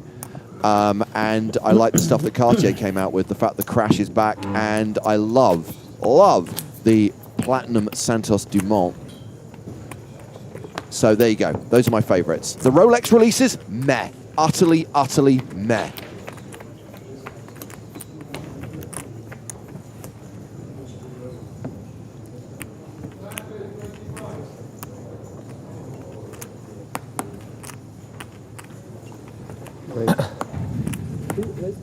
Ponakov's raising.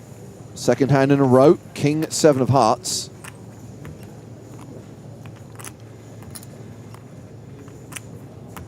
And a sizable chip lead now for Ponakov's on this feature table, close to $1 million. Next closest is Mateos with just under half of that.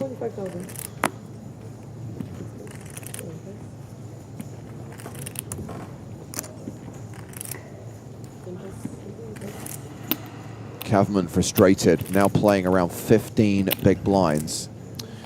Sturm offering Alexei a nice price here with this 2.5x 3-bet, but Ponakov's not going to fall for it. Gets away.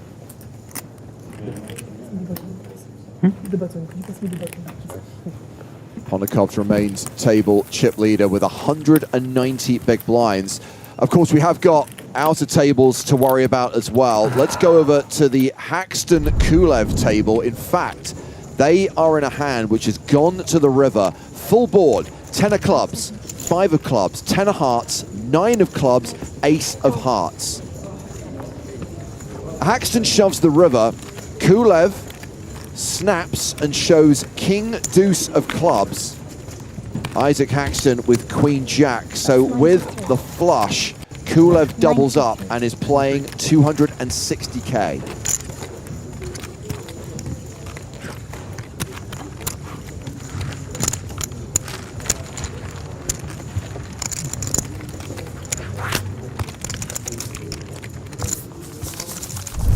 $14 minutes until the blinds go up. Kulev also a representative of the new super high roller young guns. Yes. Can you guess how old Kulev is? That's a good question. I would say 27. That's probably about it. Maybe 28. Look it up, Griffin. I'm doing it. Use the interwebs. Well, this is a hand with history. Ace-7 offsuit has not worked out for certain players. Benjamin Sprague in super high rollers. But right now, Christopher wins okay. Top pair. Ponakov's with second pair in this blind v blind clash. I think he's actually 30 or 31. He was 27 in this October 25th, 2022 article on PokerStars. Assuming he has aged in the appropriate way since then. You can imagine he's in his early 30s now. I'm glad you proved to the world that you can do simple mathematics, Griffin. I'm impressed. Yes. I'm full of surprises. Near 18 million in cashes for Kulev. You're certainly very good at doing simple things.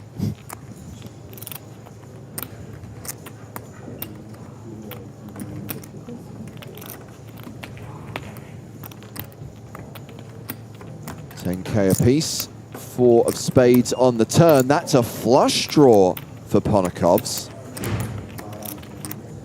And a straight draw to boot. A gutter ball, if you will. Yes.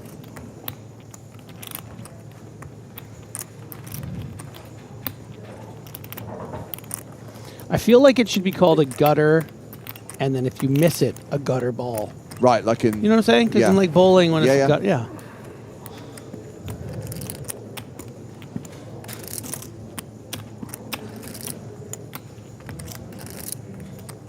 Griffin is going to lead an international effort to rebrand certain situations in poker. Well, with Joe out of the picture, you know, it's just the market is wide open, baby. Win does not bet 23, right? the turn. Instead, it's Ponokovs. He makes it 23,000 with his pair and draws. Yeah, I kind of like this check from Win. I mean, the 4 just interacts so much with the range of Ponokovs here between the 6-4s and 3-5s, and you know, you think your ace-7 is still good a lot of the time here, but you know, it would be a disaster to be raised here. You also want to maybe keep some bluffs in. So he's going to check call. Let's see if Ponokovs can get there on the river, and does. 2 pair. I forgot about the 2 pair. There I was thinking he's got the straight draw, he's got the flush draw. Of course, a good old 3 just to give him 2 pair.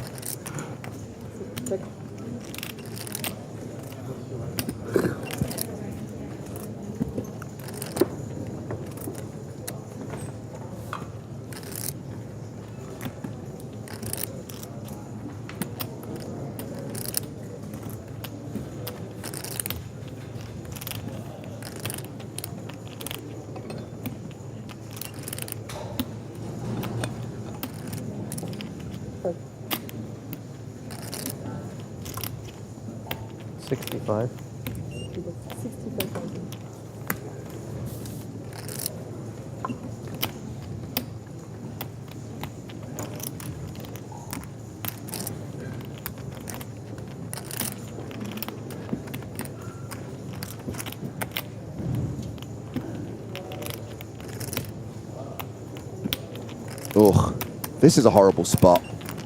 I mean, the board did get a bit straighter, and Ponokovs has so much weird stuff in his range being in the big blind. Yeah, Win does not like to get bluffed. But in this spot, it's hard to imagine too many combos where Ponokovs doesn't have the better hand with this 3 river. I'm Johnny Walker suggests go all in. I'm going to suggest that Christopher Wynn is a better player than that. Now, he does make the call, fair enough. He still has top pair in a blind v blind battle. But he will still have 217,000, around 40 big blinds. Meanwhile, Alexei Ponokovs has moved over the million mark and now has more than 200 big blinds. We have got some players with 0 big blinds. A couple of eliminations out in the field. Pedro Padilla has just been eliminated. Again, I would highlight, there is still the opportunity to re-enter. Also KO'd, a player who was on our first feature table of the day, Ben Heath.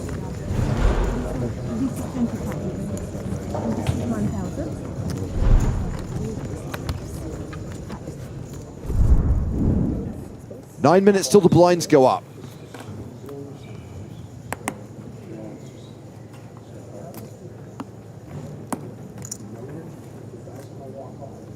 Byron Kavman, Queen Jack in the cutoff.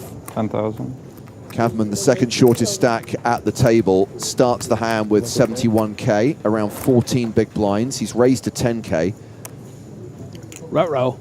Kind mockery is the table shorty with just 10 big blinds. So yes, Chris Wynn with pocket 10s. 27.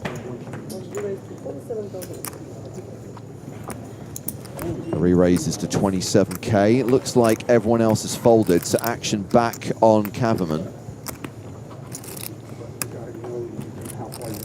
This has been a pretty torrid level for Byron. Yeah, hasn't looked good, but yeah, he's not going to fall for this one.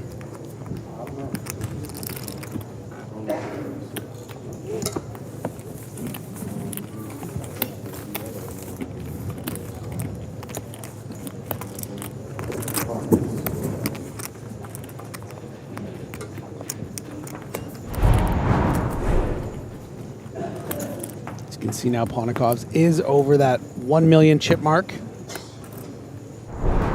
Indeed.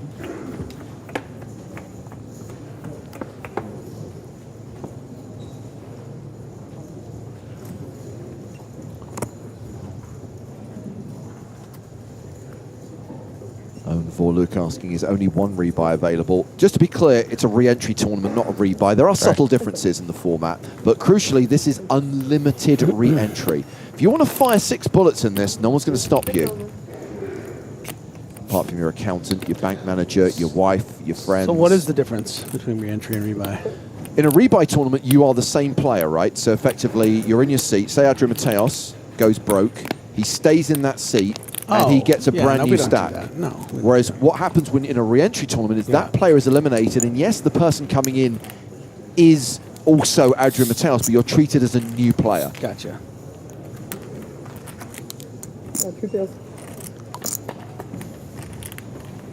Thank you for your question, Griffin. Ace, Queen, 6. 2 pair for Chris Wynn. He has the Lashif, Ace 6 offsuit.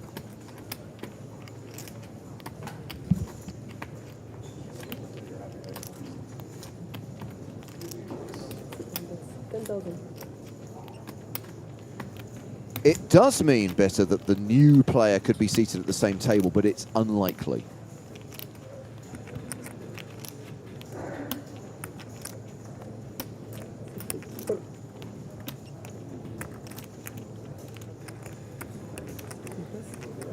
So the bet of 10k from Wynn gets a call from Pontikovs. Leon Sturm gets out of the way. We get the 3 of diamonds on the turn, and Wynn is near enough a 9-1 favorite now.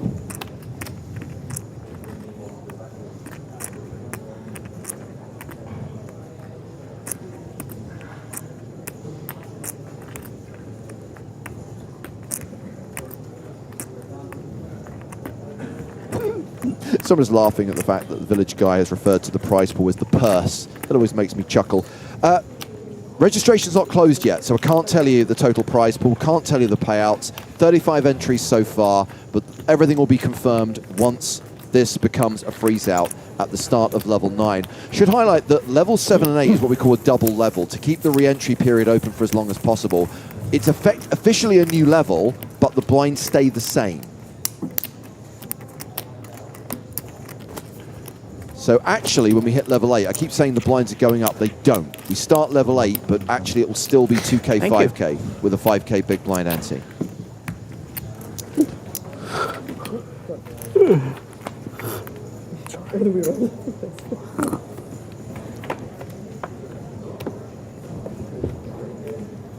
What's gonna happen? What's gonna happen? Whatever happens. 12.5.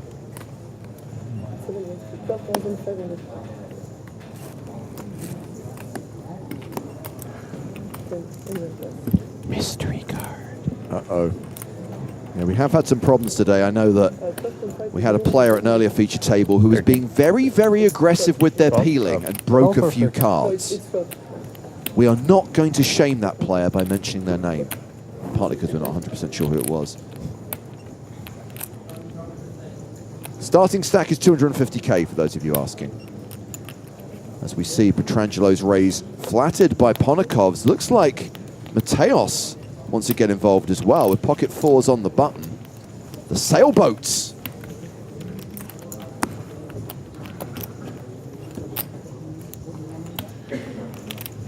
Poor Kyan Mokri. You guys looking at me like it's a bounty tournament.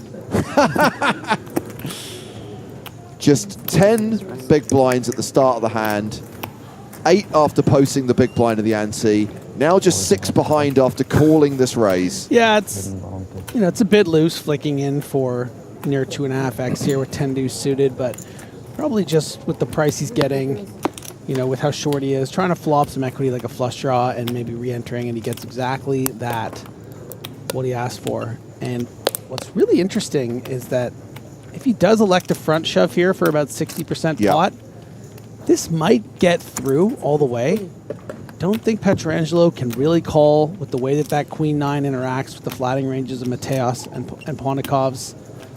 Pontikov certainly can't call with the ace-jack high, and then pocket 4 is sitting there thinking, I could be up against Queen X, I could be up against 9X, then all the straight draws, then all the flush draws. I don't think 4s really, do that great against that range. So, yeah, he's thinking about it like he might just flick it in, to be honest. It doesn't, no. Wow. Nice pickup for Kyan Mokri. And he actually has chipped up to 17 big blinds, meaning Byron Kaverman is now the shortest stack at the table with 12 big blinds. Yeah, that's a double up. How does no one have anything? I mean, people had something, just not enough to call him. They just want to bust me. They both just had 4-6 suited. They just both want to bust me, man. And when I say it to them, they're like, they got scared almost. How did they know? I think everyone fought out of principle because you made it seem like they were trying to hunt you, You set yourself up. Kaverman folding King 9 under the gun. Bring too hard.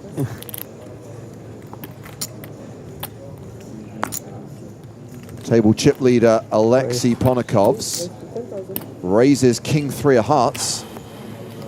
Mateos is out.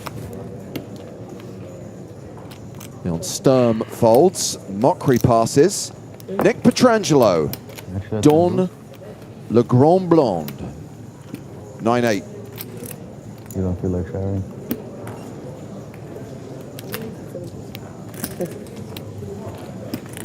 Honor the guy. Say it how it is. Pay your respects. Ace 10-7. Open-ended straight draw for Pietrangelo, who's actually a statistical favorite, despite not having the best hand. It is a post-flop flip. Yeah, that diamond hurts as well, or helps as well. Actually check to Ponikovs. And he is going to c-bet.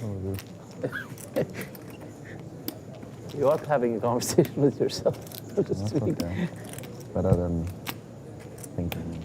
Do you think I had 10 deuce? Well, you said Doyle Brunson afterwards, so I mean that seems like very likely, no? Why would you say it otherwise? Pretty standard. Or maybe I tried to confuse them. Maybe thought about that. 5 of diamonds on the turn. We have a post-turn flip now. Petrangelo's picked up the diamond draw to go with the straight draw. So many ways to win. Yeah, I know my Pappenheimer. That's what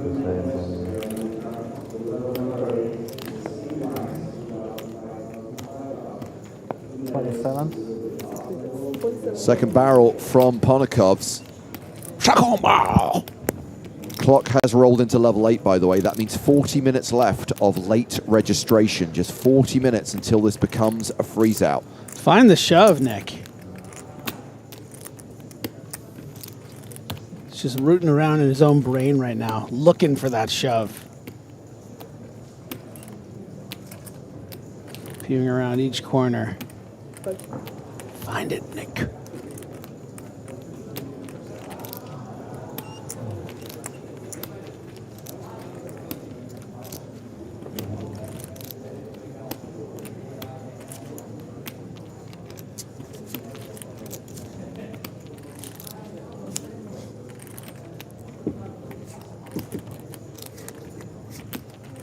Pietrangelo has played one-time bank card and actually is going to fold a hand with a lot of equity as Ponikovs picks up the last pot of this level. But remember, the new level, double blind, they don't go up. It's a 2,000, 5,000 with a 5K big blind ante until the close of the late registration period.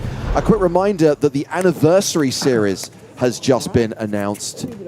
This is celebrating 25 years of PokerStars. The great thing is, because Scoop was earlier this year, in March, you get a new series when Scoop would normally have been. $50 million guaranteed, more than 460 tournaments, and we are going to stream the main event live on Twitch. Get back to 250. I'll tell you what, Jimmy hungry. I'm going to eat my dinner. That means I'm going to have to hand things over to Joe Stapleton. Hello, my babies. You're watching the PokerStars EPT European Poker Tour. There you are. I knew you'd come crawling back. I had to. I literally came crawling back. I walked into France up 700 stairs by accident. I'm literally crawling back. Good for you, though. My legs are jelly.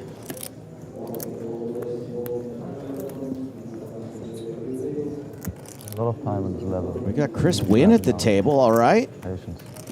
And, hey, Nicky Petrangelo, what are you going to do? Mark my words. Not a lot of big blinds there, brother. He's all in. Tell your mother I said hello. I got a count?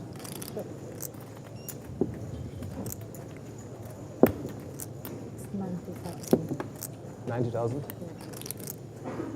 Likely going to be a bit too rich here. Under the gun and then small blind, but we are only six-handed. So going to be some consideration actually from Wynn here. And he is actually going to make the call, yeah. Really makes a difference. Shorter handed here. Hand values go a little up. He's patient. Very good. So where does that leave him when the flop comes? What did Chris just put in? A time bank card? No, he called. He called? He called. We're running it. Domination situation favoring Nick Petrangelo. Queen on the flop is good for him.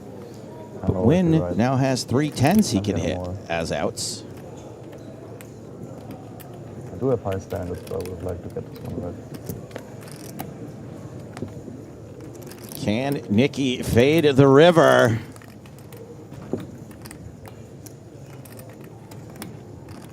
I think so. Yeah. He doesn't even care. None of your cards came. Double up Nick Petrangelo back to 190K. He's kind of over on the flop already. About 60K shy of a starting stack, but that's 38 big blinds still. Gotta reserve it. What do we know about Nick Petrangelo? Pretty hard to do. Want to take a guess? What's that say about? Well, total live earnings have a lot of 4s in them. Good. 7s. Good guess, yeah. 4-1, 4-7-4, 4-7-2. All right. He's back. That's a lot of numbers. The writer is back. And that one was a little bit. Just a quick acknowledgement of the people in chat saying nice things to me, wishing me well. I don't want to make the show about me yet, but I do appreciate the messages. And I appreciate y'all very much. It's been a ride. Me and James will probably cry on the last day, so don't miss that.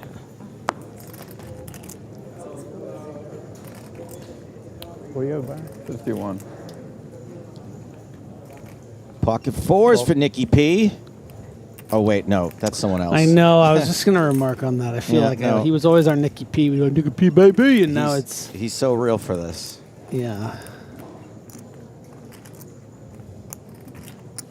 Jack 6 for Byron Caberman. Folds the insurrection hand. Oh, ace queen for Wynn this time. This one could get interesting. Playing about... I mean... What do you do? 40 bigs to start the hand. Under yeah, 40. a little less. 35 bigs. I mean, I think Petrangelo is probably just going to shove a lot of the time here. It's such a polarized 3-bet range here. And if you're going to open pocket 4s, especially to a little higher size. What did you start with? Oh, boy. And so it begins. You know, you don't want to get exploited here by king 5 off every time. So we might have a huge all-in here. Nick jams. Wynn calls much more quickly this time and is in much better shape. Yeah, you never like getting snapped there because it means you're up against the top of the range, which is the sort of 10s to aces, and then all those ace, king, ace, queen combos. Luckily for Nick, it is one of the ace, queen combos. You just got to hold on for dear life, man.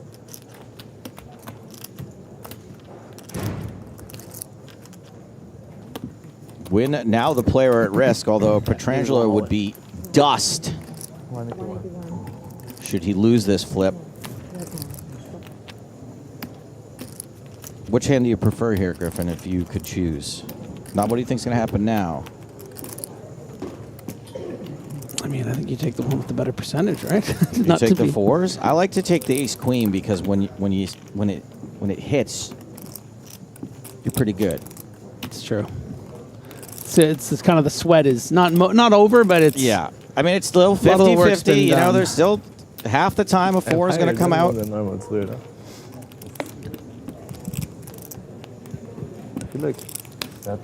Well, the fours will be victorious, I should say, half the time.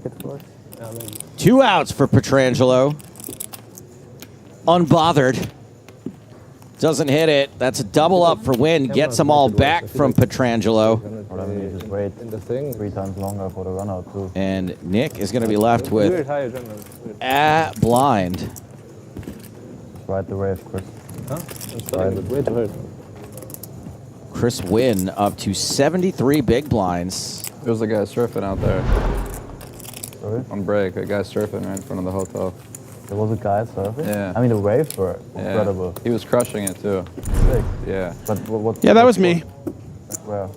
Sorry? Hit the waves earlier today. You went in the sea? Right outside of the Did, hotel, yeah. like Right to outside the the right. hotel. I'm jealous.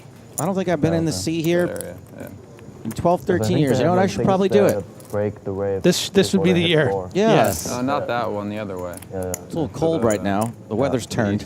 Yeah, they did look kind of massive and that like they have a lot of power, but they weren't really breaking. Like it was just. Really had a great view of sort of everything going on in Monaco. Actually, Yeah, he was, saw this man struggling up the stairs, panting and cool.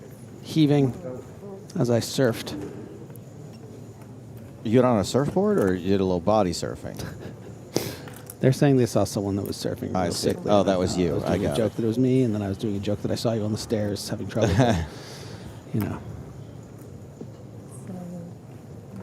Sturm has raised to 10,000.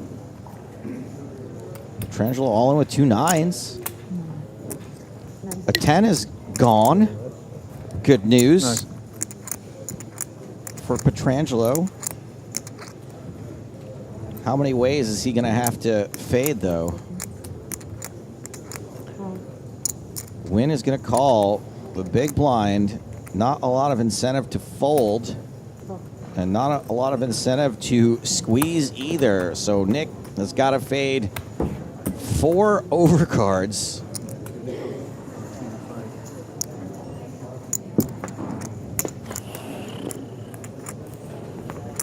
So far, so good. Well, it's a lot of clubs. It is a couple of clubs. The good news about this pair here, too, is it can't counterfeit them.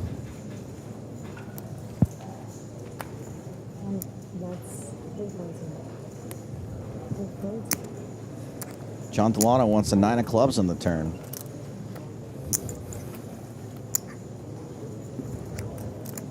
And Wynn's bet is going to give Nick a little bit of protection. Still has to deal with those pesky trees.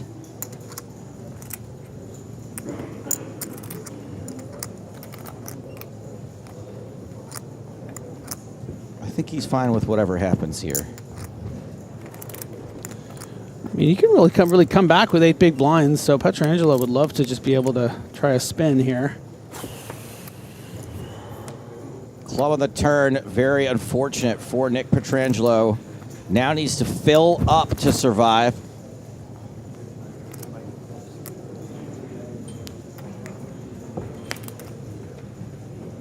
River is unfortunately a king. That's going to do it for Nick Pietrangelo's first entry in this event. Not a guarantee he'll be back, but not unlikely either. We'll have to wait and see. 50 big blinds, one of the GOATs. I'd say he's a slight favorite to get back in. He's obviously very hopeful he won't be put back on the feature table. I'm with Tom. You should just rip the shirt open like Hulk Hogan.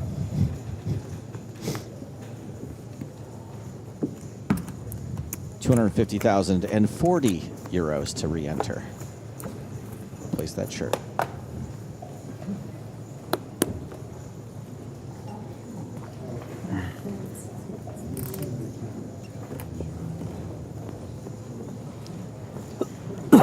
Byron Caverman, ace-10 suited. I would like to wager all my units. He does start the hand with 9 big blinds.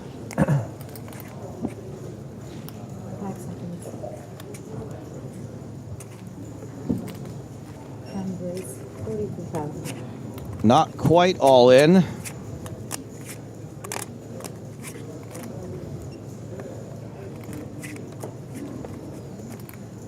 Pratham on YouTube asks, is there a tournament anytime soon?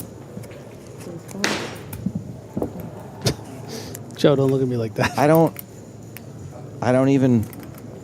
Wins called with pocket 10s. Mateos pocket 7s in the big blind. Not a great situation for Byron. Call. 42, right? 42. Did anybody fold an ace? Not that we saw, at least. We didn't see the cards until it got to Byron in the cutoff. King, queen, 6, 3 hearts. Not a good situation for Caverman. But everyone with a chance here, including our all-in player, to a non-hearted jack or ace. Yeah, we need a non-heart turn and river for starters.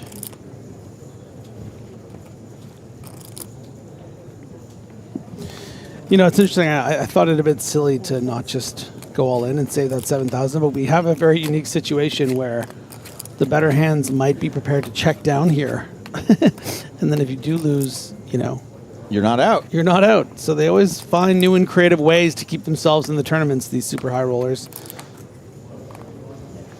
Yeah, I think Wynn's hands are tied a little bit. Oh, no.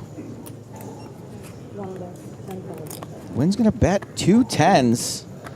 No heart. This might be very... I mean, how is Mateos going to react here? You know, ahead equity-wise. Mateos does not fold. And now it's the big question, right? No, he's putting it in. Yeah, come on. There's too much out there. I would have loved a fold there. No, Joe. I can. What do I look? I can see all the hold cards. Yeah, and by seeing them, you know you have to call here, no? With your 17%. The concern would be if you're actually drawing dead somehow, like your opponent has ace, jack of hearts or something, right? 17%. Wait, that ace, that's really good for Byron Caverman. You would have folded. Yeah. For your 7,000. I'd have been like, to a pot no of 154,000, you would have just Griffin, folded. There's a reason I'm sitting here.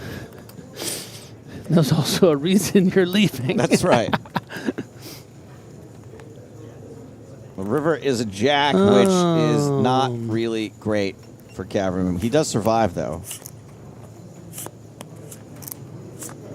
Hey, Joe. Yeah, buddy. What do you say? One last song. It's very unlikely this will be the last one. But I know, but can we just be dramatic? Sure. Okay. We'll just hold hands while we do it, Thelma and Louise style. 5 seconds. 4 checks. Can we do the double-handed thing where, like, we sort of overlap? Yeah. Okay. Just wait. Mateos checks.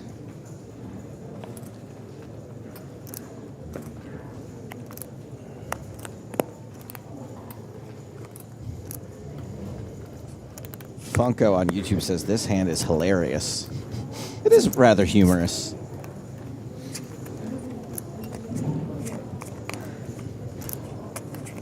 From 0 to somebody says, if the jack was heart was crazy. Thank you for your comment. One bets 30,000. Win bets.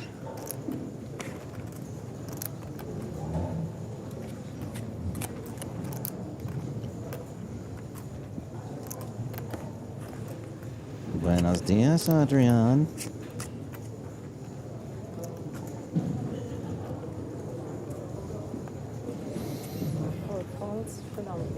Adios, Adrian. Both players show their 10 and or 10s. This hand ends in a chop, and you know what they say? Everyone loves a chop pot. I felt it flowing through me like the Holy Spirit. It's me smelling Joe's hands. They're clean. Literally, metaphorically, not so much. Metaphorically, no.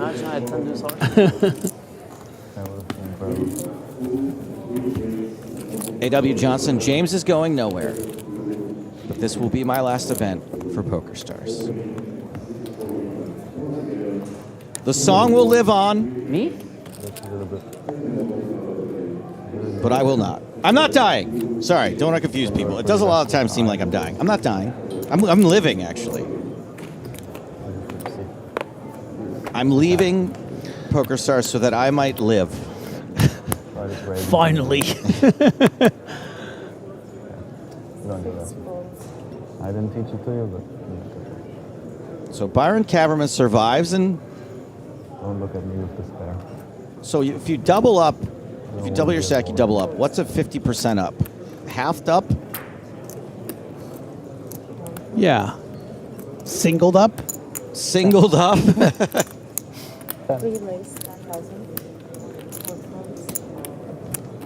Halfback, says G Game Face, as Ponikovs, Alexei Ponikovs raises with Ace Jack.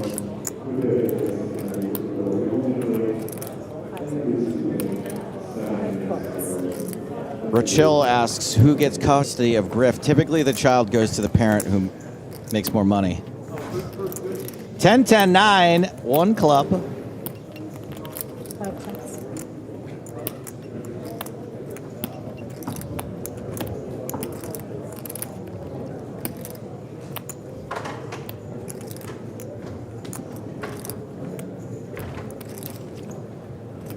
Sturm checks after defending in the big blind. King deuce of clubs. Pretty far behind to ace high. 5K, the minimum bet.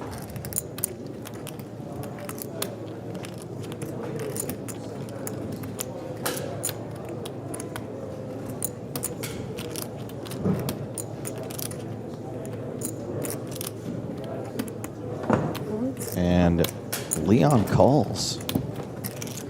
Some good turn cards for Leon. That ain't one of them. Checks again.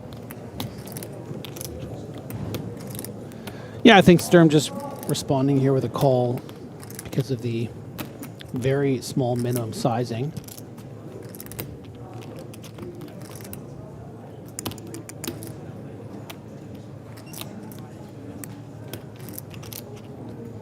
$5K to drill a king or jack of clubs. Sorry, queen or jack of clubs. Yeah. This bet ain't getting called though. 20K. King deuce in the bin.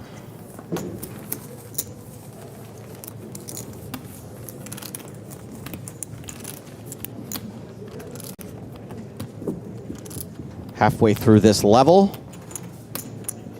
The final level before registration closes.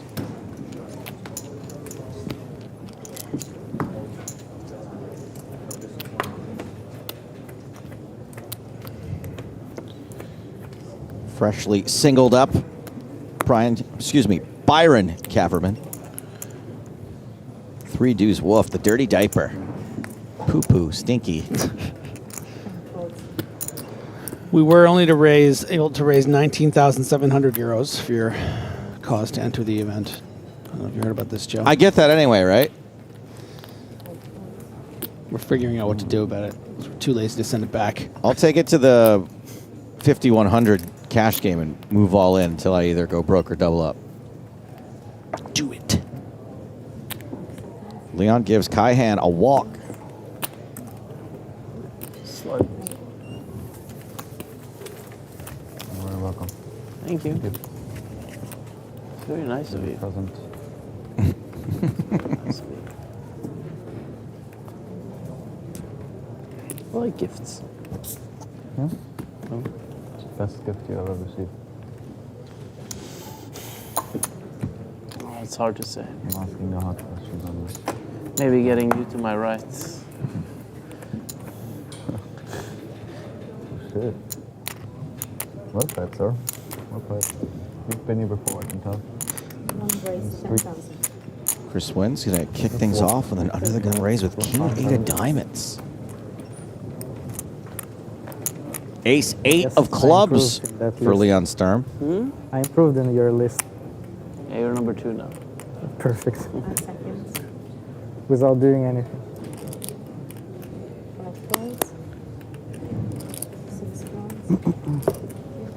That looked like way more chips than it really was, huh? I thought that was like an all-in. Still one. Just a couple. Ace deuce for Byron in the big blind. Ugh. Ugh. I like it. Over the most. Not that my opinion matters. No, actually, Bryn is number 1 annoying. Bryn? Yeah. But he's also very nice, you know. Depends on Nice my save. mood. Nice and annoying. Bryn is great when he's great, and he's really annoying when he's annoying. He's very polarizing. But he's a polar figure. I was He never sure annoyed is. by Bryn. No? But I love the game of Because you're poker, and I love Bryn Kenny. You scared it might reflect or what? Check, check after both players missed this flop. You know, somebody once told me not long ago. Real nice turn for Sturm. That I have a very smug face. You know what a smug face is? Picks up like everything. When you win a pot, you have this face. But the first guy I could think of that has the most snug face is you. Who's he talking to? Right? Leon? He's in the list, yeah. Yeah, he's in the list. Mateos, I think he's talking to. Oh. I think it would be a pretty like the shoulder movement when he falls. tight race if you voted on who in the super high rollers has the most smug face. Kaihan would be low on that list. And Wynn has decided to start betting now, having picked up this gut shot. His chances of winning this pot outright are not good. But with a brick river, might find a shove, and just ace-8 high going to be difficult to make this call.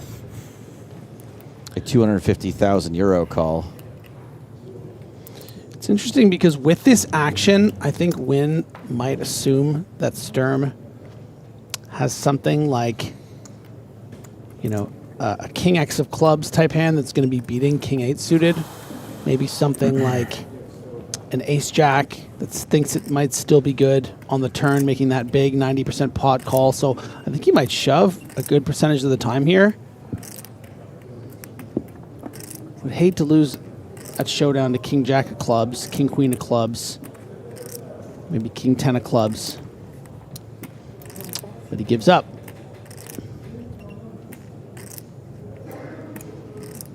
The thing about betting so big on the turn is that you're really able to fold out a lot of marginal holdings. Maybe he doesn't think that there's enough sort of ace jacks and ace tens that would have really called.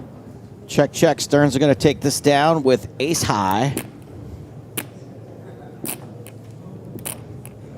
And that is a significant pot for him to win.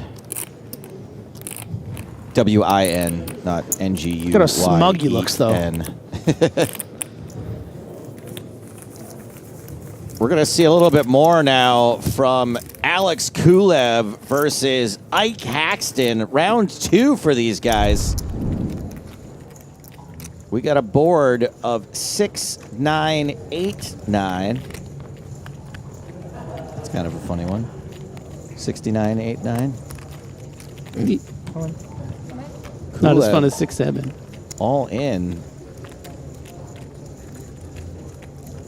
Haxton makes the call. Hexton's got ace, king of diamonds. Kulev's got a 9. The river is the queen of hearts. That's a double up for Kulev. Puts him at 500K. Let's try to rate on a, out of 100 his smug facedness. What do we think? I'm not down for doing out this? individuals. No, I can say there's a wide variety of smug faces in the super high roller, but I ain't gonna say who they are. No. Kulev's doesn't have the smug one. Takes it graciously.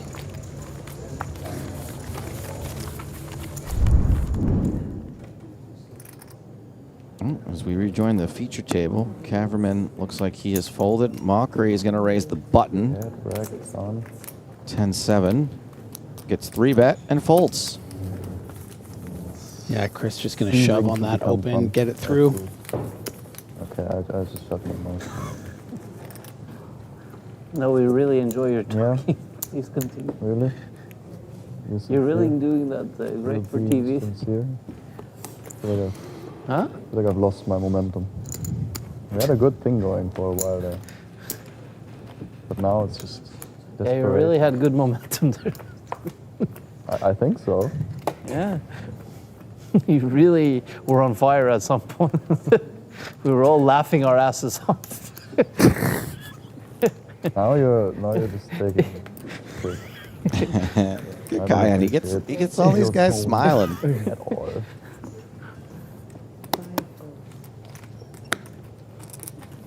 $10,000. 6 raise 10,000. Kaihan. King 5. Spades. Got a tangle with Alexei Ponikov's.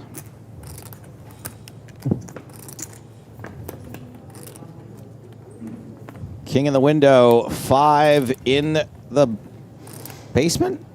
Because it was the bottom card on the spread.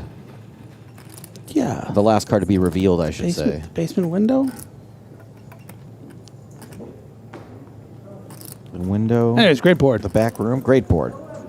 Top and bottom for King 5. And second pair for Ponikov's. Pretty ideal situation.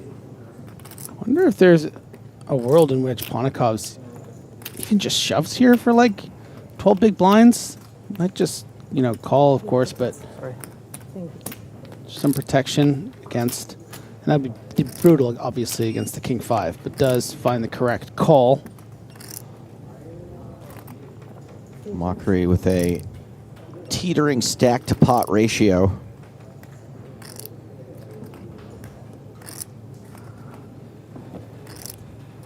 Five in the kitchen. 21,000. Bottom card should be the wall, says Stewart. I like window and kitchen.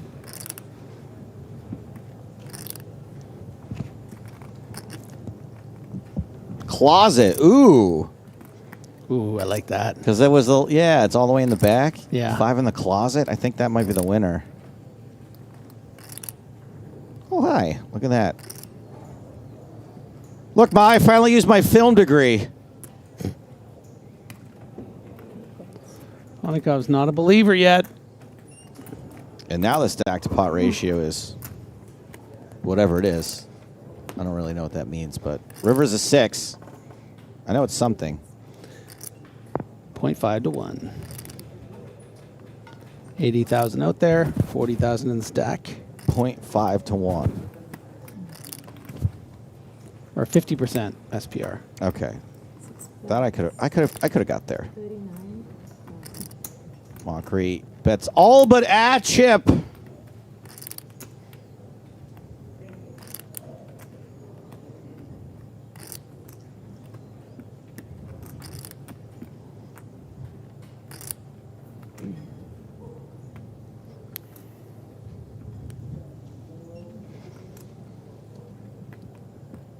I think it's time to say bye-bye.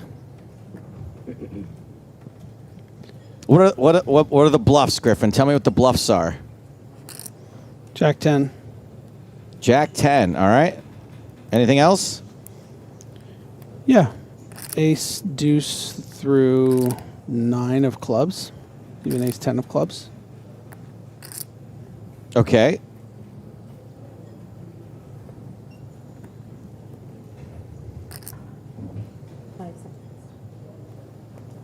Jack 9 suited.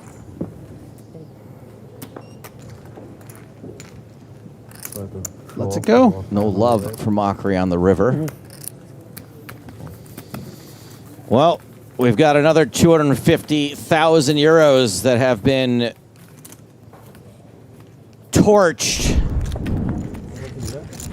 Unfortunately, torched by Tolerine. No, I took the club. Good old Ben will be forced to exit or re-enter. Seems like Ben tried really hard not to not to bust me. 86th from the tournament. Such a large amount of money. It's hard to even deliver these hard to fathom. bust stats with energy because I just feel awful.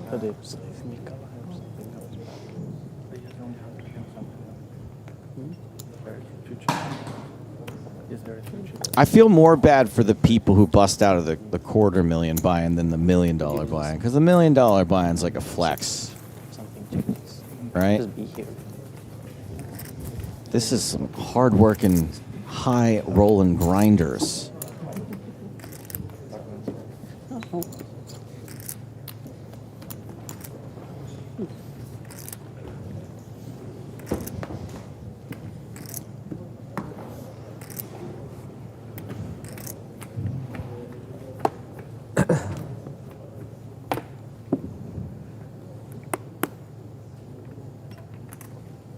Mockery, Queen Jack under the gun.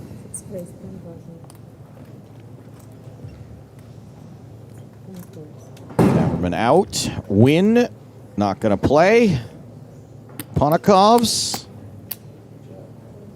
puts him in the box. Ace 10 off.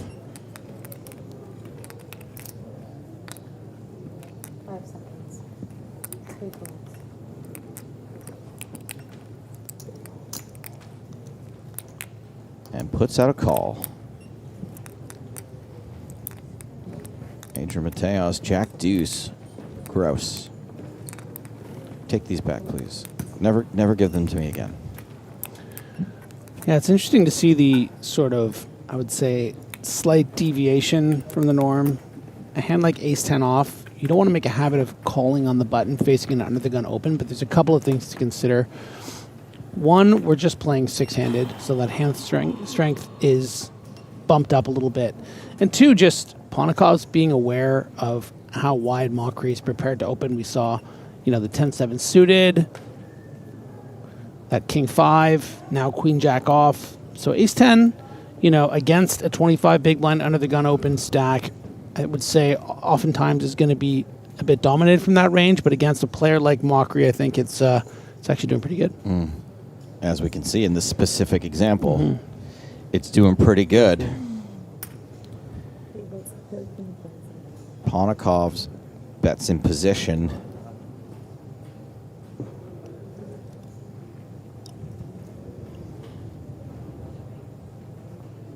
Call. Mockery calls. Drawn pretty thin.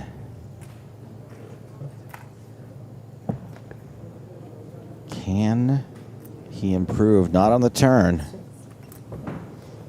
And Ponikov is loving this spot. Going to be expecting a lot of Jack X, maybe some kings and queens sometimes, as well as the weaker aces with this line. So we'll almost certainly go for some more value. Let's see how Mockery responds to a bet somewhere in that 50+% range. Sitting for an hour for Enrico is impossible. He has to move around the whole time. Yeah. Like, 32. Me too, but not so extreme, I think. Yeah. Ponikov just keeps on trucking.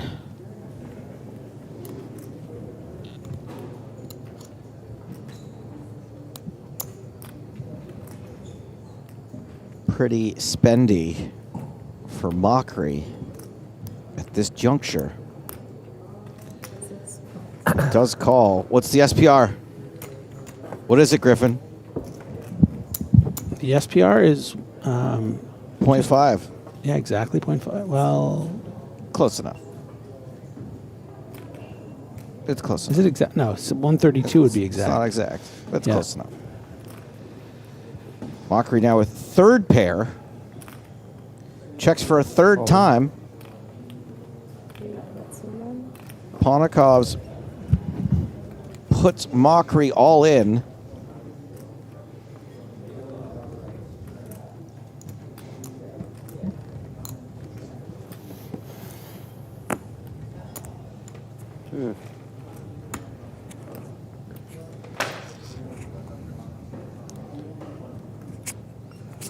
Tell me, not a lot of bluffs here. Tell me, okay, I was going to say, tell me why this isn't an Yeah, obvious fold. I mean, look, maybe 9, 10 of hearts. But, you know, I don't think Ponikov's is calling a lot of suited heart combo type hands. Well, especially ones that didn't improve here on the river. Yeah, right? like maybe something like Queen 10. King, Queen of hearts. Yeah, Queen 10 of hearts. which wouldn't really shove the King, Queen, so you can eliminate that. Or the King 10 of hearts. So it's just really, wow, called it off. Maybe he just wanted to see if he was bluffing off with sixes or something. Mockery does call and does go Baroque. How good does Ponikov's play? Just has so much. People respect his game so much that they think he can be bluffing in so many situations. You wouldn't anticipate a lot of bluffs. And Mockery wanting perhaps a fresh stack, or maybe he's going to watch a Star Wars movie. May the Fourth be with you, Joe. Man, that sounds really cool. Watching a Star Wars movie. Watching a Star War. Yeah. I think I might finally watch Darth Maul Shadow Lord tonight. Hearing good buzz about that. Did you just make that up? Is that a thing? No, it's the big buzzy new. I thought it was Grogu and the animated show. And the Mandarin. No, they did like an animated Darth Maul. Oh, animated. Yeah, but it's a cartoon. It's a cartoon, yeah, but it's supposed to be peak. I wouldn't find very thin value. I haven't sent you any of these amazing gifs of how good it looks. No. No, and you don't have to. No, I insist. It's May the 4th.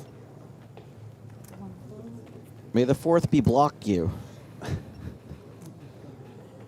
Probably going to be the last hand of this level.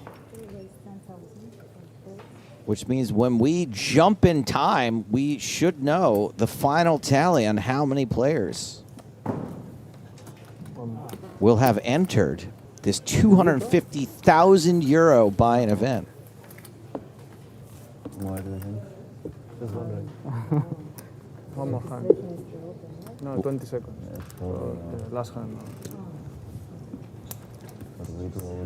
And looks like we have some action in the burning embers of level 8 here on an outer table. Jason Coon versus Mikita Bajakovsky. Mikita's bet 50K on this river. 6 queen, queen, 9 queen, 3 queens on board. What is that?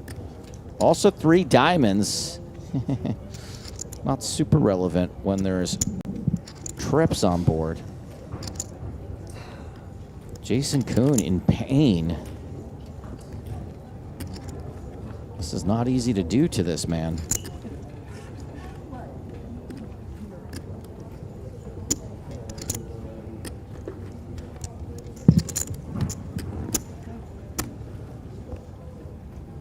Seconds.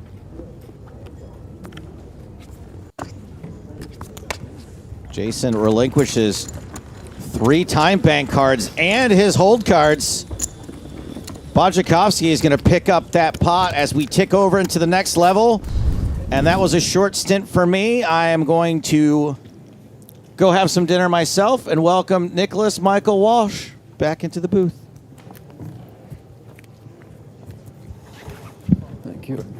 We will pick up the action, though, as Nick gets situated 3 ways to this flop of King 3-9 2 clubs. Mateos is in the lead with pair of 9s.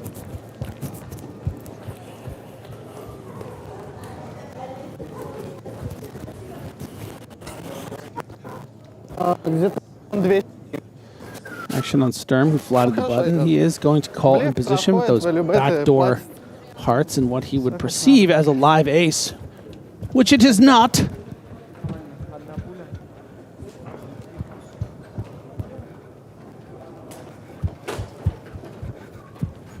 Eight of diamonds on the turn. Hello, Griff. What up, Nikki? Pleasure to be back. Hello, everyone.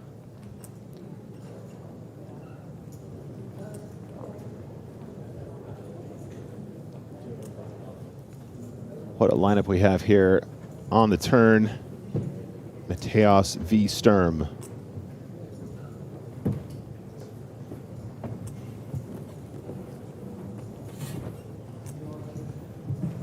Incredibly stoic poker. 2 checks. And the river is the 9 of hearts, Griff. Trips for Mateos. Bam.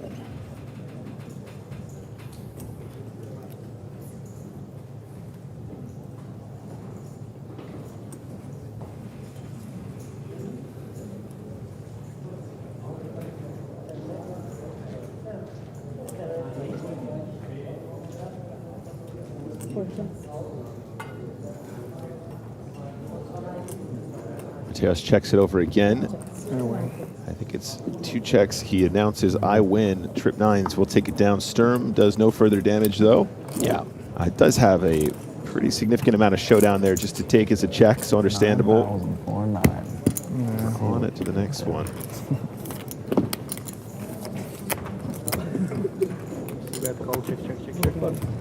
So, Griff, we are coming towards the end of registration now. There's been a lot of questions in the chat, a lot of people asking, but what are the payouts? And we might just find out. We might just find out. We might just find out. It's going to take a while to get it all sorted out.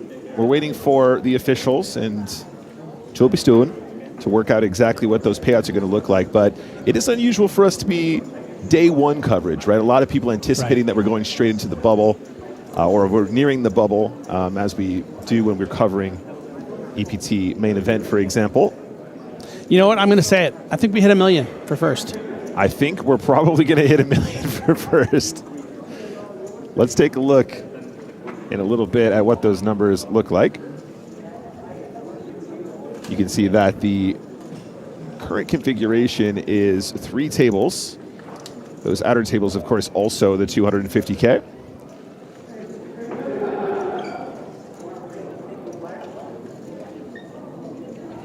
And in just a moment, guys, we will be returning to the action at the feature.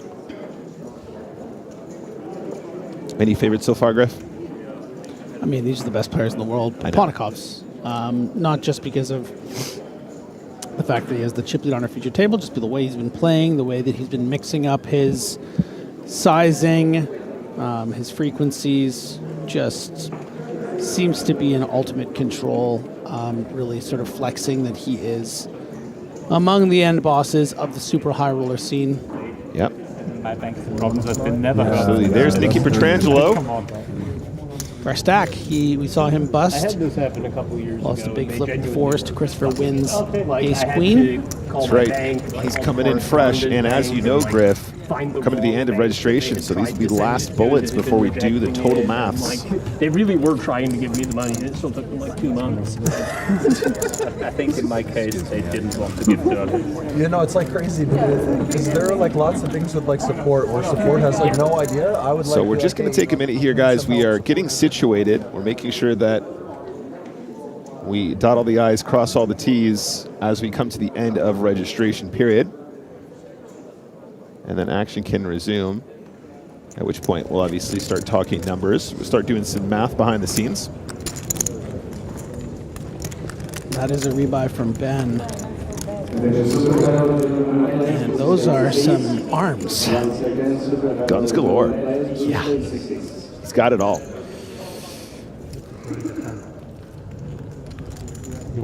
Yeah.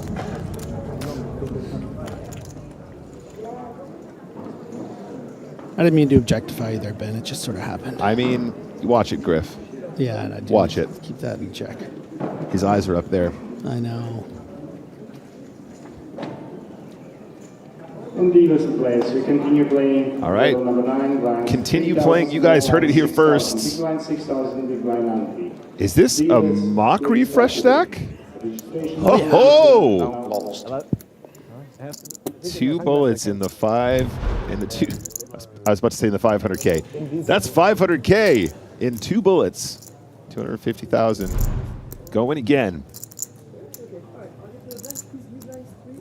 So what are we looking at here, Griff? In a minute, we'll see the actual official total players. I mean, we're already greater than 30 runners, greater than 35 runners, in fact. But we'll wait for the official numbers in just a sec as we return to blinds 3K, 6K, 6K ante. 13. And our feature table continues from here. So this is a fresh level. Blinds have gone up. Yeah, to 3-6. That's right, to 3-6. And we'll keep you guys informed on the payout situation now that registration has officially concluded.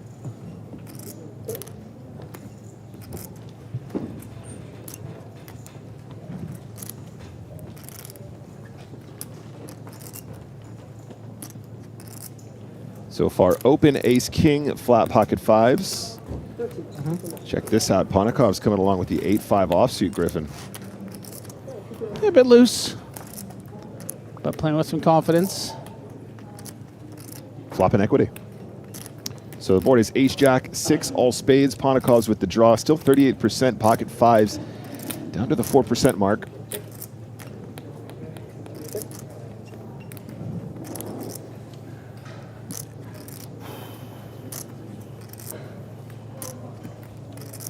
Check from Ponikov's. Check from Win. Ace King also checking. That is a spade, 100% equity for Ponikov's. Playing good, running good. But that's not the end of the story. We are on the turn. Still the river to come, and doesn't necessarily mean that the 5 of spades is just going to get to showdown and be happy with this. As we see the small blind have a little crack at this one.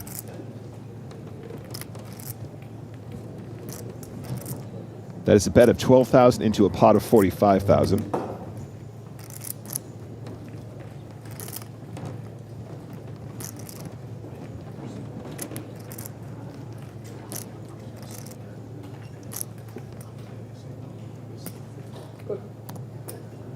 Call from the 5 of spades, not deterred.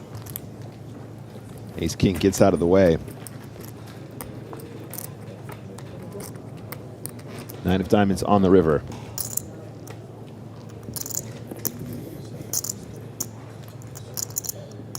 Yeah, Ponikov's with a pretty uncapped range here.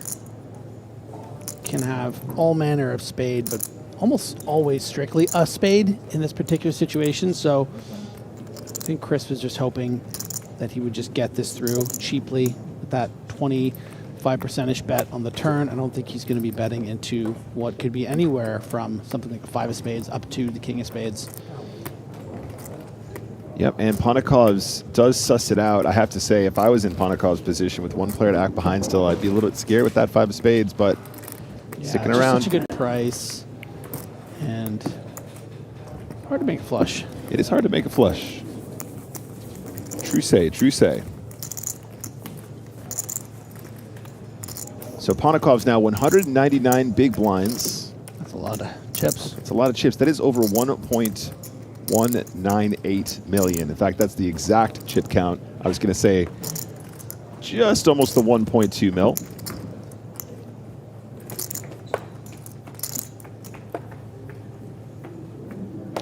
Byron Kaverman still nursing that 8 big blind stack. Now it's the time for the heats. So fresh bullet for Kion here. Ace Queen of clubs comes out firing.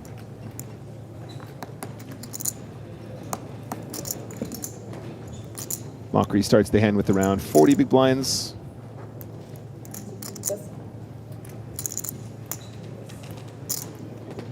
Folding, folding, and small blind now. No dice. We're raising to take it.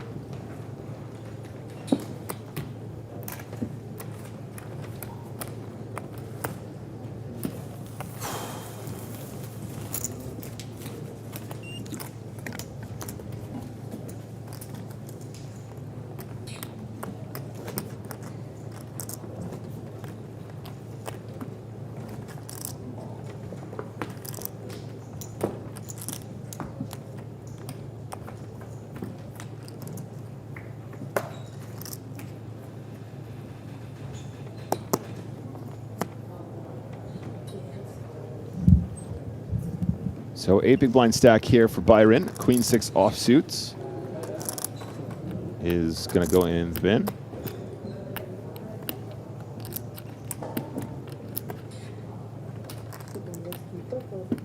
That's an open from Win. Goes to 12K, Griffin. Standard. Standard call. Ponikov's calls with the trays on the button. Sturm folds.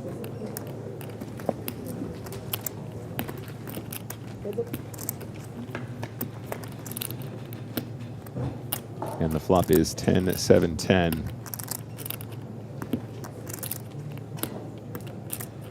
Ponikov still with the best hand.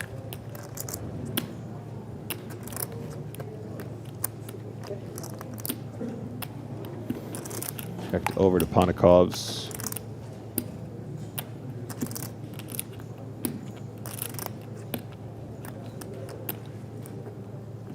Yeah, Ponikov's might just come out firing here, start getting some value from some ace highs and even king highs like king jack with a diamond. 9. Yeah, right you are, Griff. Goes for 9K into a pot of 39. And based on this size, Griff, you know, is this designed to keep in some of that range that you described, you know, the king high, the ace high floats? Sure is. Even here, you can see the percentages. Not that great. But you feel like you're up against a pretty defined range here when you have the threes, so you can really, a card like that, you're probably not going to be betting, but something like a 4, you might bet again and get even 2 streets of value from a hand like an ace queen or ace jack. Yeah, jack of hearts on the turn does improve. 95% now for Win.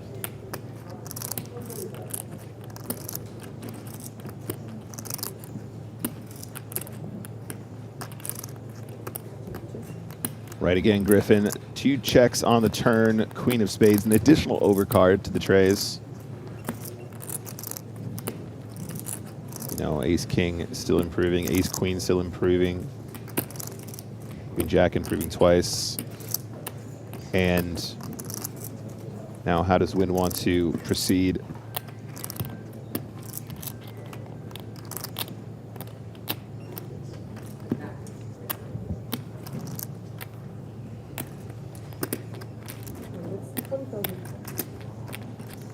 Has opted for a bet, 20K into a pot of 57. Few bluffs, I think, for Win here, but, something like an ace-5 of diamonds, all those kind of combos of diamonds. Maybe something like an ace-9 of clubs. But yeah, Ponikov's recognizing way more value when it comes jack-10. Jack-queen, pardon me.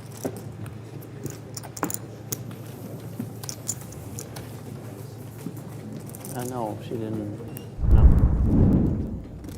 So here's a shot of Biao Ding.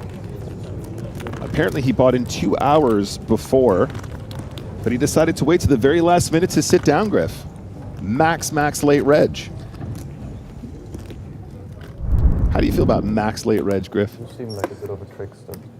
Yeah, I mean, it seems okay. It's not like you're coming in with 20 big blinds. Ding Biao is an incredibly talented player.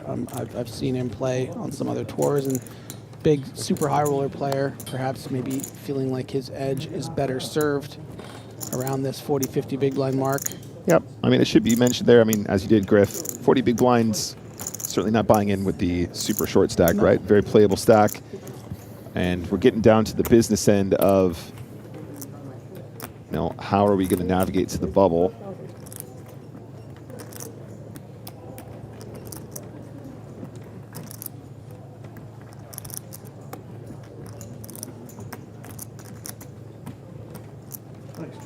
So an open for Mateos here on the button with the ace-4. Mockery in the big blind with AK, and just a reminder, around that 40 big blind mark, fresh 54. Second bullet, loaded. And And it's going to start raising. Quick fold from the ace-4. Mateos knew the plan there. Kion does pick up a few chips.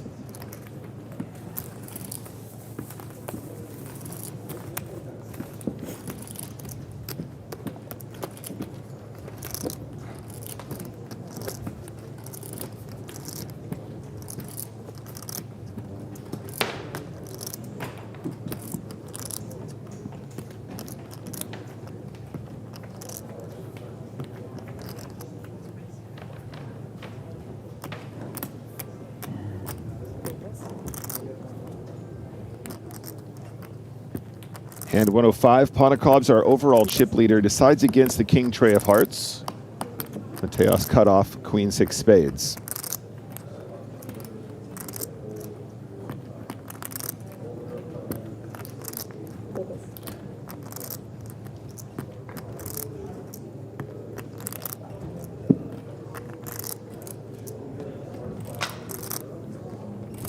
Folds to Sturm on the button. Sturm has 19 big blinds here. The start of the hand. Caverman, our absolute shortest stack, 6 big blinds after the big blind and big blind ante have gone in. Has a really pretty hand here, Griff. Yeah, he'll flick it in, try to flop some equity. Rebuy, of course, is over. It hasn't really been Byron's day.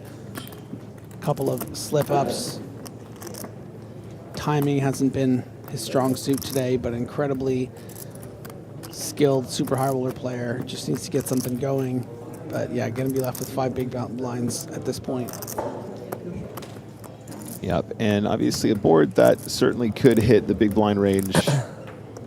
We can see Caverman sticking around with the 8-9 of spades. Certainly 6-7 suited feels kind of in the same category. 4-5 suited, although obviously unlikely on a flop texture like this. Checks it over to Sturm, who's going to be acutely aware of how few big blinds Caverman has.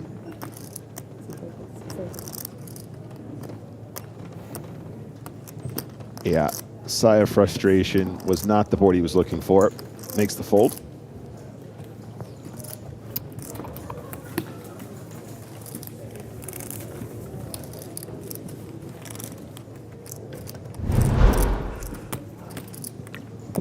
Look at Leon Sturm there, EPT Barcelona 2025 100K super high roller champion for a cool 1.45 million. Yeah, and just 25 years old, one of the extreme young guns of the super high roller community.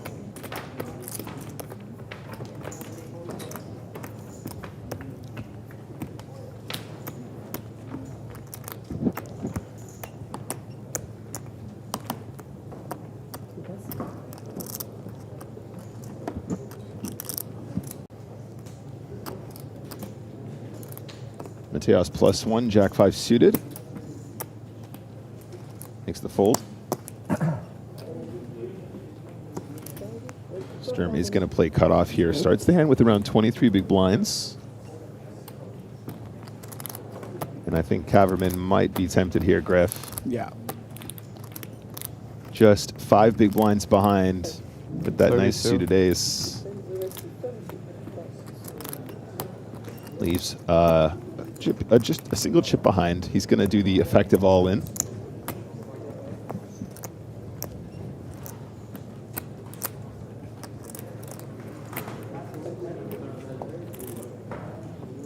Potentially a decision here behind Griffin. Little pause here from Christopher Wynn with the 10s now. Yeah, likely an effective shove for the 22-ish blinds of Leon Sturm. That's right. It's important to recognize the effective stacks here, Griff. Yeah. You have to go. Yeah. Just a fold. It doesn't matter, right? Oh, okay. Next time I'll do it.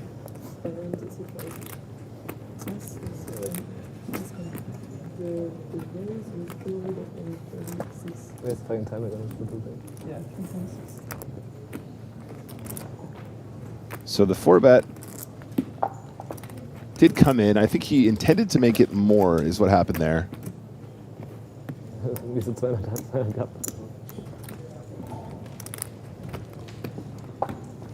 And of course now Kaverman, just that single chip behind, is committed. Might take a couple seconds here. Does it matter if he has 200? All right, we're all in. It is King 6 Queen. So far, so good for Christopher Wynn. Pocket 10. Guy. Not even a heart to speak of. And 2 aces folded, I believe. Oh, some hope. That's right. The counterfeit now a potential. 5 outs going to the river.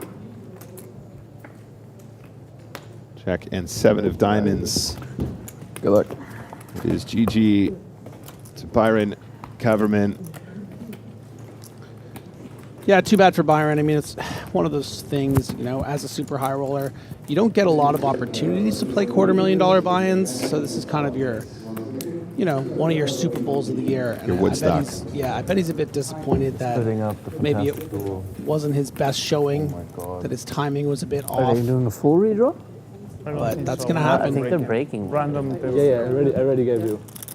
Yeah, I gave you. I just try to anti-jig. Full redraw only FT. You're protecting us. I'm investing a lot. I don't see you doing the work. I mean, it's a two-way street. You know? We keep playing on it. So Byron Kaverman eliminated Griff. You get a phone. Moments. You get a phone. They give him a phone, though. I always like that. Super high rollers get a phone on your way out the door. I do like that they get a phone.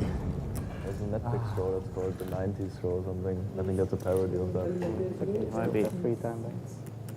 The longest thing is bad anyway. Almost folded. You can't possibly be the only person finding themselves eliminated this level, Nick. Who knows, Griff? Oh, wait, 1 second. News from the outer table. This is Felipe Bonakovsky, also eliminated pre-bubble.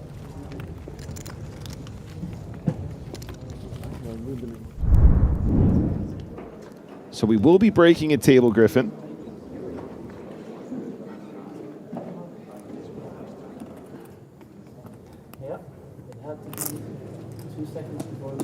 Minutes before late reg.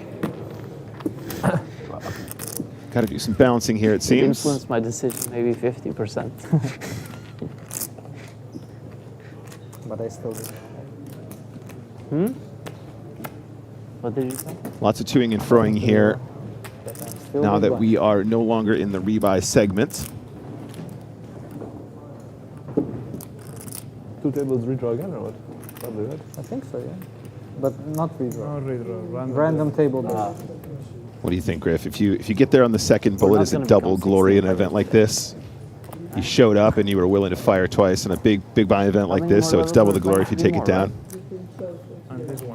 It's really nice to get out of that $500,000 hole, I'm sure. That's all I'll say. That's also part of it, sure.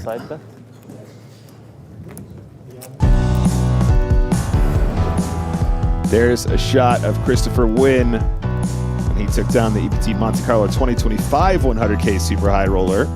2,022,000 euros. And he's here to try and take another shot. Yeah, very confident, dominant performance in my memory from Christopher Wynn.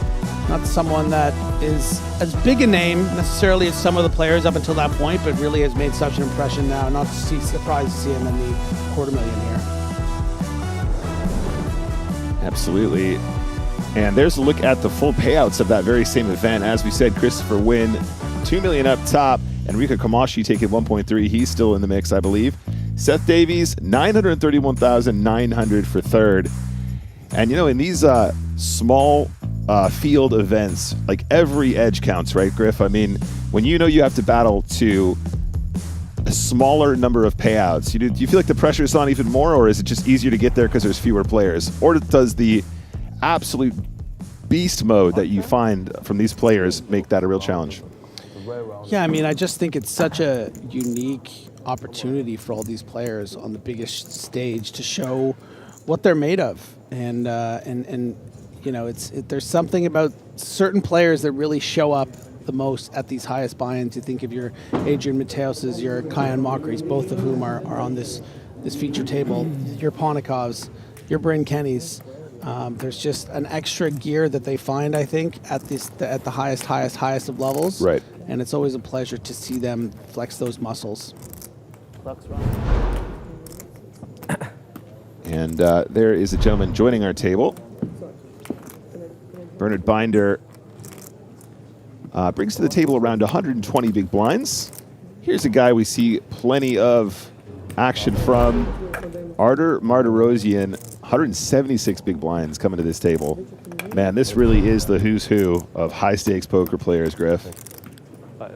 You guys are in for a treat. Lock in. Don't forget, we got coverage all day today and all day tomorrow to get you to a winner of this event. How many were packs? 49. Maybe it was 44.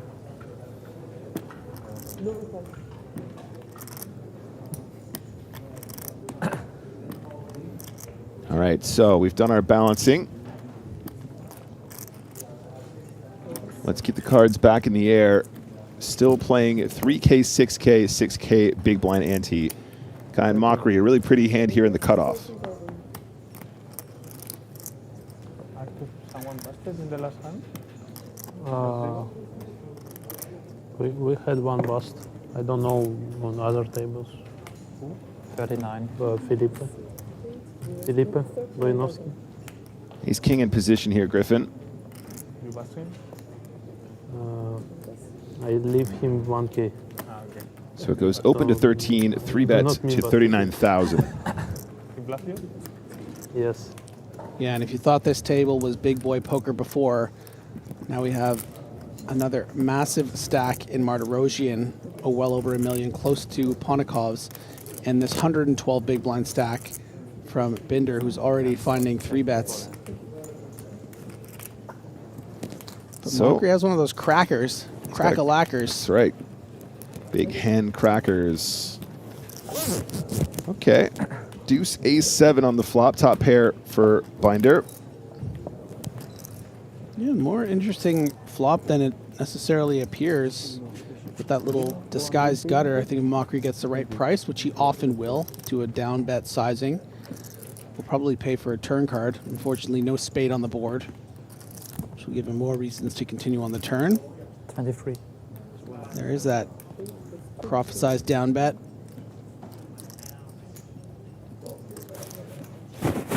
Cayenne still with the gut shot, 23% equity.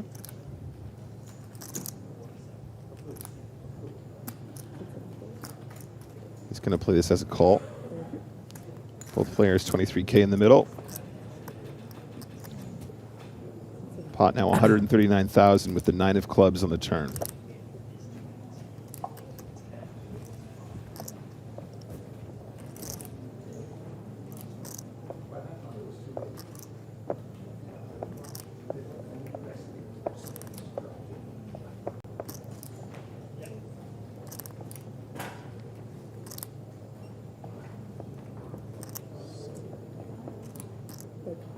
Cayenne checks. Binder goes again here, Griff. And it goes into the bin. There.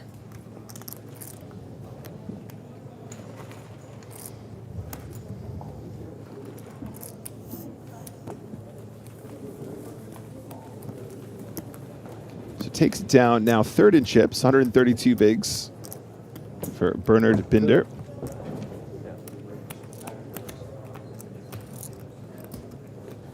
I don't know how to behave. I'm making all the mistakes.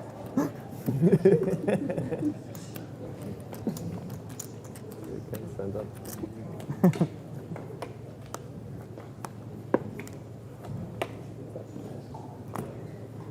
Only Robert, like Leon, can survive. Survive on a TV channel? Yeah. I mean, I'm providing a lot of service for the stream, I think. So I can just do anything I want. Folds round to Binder with Queen 6 of spades in the cutoff.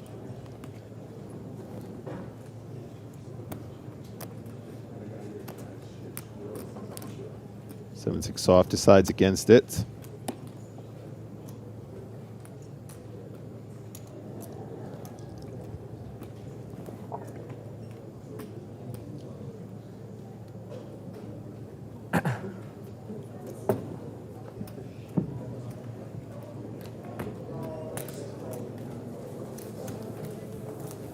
Just a raising to take it pre-flop. Easy game, Griff. Easy peasy lemon squeeze.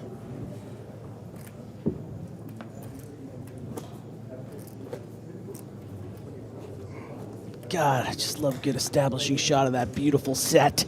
I'll just hold it for a second. Yeah, well, keep pushing in, but just hold it. Yeah, that's good stuff. Oh, yeah. It really is a sight to behold. Never get sick of that shot.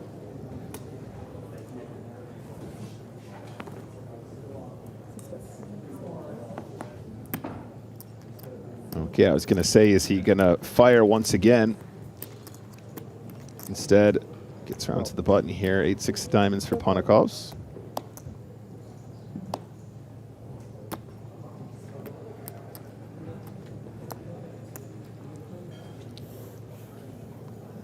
Mateos, 67 big blinds in the small blind. He's going to find a 3-bet.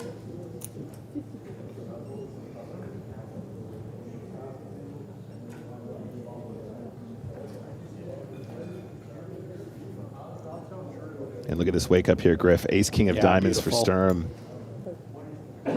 Mateos is going to be priced in for those 20 big blinds. Pass.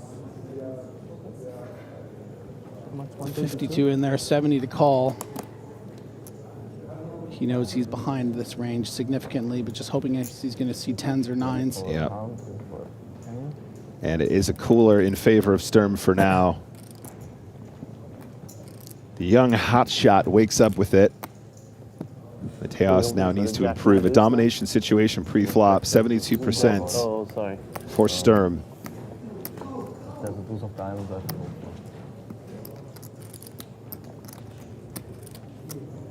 But I will take the royal flush. Sturm requesting a royal flush. And the flop is 5-6 deuce. No help yet for Mateos. Sturm still holding for now.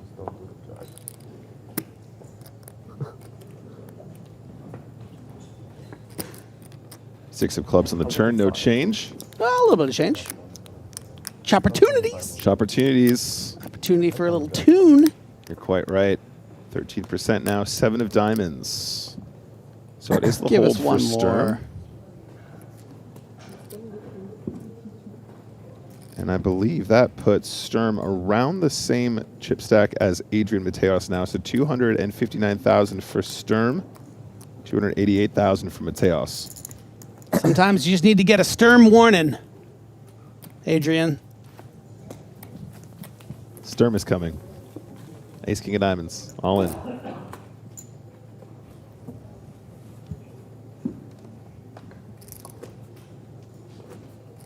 Establishing shot, Griffin. Yeah.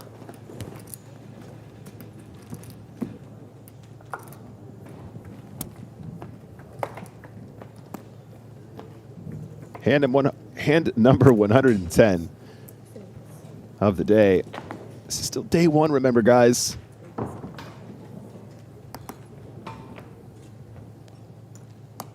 And now the ace-8 of clubs from the hijack.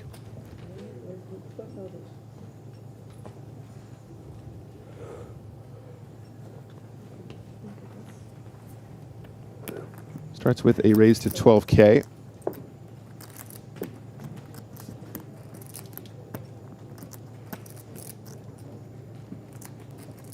Martirosian looks down at a playable hand, decides to call.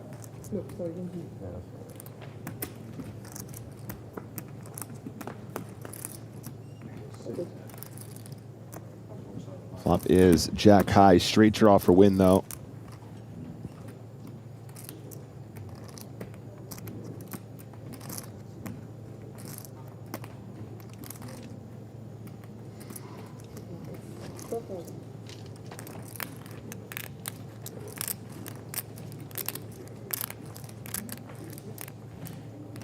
A bet of 12,000 on the flop.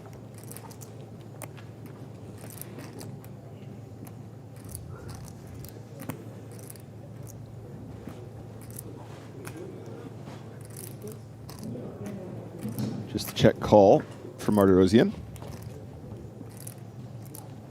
Board pairs.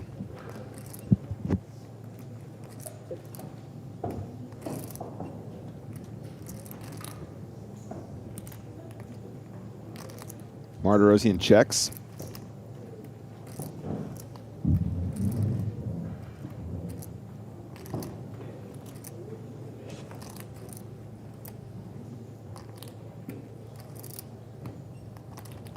Difficult card to find a second bet here, I think. Decent amount of 10s in Martirosian's range. But does want to pressurize,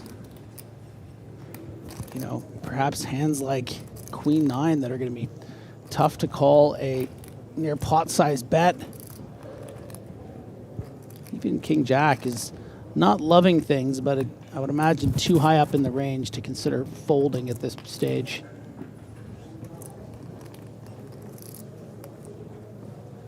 And there be the calling chips. So the calling chips indeed. Pot swells a little more. And we're going to the river, which is the 9 of diamonds.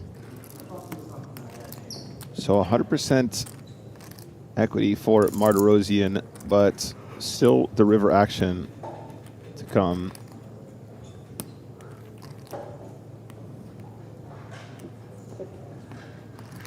King Jack checking once more. This would be a pretty inspired maneuver here, Griff.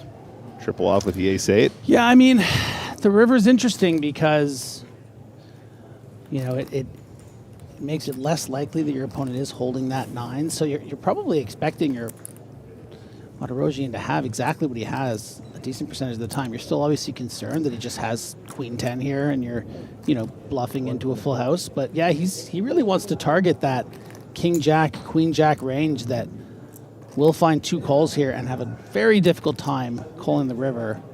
Yeah, 125 chunky bet. That was almost full pot, 147K in there beforehand. You have to ask yourself, how does Artur feel about having the King of Spades in hand? You know, it makes it less likely that your opponent, well, it makes it so your opponent can't have Ace King of Spades or, you know, King 8 of Spades.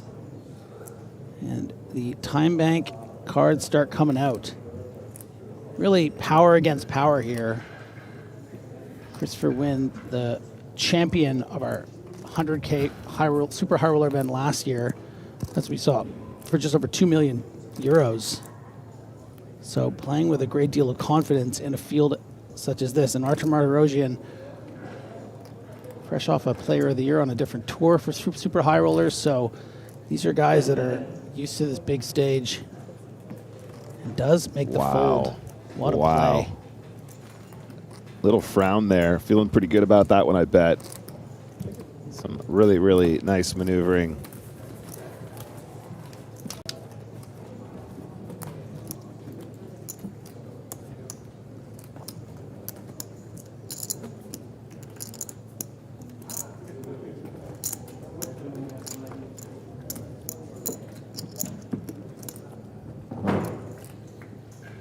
Very nice move there. Not too shabby. Gets Martirosian to lay it down. Very few players can say that they've bluffed a player of that caliber, but he does it very successfully.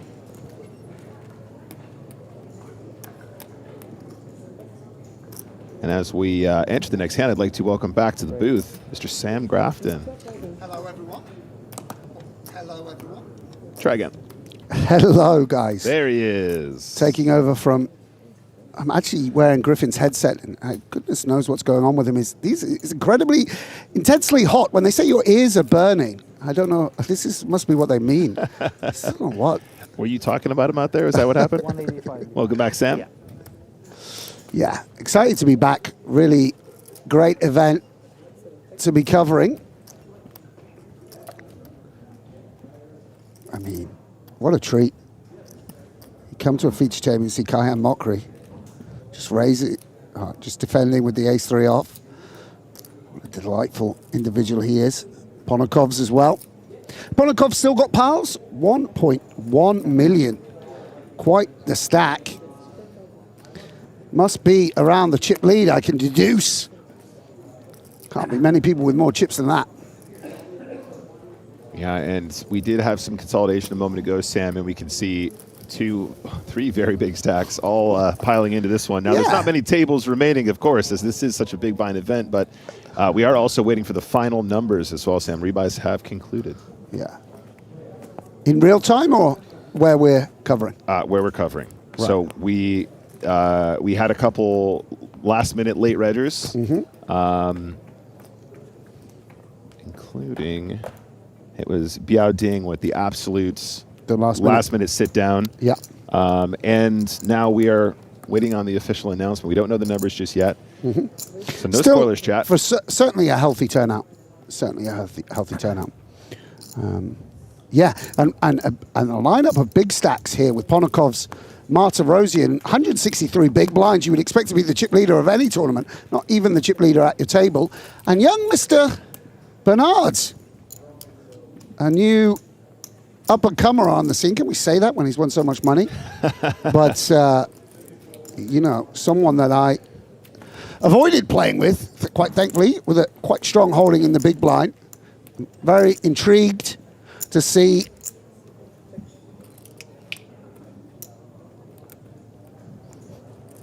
how he fares, building quite the reputation for himself. So action pre-flop was raise and call, defend big blind. Was versus the under the gun, so understandable, taking it slow. I think just going to bet the top pair here quite often. Does come out firing 25K into 33. Yeah, such a dynamic board.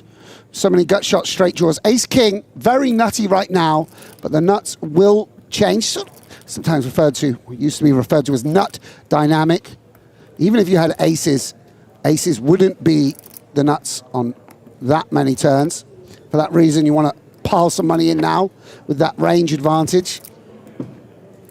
And of course, King Queen going to surrender versus the early position open, and quite rightly so. Also interested to see Christopher, again, someone that's built his reputation over the last couple of years. I think originally a very, very strong cash game player, turned to tournaments. Won some EPT events as well over the last year. Perhaps 100K at one point, 50K, something like that. I remember seeing. Eventually we'll get Hargan back in here and he'll tell me. Yeah, the memory man. The memory man himself. Yeah. Ace Queen of Clubs opening under the gun for Ponokovs.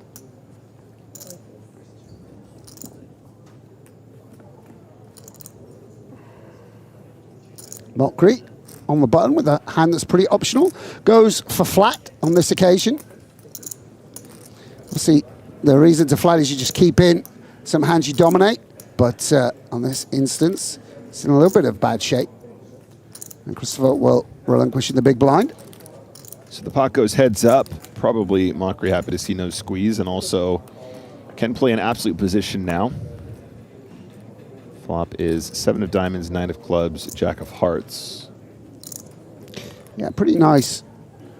You know, obviously going to have a strong range under the gun, but it's quite a nice flop in terms of the range that Kaihan's going to have. We can picture those 7s, 8s, 9s, jack, jack 10, queen jack, ace jack, all of those types of holdings. Because of that, you know, some people never bluff ace high, but I think Kaihan might recognize that he's quite low in the range here with the ace 10. Yep, holding that 10 does decide to have a little crack at it. Goes for a round quarter pot, 10,000 into a pot of 39. Yeah, what do we want to do as Ponokovs? Kind of really rather have, say, King Queen.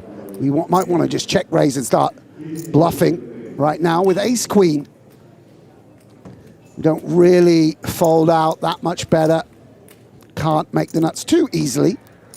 We need double backdoors, or you know, a favorable turn and river to outdraw a jack. So what does Mokri make of his hand now?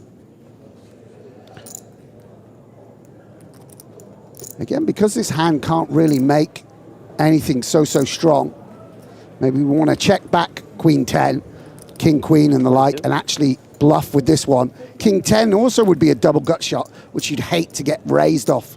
So he's just going to fire with the ace 10 and fold out the superior hand, as he seems to have done umpteen times on PokerStars streams over the last few years. That's it. That's his trick. The magic man himself, Clan Mokri, has He's pulled off a fair few super high rollers. Magic Mockery. He should have trademarked that by now. He should have a website. He should be wearing Magic Mockery branded gear. Where is the entrepreneurial spirit of these high rollers? He's making too much money. Mistake. He's making too much money in super high rollers. He doesn't need the merch yet. Maybe. That's right. You wait till you're washed up. Yeah, that's then you launch the training course. Then you bring out the merch. The merch. Yeah, it makes sense. Makes sense. All right, let's see if he can keep building. So we know that Kion is on his second bullet, and he's making it on it so far. He has stuck around the sort of 40 big blind mark, which is what he started with in a second bullet. So let's see if he can start building on top of that. This time it's from the button. Ace King is suited. Comes in with the raise. Wow, big wake up here, Sam. Two absolute premiums. Late position versus late position. Of course, small blind going to need to 3-bet a large proportion of their continuing range here as well. Ponakov's just taking up some broadcast time. Yeah, and now how will Bernie respond? Can't actually get it in here against worse hands.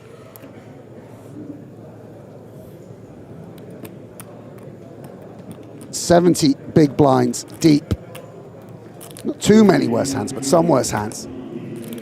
So don't want to let a hand like 9-8 suited realize equity. For that reason, we might want to 4-bet. Let's see. 145. Yeah, and he clicks it back. And you've got to remember, he actually is trying to get action here. Doesn't know that Christopher is holding a superior hand, a dominating hand. He's desperado for the ace-5 suited rejam. But at 70 big blinds, is that a thing, Sam? Are we still going to see that kind of action here, at this stage? You've got to give your opponent a chance to make a mistake. And Christopher going to have a lot of tough decisions here with things like ace-queen, ace-jack, pocket eights, etc., etc. So for that reason, when he's got the tip-top of range, feels like kings is a hand that's going to go all in very often. All in, and it looks like a snap call, Sam. And it's just one of those coolers. He's not happy. He still has significant equity here despite being dominated pre-flop. Yeah, that suit looks pretty inviting all of a sudden, doesn't it? Those clubs seem very relevant. So it is the kings at risk.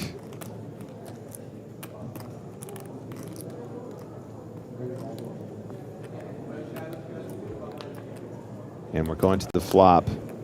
Big moment for both players. It is king high. That is a set for win. Equity spiraling, 99% now. I can't even fathom how you could get out of this. Running aces, the old Busquet required, doesn't come. Doesn't come. 5 of clubs and 100% for win. Yeah, big double up for Crystal for win. Highlighted these two moments ago. I don't want to say they're exactly new to the scene. Certainly people with strong reputations even before coming into the high roller circuit, but certainly newer faces than some. And a big collision between the two of them. Pretty standard, perhaps you might say. So after that exchange, Sam, let's take a look how we are left at how the leaderboard looks for this table. And here's a look. Ponakov's still up top. It is Win now, second in chips, 135 big blinds. So this is the chip count for the table that we were just viewing. They're the chips for that table. To bring you info on the new featured table, I'm going to hand you over to James Hardigan. Thank you very much, Nick. Yes, of course, we have hit what for the players is the final break of day one, but we don't take breaks. We skip straight ahead to the final session of the day at the 250k super high roller in Monaco. They're going to play another 2 hours of poker, and then the survivors will bag and tag and return for the second and final day of this tournament. Of course, we're going to stream that day, and that means you will get to see every single hand live as they play down to a champion.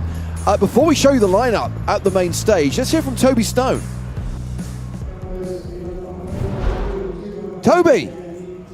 He says, Toby! I thought we were going to hear from him.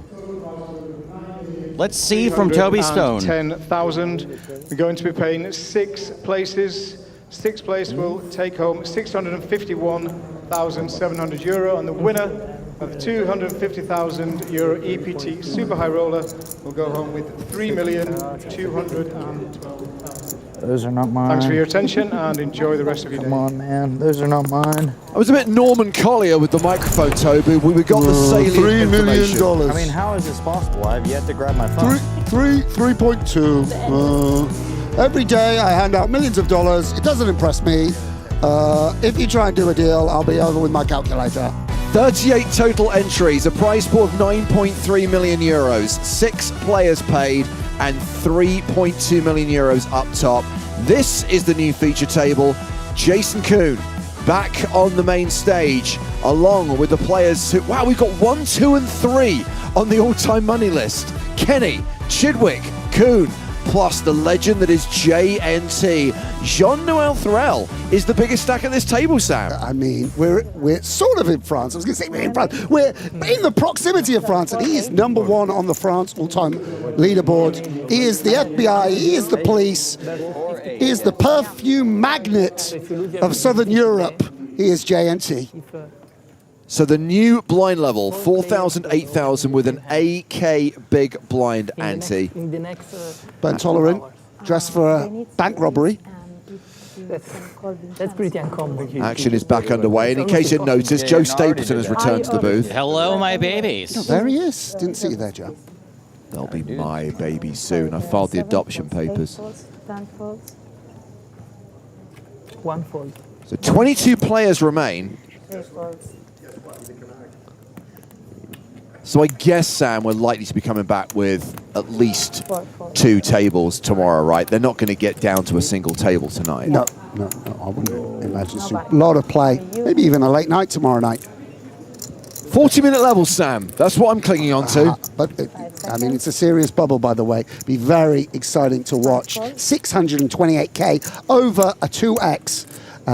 Very, very serious money for what will be the tip-top buy-in of the year for a lot of people. Oh, Ben Tolerane's back, and on 24 big blinds again. It is a king high flop. Jean-Noel Threl is actually a 9-1 favorite here with a pair of 8s. Jason Coon drawing dead on the turn. There he is. Jason not falling for it. Go on, Jean-Noel. Find another check. Find another check. Oh, he's done it. Jason might not. Oh, no. Look at that. By the way, that's very nice from, from JK. This is all you need. All you need. Either one. He didn't bite there with 4 high. Really, really nice from Jason Coon. And there you see, sort of playing the player, maybe. I think against some people, the nut low, you might have felt compelled to bluff. So the players spread out over 3 tables right now. A reminder that the tournament concludes tomorrow, so we'll play down to the final table. We'll play down to a champion, live once again at 3 p.m. local time. And don't forget, the final day of our high rollers coverage from EPT Monte-Carlo will be that cash game on Wednesday. 200, 400 blinds, 100K buy-in. Wow. Wait, that sounds familiar. You can hang on to that. Thank you. Any loose cannon? Nope. Just big bankrolls.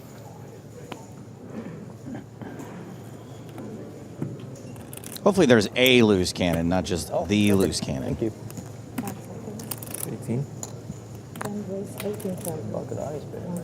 We'll have a better idea of the lineup for that cash game in the next 24 hours as we see Stephen Chidwick on his second bullet, opening here with King Queen.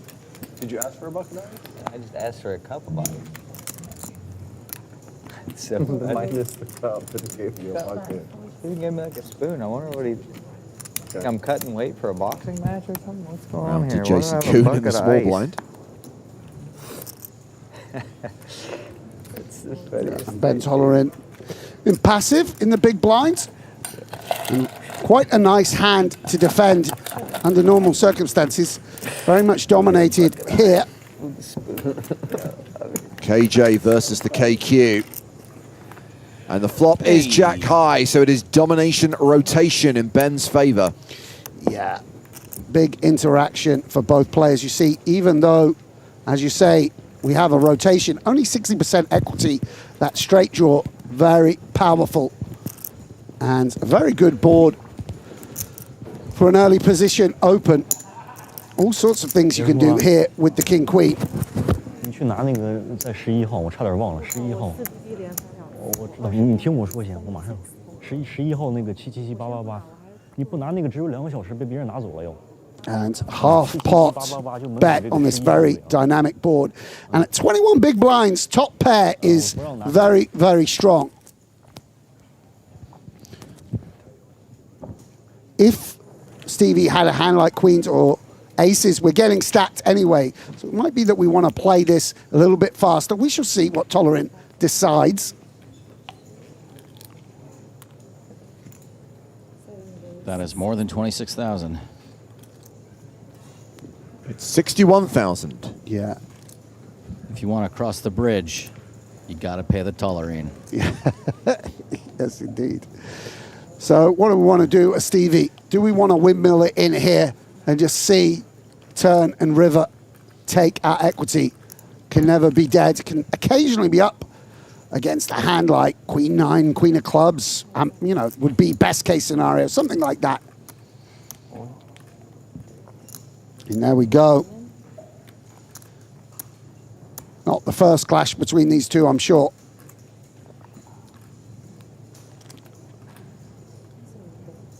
Tolerant calls. And he is the at-risk player here, but he is ahead with 60% equity. Needs to fade. Aces, queens, and nines.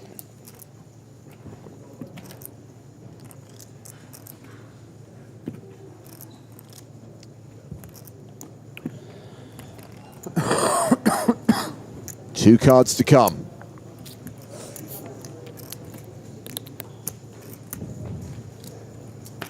Turn is the 5 of diamonds. Big old brick. Tolerant becomes a 77% favorite. Same outs needed for Stephen Chidwick. An ace, queen, or 9 on the river would see Ben Tolerant KO'd. It is an ace. It is Broadway for Stephen Chidwick, and Ben Tolerant will finish in 22nd place. Do you think if you get eliminated by Broadway, you should have to dance off? I was about to say, I'm surprised you two don't have a show number. You just break into some... I just go Broadway, but it seems a little inappropriate. We 250K. break into a Stephen Sondheim number or something like that. Not being funny, after walking down the steps from the feature table, Ben Tolerant will find himself on a dance floor. I would like to see him perform for our entertainment. I'm sure he's a good dancer. Is he going to perform with a third? Oh, no, that's over. Yeah. This is now a freeze out. Thanks for playing, Ben Tolerant.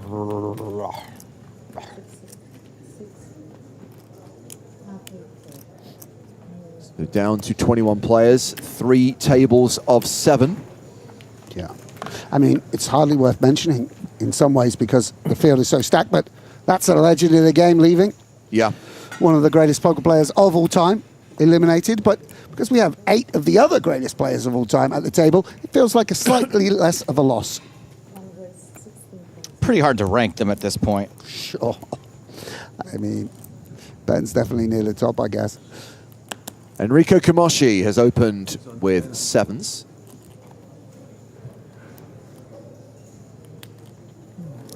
Quite an early position open. I think ace-9 not going to quite qualify. A little bit of frustration from Jason. Love to see ace-9 suited, probably play in some manner. No small blind in this hand, just bring Kenny in the big blind. He is going to defend. Let's hope he doesn't overplay pocket queens again. Again, a jack high flop. Advantage Kenny. Yeah, and it's a nice board for pocket 7s. Just that one overcard. Needs quite some protection as well. So we are going to see a continuation bet from Kamoshi of 14K. Yeah. And I guess with just the 8 kicker. We might want to tread cautiously and just call. But Bryn obviously has his own approach.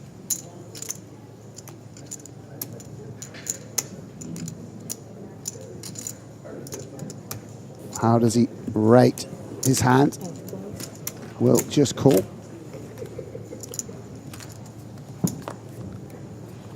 Turn card is the king of clubs. Kamoshi is drawing to 1 out with a 7 folded pre-flop.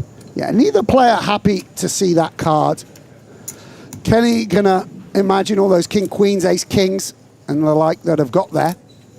Kamoshi, you know, occasionally Bryn will continue with a king 10 suited. Certainly a king queen, you might expect to call the flop.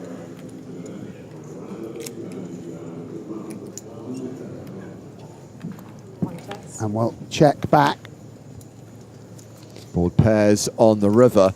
Ed Kilworth noting that Enrico has changed his shirt, getting ready to hit the town later on. Based on the conversation they were having earlier, I imagine Enrico's going to go straight to bed and will be asleep within 30 seconds. Mate, yeah, exactly. He's a great sleeper. He's not just a world-class poker player, he's a world-class sleeper. And Bryn now, we might imagine, can go for some value. There's lots of 4-5s, 3-4s that perhaps didn't get check raised. Some ace highs, although maybe they're not going to bluff. That's 47,000. Yeah, and it's quite sizable from Bryn. There's no obvious draws on the flop. You know, as I said, those gut shots, occasionally they will get check raised. So where is Bryn pulling bluffs from? Sort of situation where if a player was bluffing ace 10 and ace 9 on the river, then we certainly need to call that a bit more. Does call with the 7s. And a nice pot for Bryn.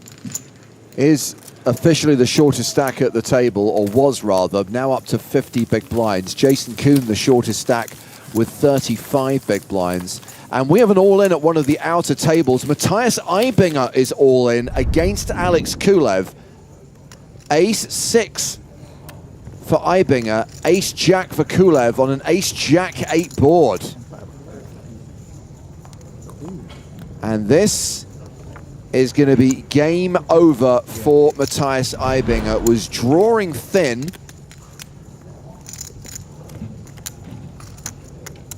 And now finds himself KO'd. So that takes us down to 20 players. Taking fashion advice from Spraggy.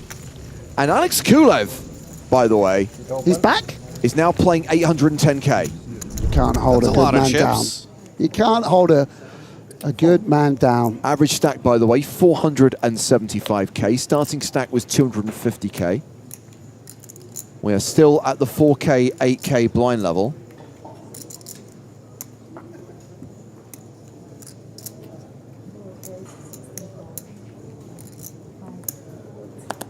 We have Bao Ding in action here, opening ace-9 in the hijack.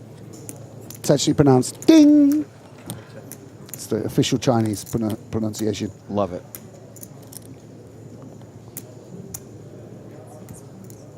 Stephen Chidwick. He just looks the same all the time. I thought, is he going to 3-bet? He's just folded, but he's still terrifying. The radar is up. Absolutely terrifying. He's assessing stuff.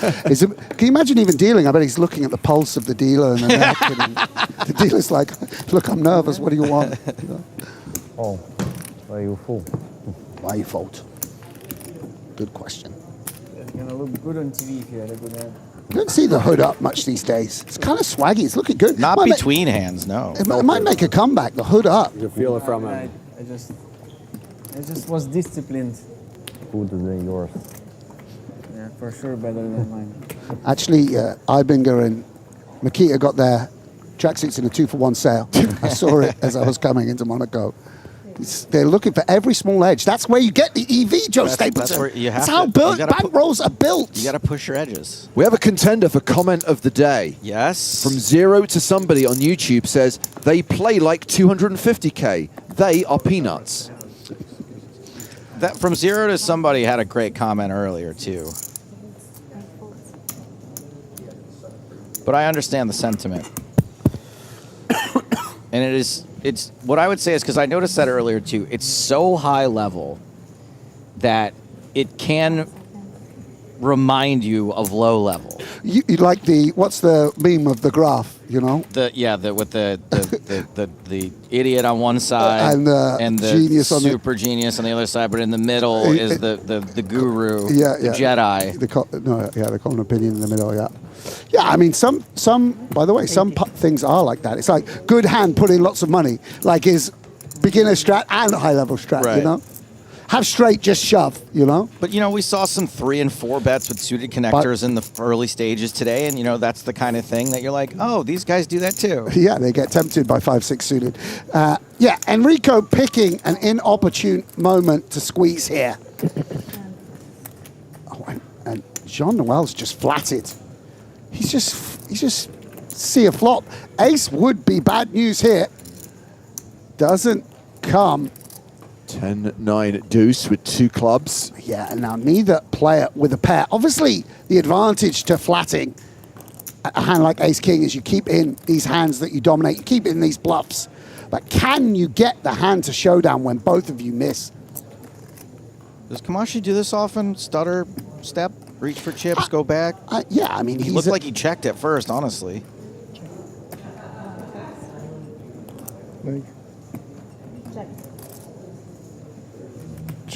John, why not bet? I mean, you're seeing just a legend. Everything he does is legendary. It's like, what? Yeah. Is he bluffing? Is he value betting? Who knows? For those of you asking about rebuys, first of all, it's a re-entry tournament. There is a subtle difference. You could re-enter during the late registration period. That closed at the start of level 9. This is now a freeze-out. So no, you can't rebuy from now on. Certainly not at the final table. But yes, we didn't have anyone for more than 2 bullets, right? I know you don't like it when I bullet shame, Sam, but people love to know how much people have lost in a poker tournament. Yeah. Look, that's the whole point. If we're going to draw attention to how much this event costs, like people just want to know the damage, they want to know the rewards. Pain, the hurt. Yeah. We play for the pain. Yes, indeed, indeed.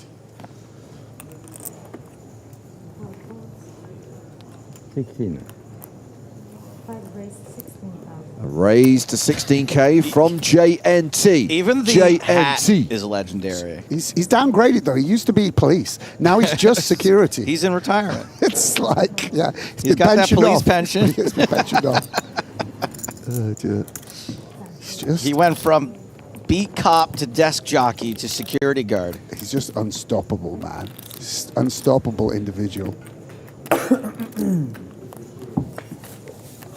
Bodziakowski has defended his big blind. We're going to the flop, which is 10-5 tray.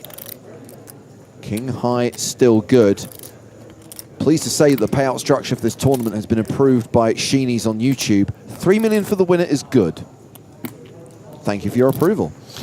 He knocked me out of a 100K once, John. Well, I limped, and he checked back kings, and I had 10-6 off, and I made a straight on the turn. I put loads of money, and the river, he made a set, and then the board paired on the river, and obviously I went all in, and he called, and then he just ignored my hand, which was obviously a bit of a cooler. I made a straight, you know, and he was just like, I know you always bet.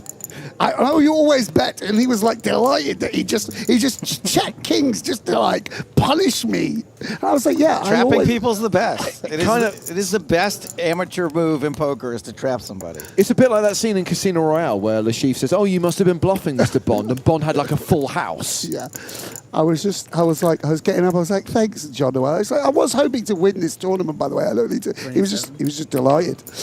So here comes Makita. This check back from John Noel, which is a little bit unorthodox.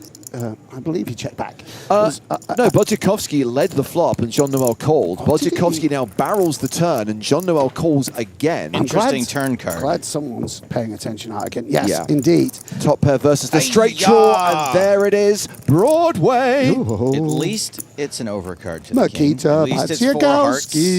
Nobody can really love this. Yeah. it's a mixed blessing for Makita. He started off with just queen high. He's ended up with a straight, but can't get paid if he goes too big. So does he want to put out a small sizing, try and get a 2 pair or something of that nature to pay off? 25,000. And John Noel wants to see. I'm paying the looking price.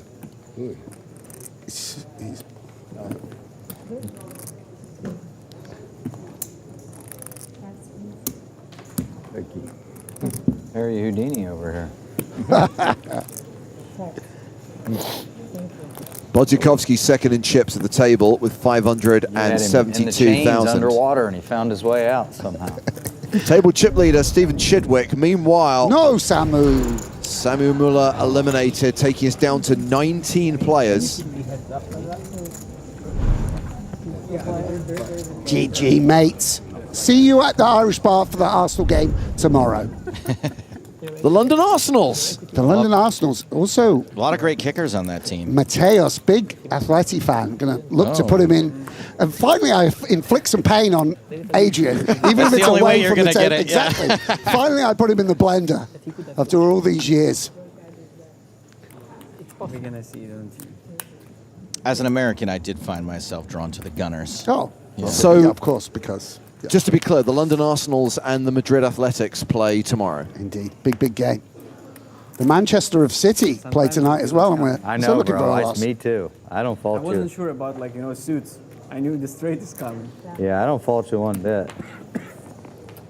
Look at Makita, we're learning from Sean, too. Totally, deck reads just unreal. Sean Noel has opened King Jack. Ace-5 suited for Bao Ding. Yeah, very delightful hand. He wanted to milk it for all it was worth. Totally. Been there. Been there, buddy. That's right, Ghost. Only 6 places get paid. With 38 entries, paying 6 is completely standard. I might start commentating with a hoodie pulled down over my eyes so you guys can't see me. And we'd prefer it.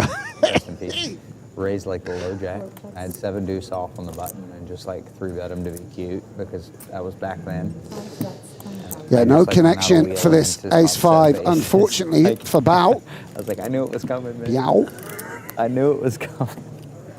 What happened to him? What's his name? I don't know. I actually don't think so. I think he had like a strange health. I think What's he had his a first health name? condition. Yeah. Biao. Ding. Correct. Yeah, I think he was living clean and just got. I was trying to listen to what Jason's on about. Sorry. It was his time, I That guess. joke was not worth it. Remember when first started playing poker and you used to get those, poker magazines, they tell you all the terms, big slick and so much, and they call it coffee housing. Yeah, coffee housing. Coffee housing. You don't hear that. No coffee housing. You'd see signs in no poker coffee rooms. housing. No coffee housing. Wow. No check and raise. Wow. No coffee housing, yeah. I used to get told I'd be chatting it up on the 1-1 table and they'd shout at me, quiet in the cheap seats. from the 1-2 Omaha game, the big game, roped off. To be fair, you are an loud man. Sure, yeah. I mean, Jean-Noel, when we first started playing, I got to say we've got great rapport now. We get on good. He just used to stick his fingers in his ears and look at me. I honestly, I swear to goodness. And I was like, okay, I can... We communicated, despite me not speaking French and his English not being strong, I understood what he meant. The Bryn has opened Jack 10. Stephen Chidwick with 5s. Yeah, nice to come along. Would rather be on the cut-off or button, but it's a reasonable flat at this stack depth. Ding with ace queen of strawberries. Yeah, and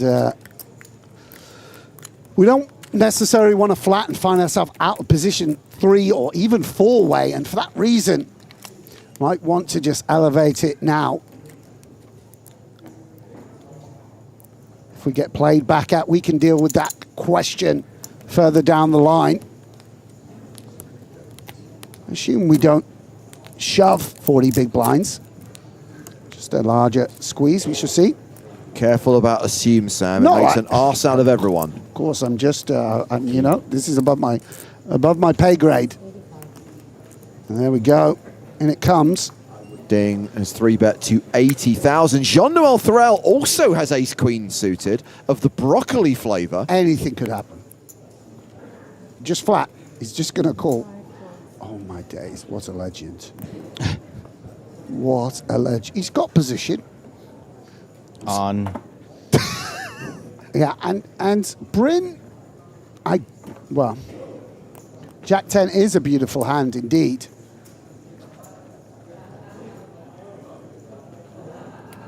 This is going to be sick 4 ways, 3 bets. I assume Bryn will fold. He's an animal if he ever peels here. Or 4 bets. Yeah, he's out. He's out, and that makes sense. You know, some of the bluff 3 bets are hands like Ace Jack, King Jack suited. I mean, you have to be concerned, what on earth has J&T flatted with here? Yeah, I mean, the question is, can you win this hand ever if you don't flop a 5? That's really the question. And if the answer to that is no, then potentially, you know, Ding only has 265K behind, so we're not necessarily getting paid. I mean, the question is now, will one of the ace queens come out on top? Obviously, it's coming Jack 10-5, so let's deal with that flop in a moment. Oh, no. 6-4-4 with 2 hearts. Ding. Yes, very much so. That's exactly what he's thinking in his head, actually. Yeah, absolutely. So we can see that roughly 2/3 of the time they'll chop, but Ding is free rolling. Playability. Yes. Visibility. Yeah, and mate, he decides to check, and it's a little bit dangerous to do that because sometimes Jean-Noel might just move all in with a ace king, but this is actually a nice eventuality because now he's bet. You might imagine we can check raise all in and have some fold equity, and if not, okay, well, we run it. We shall see. Not that many better hands fold. Yeah, there we go. Very nice check from Ding because he's given himself an opportunity to win the whole pot here and now. Is this a anything can happen situation? Yeah, I mean, it just takes Jean-Noel a little while as well, just to make sure he knows how much is out there. Of course, you know, he's an older gentleman, and certainly fine to ask. Yeah, I don't know. He also, you know, he's of course an incredible poker player. He's going to call, by the way. Wow. That's what I meant by anything can happen. He's going to call. Wow. He's like, I knew it. Does everyone love it? Right. You can see it. I tell you what, Jean-Noel Thorel will very much love it. Does not want to see a heart. Look how happy He'll join in. He will join in from the table. He's proud to not be blown off a chop here.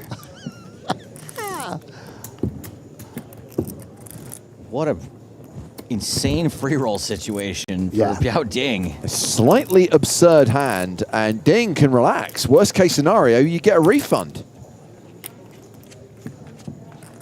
Security looking on. He knew the ace was coming. That was, he was like, well, both players improve. If he had kings, I was going to get there. I want to sing. I want to sing. 3 of spades. I want to sing. I'm ready to sing. Hey. It's the deuce of hearts. It is the flush for Ding. No chop, and that's going to cripple Jean-Noel Thorel. It's going to leave him as the shortest stack at the table with around 25 bigs. Yeah.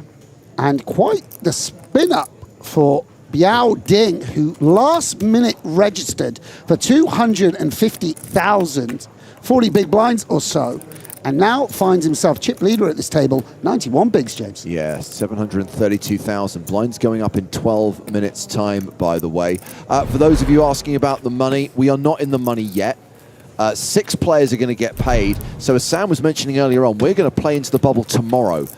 Not sure how many players we'll end the day with, but with 2 more levels to play after this, we're not going to be close to a final table, let alone paying players. So 6 are going to make money with a min cash tomorrow of 651K and a first prize of 3.2 million euros. Yeah, and pretty nice for us and for the viewers to see the whole story of a tournament, essentially, from the deep stack stages, looking at these players. Very cool. You know, watching them with 100 and 150 big blinds, battling against each other when the nuts matter so much. And tomorrow we're going to see, you know, a remarkable situation, an 8-handed final table, 6 paid, with that big min cash. Going to be very, very technical situation. A lot of changing and evolving dynamics. So getting both the top and tail of the and the middle of the tournament. Now, I know what you're going to ask, Joe. The good news is I can anticipate every question. I checked with Toby Stone, and I can confirm that when we are on the bubble, we will be hand for hand.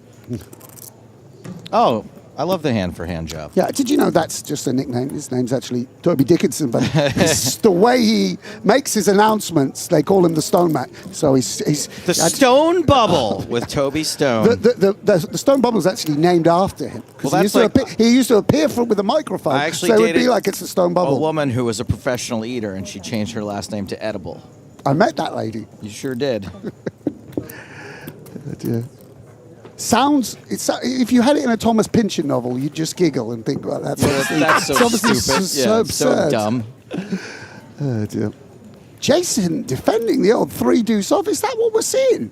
Is it contractually obliged? When PokerStars signed him up, did they say, listen, if you're on stream, you cannot fold the big blind, otherwise we will dock your pay? Maybe he's a big Nick Rigby fan. Indeed. Action has been checked to ding. Coon has flopped bottom pair. I'm looking for some positivity here. What's just check raise here and now? Bottom pair of diapers. We got a diamond.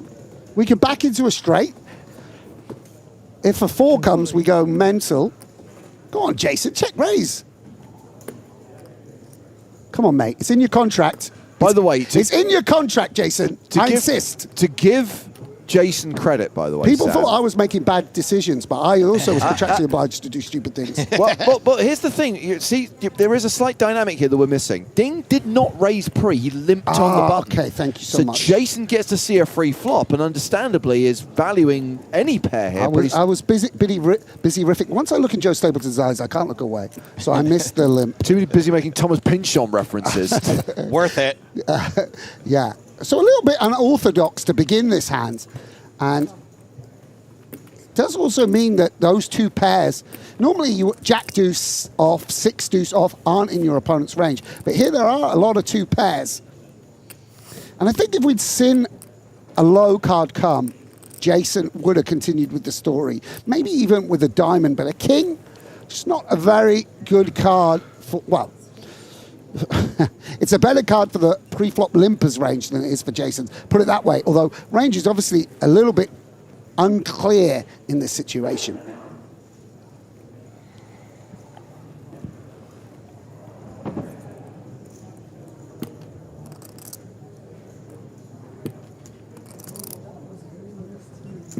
Does Ding want to clear up equity here and now and bet? No, just wants to check. I think that makes a lot of sense. Wow. 2, 3, 5. No. Hold on. 2, 4. Pair of 4s are good. Okay. A lot of I'm just checking. You know, one of the reasons I think we do check raise these hands, it does sort of work as a bluff, because normally the hands we bluff check raise are 5-4 and such like. So there is a chance that Jason attacks here. No, doesn't. Kind of makes sense. And it might be a situation where both players, just with a little piece of the board, are happy to show down. Does Ding not immediately checking? He's fondling some chips. Can we talk a little bit about limping the button with 4s? Yeah. Sounds like no. No, I mean, there's a lot of players who would never do that. What were the stack sizes here? There's just no real need to do it. He's trying to stop himself getting jammed on. But, you know, if Jason has a good hand, he's not going to be put off by a limp. And also, I think the problem is it just defines your range a little bit. There's no incentive to actually limp anything good there. So you end up having sort of suited connectors and, you know, I mean, the hand people choose to limp is often just Queen Jack, actually. I mean, you can have some broad coverage, but it just, also just knocking out the small blind is just very, very valuable, in my opinion. You know, it's not something I would do, but, you know, this is the great thing about tournament pokers and contrasting styles. Yeah. Ding isn't someone we see on the EPT quite so often. Obviously, played a lot of high stakes over the years, cash games potentially as well. And he's got his own approach, and you know, worked out well for him. Stephen Chidwick opening under the gun with ace-jack.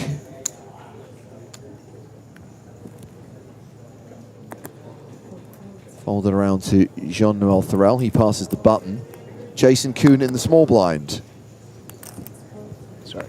And now Bryn Kenny in the big. Yeah. Oh, he's got queens. Trouble hand for him, though. No.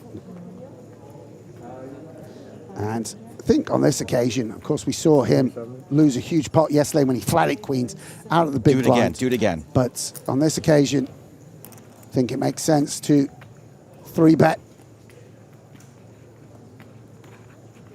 I'd be like, I'll show him this time. Yeah, an ace-jack off, not that high in the under-the-gun opening range. Stephen taking his time. Is there any other way to play this other than the fold? Does decide to release. I remember I accidentally limped one time. I went to raise and I misclick limped. I had pocket tens. And it folded round to Isaac Haxton's big blind and he checked or whatever, and then it came 8 deuce deuce. So I, bet my 1 big blind. He just was like, well, you don't have a deuce. And he was just like, made this massive raise. I sort of thought, I should have checked this. I knew he was going to do it. But obviously, if you check, he's going to bet 4 times the pot anyway. So, I had tens and I was like, oh, I've got to call now. Yeah. Call. And then the turn was a king and he just bet like 1.5x. It's like we started 110 big blinds deep and accidentally limped. And now I'm like, he's just basically saying, you are going to be all in, mate. So, and I was like, all right, Ike. I also felt like, I've just folded the flop. I mean, what am I doing here? It's just like, no, it's so shark-infested waters with an open wound, yeah, exactly. And you just got punished. Yeah, exactly. It was disastrous. There's no, Kamashi has raised ace-deuce suited. Action's on Jason Coon now.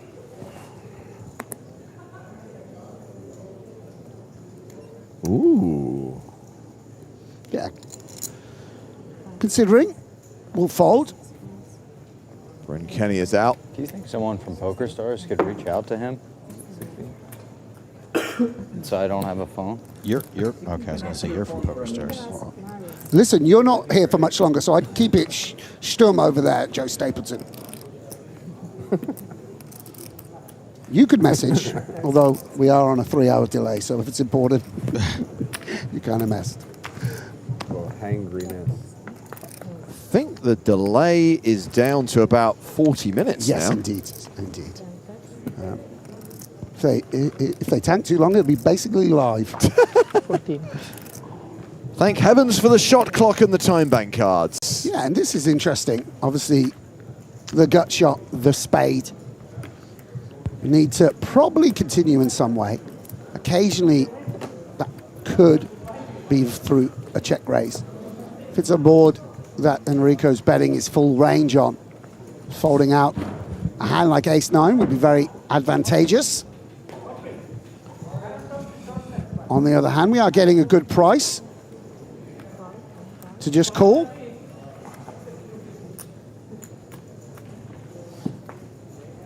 Can't be check raising all our gut shots and flush draws. Pair of deuces now for Enrico Kamashi. Was ahead on the flop. Huge. Now Yes. is a 3-1 favorite. Yeah, and it's a little bit of a strange card. Do we want to keep betting and sort of try and force out a hand like 4s or 5s? Man, it looks like Stephen Chidwick got that necklace off of Bryn Kenny's website. Or like as a freebie for going to his aligning of the chakras weekend. I would recommend buying accessories from kennyscollectibles.com. Oh, dear. Checks back, and there it is, the 5 of hearts. Stevie now with a potential bluff candidate would be very pure if we didn't have a spade in hand. We can't probably bluff our entire range of misses. Is this one we want to fire with? What sizing do we want to go for? does give up. That's a function of the jack of spades. All those gut shots missing in. And we can see why, because if Enrico faced a bet there, he does have a very nice bluff catcher, unblocking all those gut shots, unblocking the flush draw. Would have been interesting to see whether he would have made the call. Very, very controlled approach from Stephen Chidwick. So last hand of the level, and then we will raise the blinds and play level 11. The penultimate level of the day at the conclusion of level 12. Day 1 will be over. Yeah. Survivors return for day 2. No, I'm fine. I'm fine. I get it. It's like a lot of an operation for some person to have to run down there and grab it. You know. It's a big effort. Yeah, it's a big effort. It's a lot going on. I wish you just have food. That'd be cool.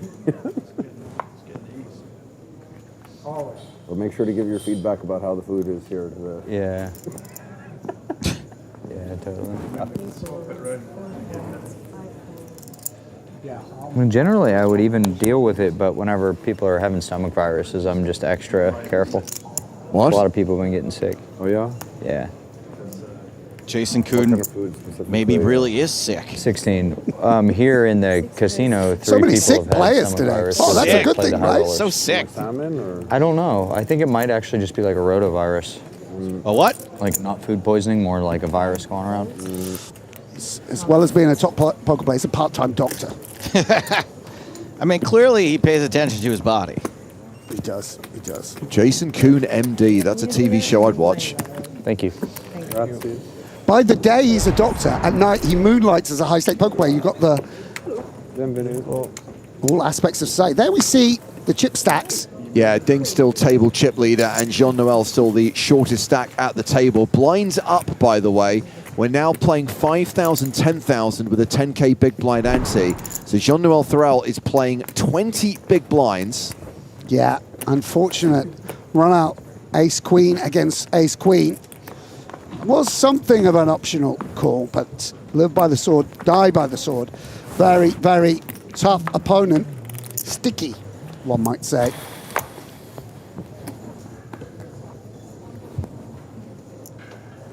So yeah, one more level to play after this.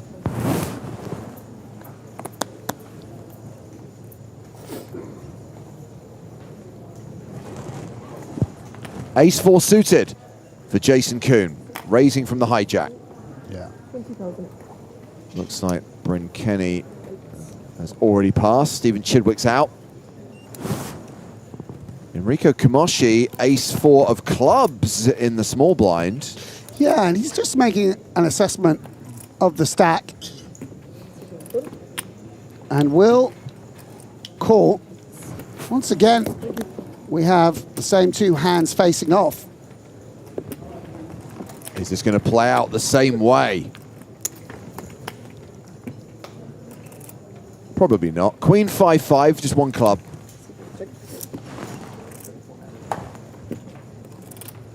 Yeah. Jason doesn't interfere with the 4-5, like, and the Ace-5. It doesn't matter too much. Just sometimes these Ace-X do make good bluffs, but aware the strength of a small blind range and checks back.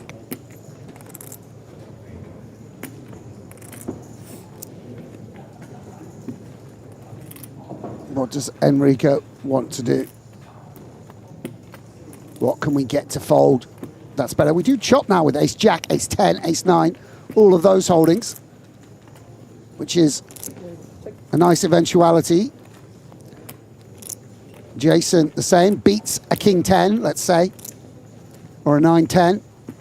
So once we don't attack the flop, I imagine that we just check the turn, and that's what Jason does. Yeah, check on the flop, check on the turn, deuce on the river.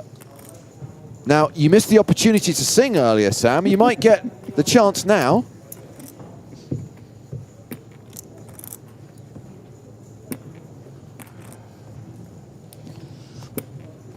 Enrico going to be starring in the Call Me By Your Name reboot coming soon. Here we go. Check, check. This will be a chop pot. And you know what they say? Everyone loves a chop pot. And if that didn't excite you enough, both of us have fake aces. We've got a Griff-Graf reunion on our hands because Griff and Benja has now been added to the mix. I can't believe you didn't let me join on that, guys. Yeah, that was you only would have ruined it, dude. Coming on base. Listen, when you got Paul and John, you don't need Ringo. That is the dynamic between Sam and Griffin that I love so much. Is this our first time back in the booth? In a while, yeah. To this trip, certainly. How are you? Good. How you doing? Great, great. Watching some cards. Yeah. On my mic. Well, looks like we're losing Bao Ding. He is being balanced off, which means we must be down to 18 players in the tournament. So we will play six-handed now on the main stage. Ready? Yeah. There can be a lot of collisions in that button, small blind, big blind sort of dynamic comes round all the more quickly. Can be that many more hand over hand situations.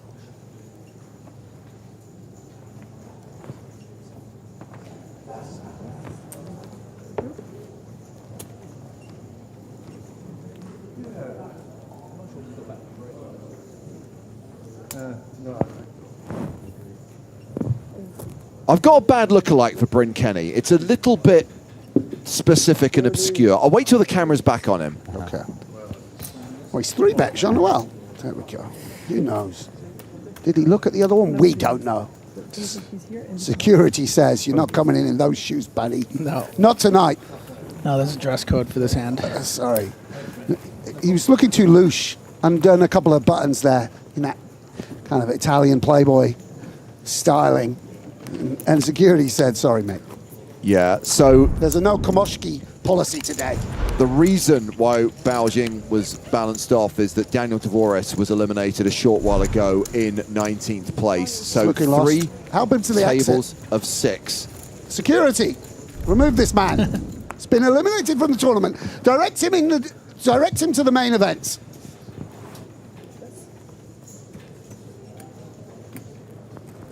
Same old faces, eh? Been away. Yeah. Stephen Chidwick, we predicted his downfall long ago. We said he'd never last, and here he is.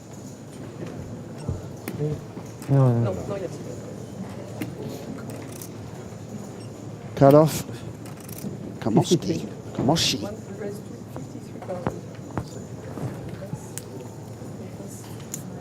And we'll go for a smaller sizing 3-bet off of the 22 big blinds. 53. And how do we play the Jack-10 suited?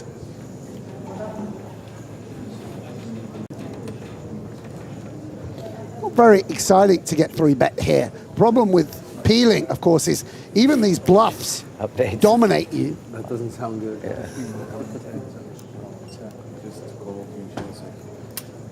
They're rating since 820. But of course, if we flop those draws, we can play them fast, maybe force out better hands. Stephen calling, getting that great price. And both players miss.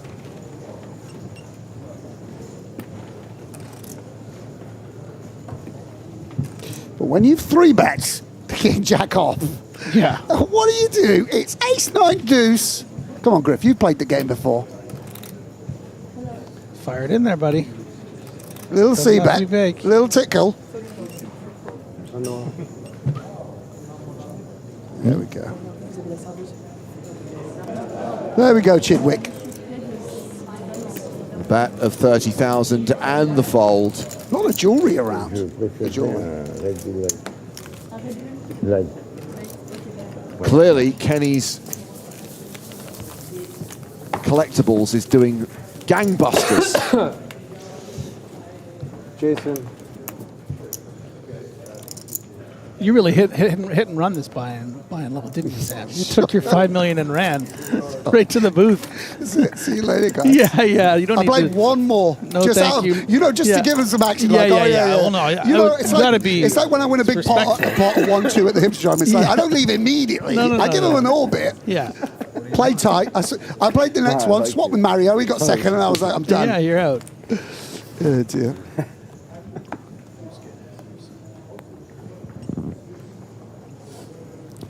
Chidwick folds.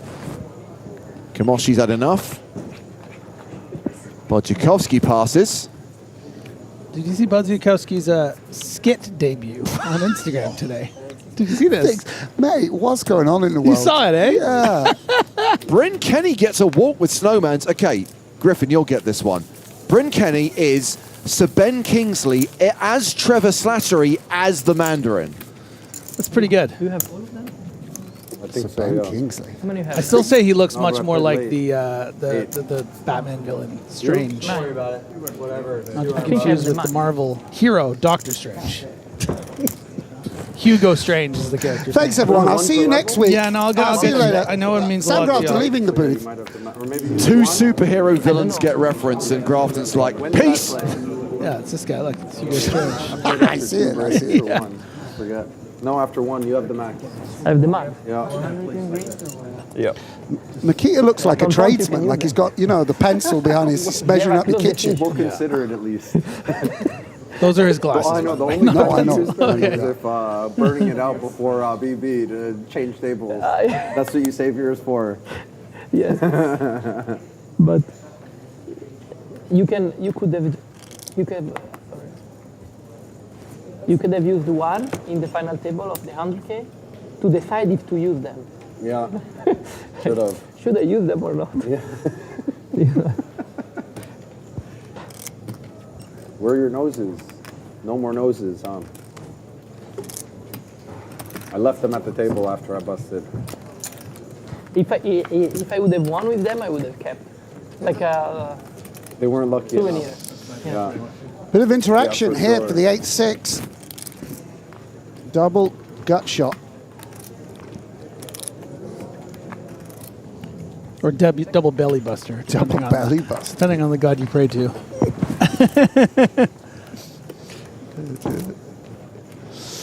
Yeah. And Bodzikowski, we might suspect that's an ace hiding behind there. Eight of hearts. Isn't too exciting on this board. Isn't too excited about betting. Doesn't really fold up too many better hands. Could also be an 8-7 of hearts. It's a potential holding. But it seems like when we've got just 8 high, but we've got this nice draw, we might want to start betting ourselves as Stevie Chidwick. Unlikely we're going to get a check raise in after Makita checks back.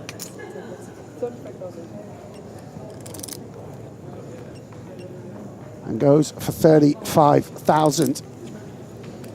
Gives him a little bit of flexibility. Can bet a 4. I think hands like 6s You're happy now, eh? and 7s are in the range.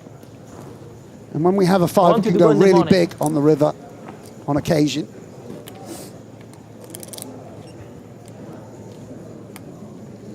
And Nikita will stick around. I think that does mean it's most likely an ace-8. Queen of diamonds on the river. If it is ace-8, ace-high is good on this board. Yeah. I mean, even if it's 8-7, it's good, right? True. So, yeah. Chidwick, very, very low in his range. Now, he is going to get here with a lot of 3x, some 6-7s, 8-7s, all sorts of potential bluffs. So he needs to select carefully from them. Yeah, and you have to wonder, when it comes to frequency, Stephen, electing not to bluff that Jack-9 earlier, again, decides not to bluff the 8 high. Yeah, he's very, very controlled. I mean, these top players, as I say, sometimes there's a sort of randomizing mechanic where he might be bluffing this hand 80% of the time, but, you know, use some sort of mechanism to decipher. And, you know, sometimes that comes up as no bluff twice or whatever. Yeah. The Jack-9 definitely made some sense to me with having sure. the Jack of Spades as a sort of bad card. You know, flush draws, high flush draws don't want to bluff too often. Although, yeah, who knows? Who knows? I don't want to pretend I can decipher Stevie's exact strategy, but certainly, you know, a big weakness some very, very good players have is to always fire. Because at low and mid stakes, to tell you the truth, that really works. You know, just following through, redlining people, just battering them with aggression really works. Once you're playing against Makita, yeah, you need to be a bit more in line and make sure that you're not just going overbet, because you're going to get picked off. You're going to get picked off. Ace 4 of hearts, and Makita's raised to 20K.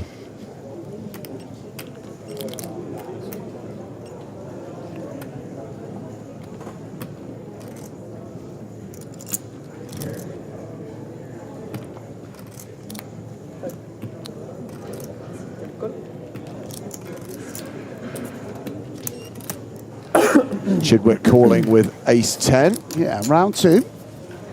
Heads up to the flop. King 10, 7. Yeah, and it's a board that will hit Stevie quite often. On the other hand, ace 4 doesn't make much by checking back, so sort of rock and a hard place.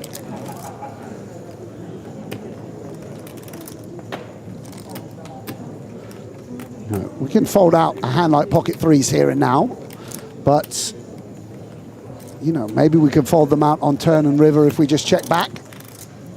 30. Yeah, we'll go, and it's quite a sizable one. Now, do you think that Chidwick is always calling in the small blind with threes on 37 bigs? I think sometimes he doesn't even just fold that, Sure. right? So the just combos are way more weighted to the Broadway and Yeah, I mean, pocket eights that might not even fold if it's eight of spades. I mean, I think eights has got to fold to the sizing, but To the sizing, I know that's very specific, neither here or there. I mean, you need some bluffs, and this high card, low card works quite well because when a jack rolls off on the turn, it's going to make a lovely second barrel.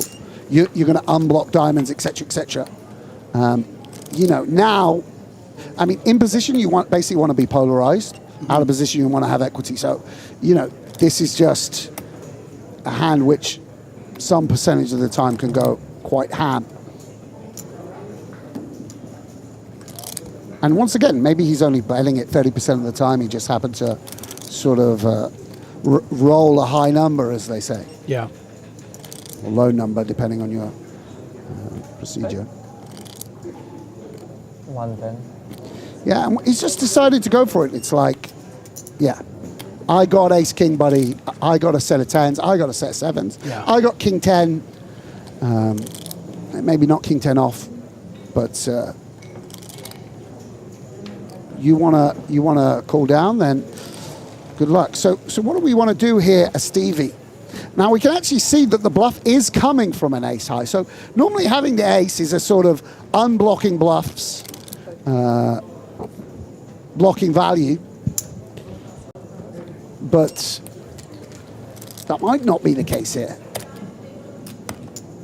Will call. Very nice to be able to outdraw king 10.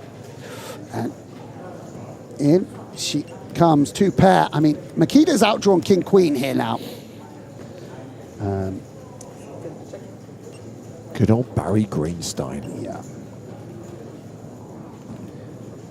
Yeah, such a great card for Chidwick, not only improving to 2 pair, but just odds are Makita is just going to be checking back now instead of going for that third bluff, as he's, like you mentioned, gone ahead of king queen, king jack suited, those kind of hands from the small. Yeah, jack 10 of spades, 10 9 of spades, something like that. 7 8 of diamonds. Yeah, and Stevie picks up a nice pot. Chidwick chips up to 561K, 56 bigs at the current blind level. Yeah. Mr. Chidwick getting it done. Significant pot. Bro, I can't do any more communication about my food. It's all good. I know it's not your fault. I love all of you so very much, but I got to play a poker tournament. Don't worry about it. I'll eat in an hour and 2 minutes. We have a hungry Jason Coon on the main stage. Meanwhile, we have an all-in at one of the outer tables. It is Adrian Mateos who's all-in and at risk against Artur Martirosyan. Fives for Mateos, kings for Martirosyan. Adrian needs to hit. It's an 8-4-3 flop. King on the turn. GG. And a 4 on the river. Adrian Mateos sent to the rail in 18th place.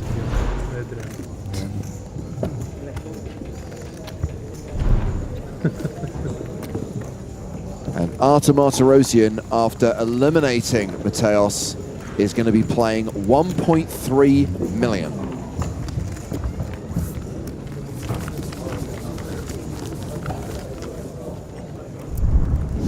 Yeah, even though Jason hasn't got his food, he did demand 3 live chicken and a carving knife. You know, felt like it wasn't appropriate. Yeah. In fact, that warranted, you know, a conversation about it, you know. There we go. Jack A clubs. JNT. Yeah, let's go, Stephen. JNT with the Spraggy. What is it? Yeah, he's going to fold. Oh, that's nice. He had a little think about it. Could have saved himself some chips if he just open folded, which you should always do when dealt a7 offsuit. The hand is cursed. So we've established that Stephen Chidwick is in second place right now on the all-time money list. Bryn Kenny number 1. Jason Coon number 3. Those 3 players on our feature table right now. This is what the rest of the list looks like. Mikita Potsyakovsky number 4. We got 1, 2, 3, 4 on the main stage. Ike Haxton is also in this tournament. Adrian Mateos, until a moment ago, was in this tournament. Am I right in saying if Stevie wins it and Bryn doesn't cash, he's 30K off? Yeah, it's getting closer. Yeah, I mean, I would back my man, Stephen Chidwick here. I mean, Makila as well, by the way. They will catch Bryn, you would imagine. I Just know in terms of volume, you know, Bryn plays, but it's not the volume. Got Makita and Stevie. I mean, I could be wrong. I don't follow it quite as closely as I once did. Yeah. Doesn't feel like they miss many high rollers globally. No, they don't. And look, I know the all-time money list has its flaws, but I know some people think it's just not a fair way of measuring results, whatever. But our producer, Chris, raised a good question. At what point is the race to 100 million on? At which point do we start thinking who is going to be the first player to cross that threshold?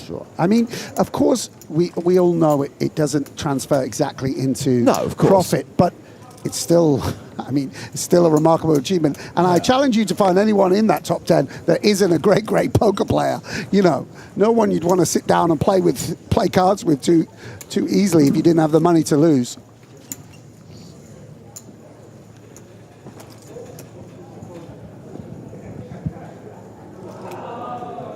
Yeah, and Jean-Noel, this 10-8 looks kind of juicy with the gut shot and 2 overs. Stevie, you know, a range of hands he could have, pocket 4s, 4-5 suited, even perhaps from this position, which would be nice to have. Ace-4 of spades, of course, and, you know, has the potential to run a bluff on occasion, just like we saw Makita attempting. Sort of high card, low card, unblocking backdoor flushes. And here comes a card that really favors Jean-Noel. I think you could lead on occasion on that card. We'll check. And Stevie want to do here. If he has ace-4, of course, he is just ahead of 8-9.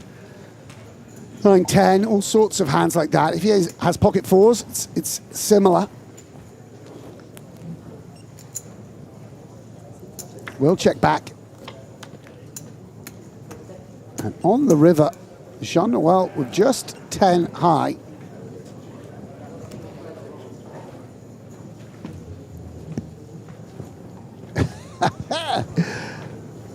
Looks at his chips.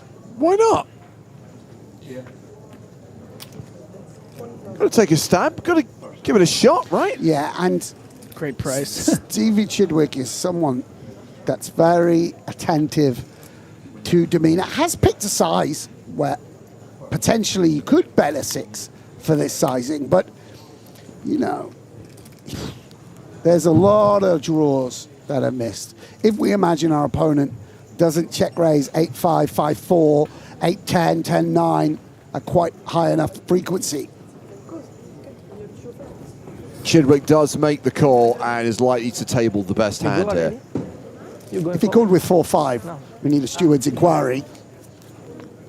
I hope it's Queen 4 of spades. That's probably King 4, Ace 4. Ace 4 of spades. Yeah, makes some sense. Unlucky Jean-Noel. The man they call JNT. It's pretty flair to be known by just your initials. It's also kind of similar to TNT. Yeah, it is. Maybe you'll start a foundation like Nobel. You know, maybe it'll be once a year. You know, we have the Nobel Prize for Peace, and you get the JNT Prize for poker. Someone will get a grant of 800,000 for services. Services to commentary. Griffin Benjer pensioned out. Go to Sweden and make a little speech. As long as I can say "What up now, Swedes," I'm in. Wow! Imagine having a catchphrase at that tender age. I know. So many catchphrases I just for hope just to get one a poker person. one day. Yeah. What, is he famous for something else? I don't recall. Not only did he ask the people of Sweden what is up now,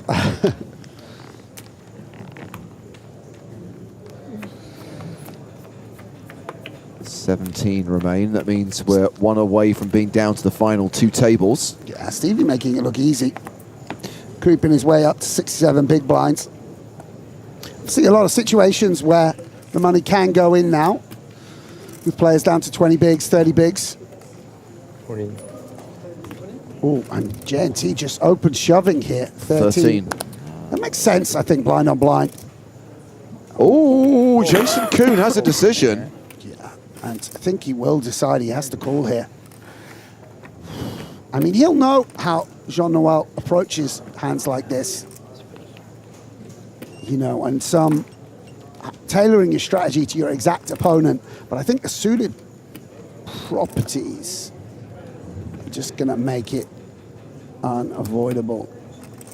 I think there would be a little bit of 10-9, Jack-10 in there. He did do it very quickly, and I think that's factoring in for Jason.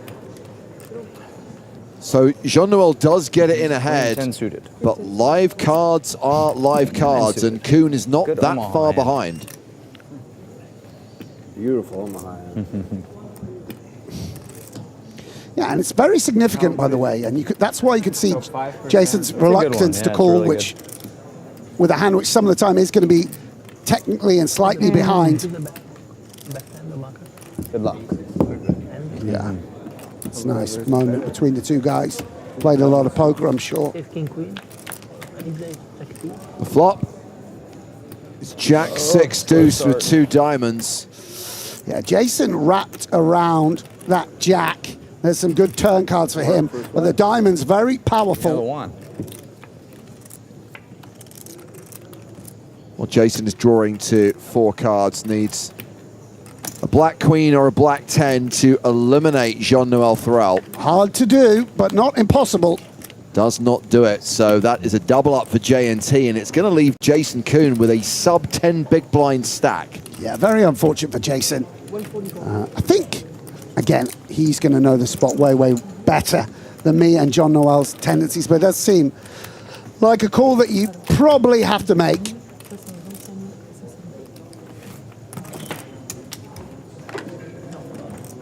And was essentially a flip. Jean-Noel propelled back up to close to 30 big blinds. Nice. And Jason will fight on a little longer with the 8. Stranger things have happened, of course, than a comeback from the great Jason Coon.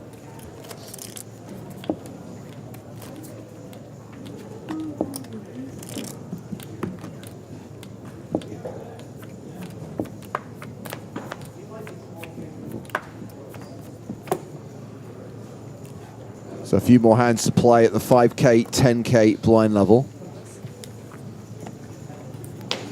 I went back to the hotel on the break, and the guys collecting the baggage, what they call the belt, they were watching. They're watching the stream. Really? Yeah, I just walked past. I could see it over the thing. They were sweating it. I was like, gave me a good feeling, actually. Now, key question, were they watching the English language coverage or were they watching Benny and you yeah, on probably. the French stream? So he's just Open shoved. shove for 30 blinds here. What? Yeah, and I don't think. Bryn wouldn't dare.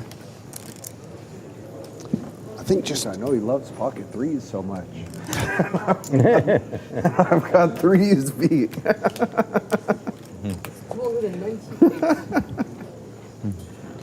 Yeah, weird spot for Bryn. I mean, I think it's just a bit of a hand funeral here. He has to imagine his edge is too big to be. Don't show a three. Ace queen. Vin, you have these. I didn't want to use it. I'm trying to keep. Very smart. Intuition, man. Only matters. Too much Did he for have pocket fives. Fives. 6 is easy call. 5's not so easy. Yeah, this is the great thing about poker. Even at the highest of buy-ins, you know, you're playing against a specific player in Good JNT. shove. It's got his own If approach. you open, and you have to flip. Instead, you just win the pot. Yeah, yeah, very true from Bryn. Probably would have reshoved those 5s. Instead, 2.5 bigs scooped up. It was either going to be threes or was it not a good spot. He just loves threes so much, though. That's his hand. Not holding 6s. 6s is like super easy. Yeah. 5s. Yeah, but if you have the info that he loves threes. I was hoping he was going to open jam 9-5 there. He loves threes so much. Who doesn't?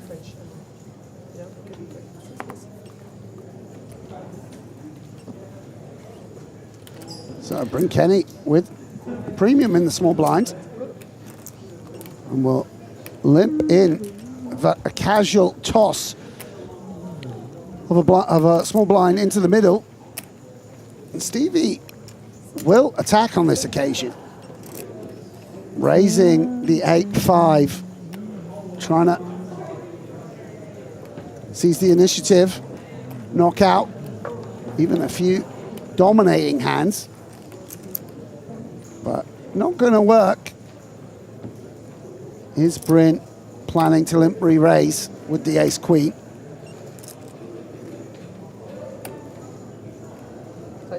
On. And does shove 40 bigs.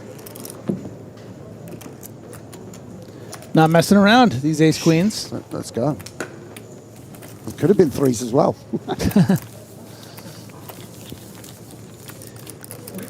With the colors and numbers and chips of it, yeah.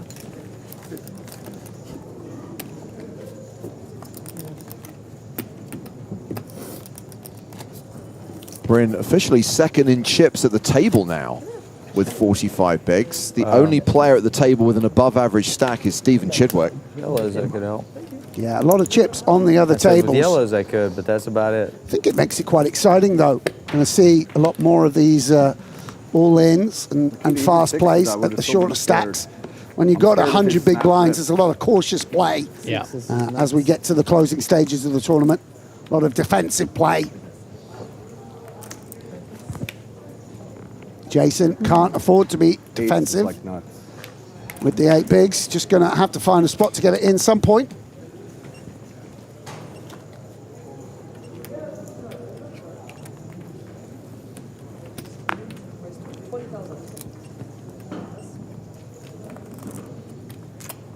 Bryn raises the button. Enrico Kamashi with a decision in the big blind.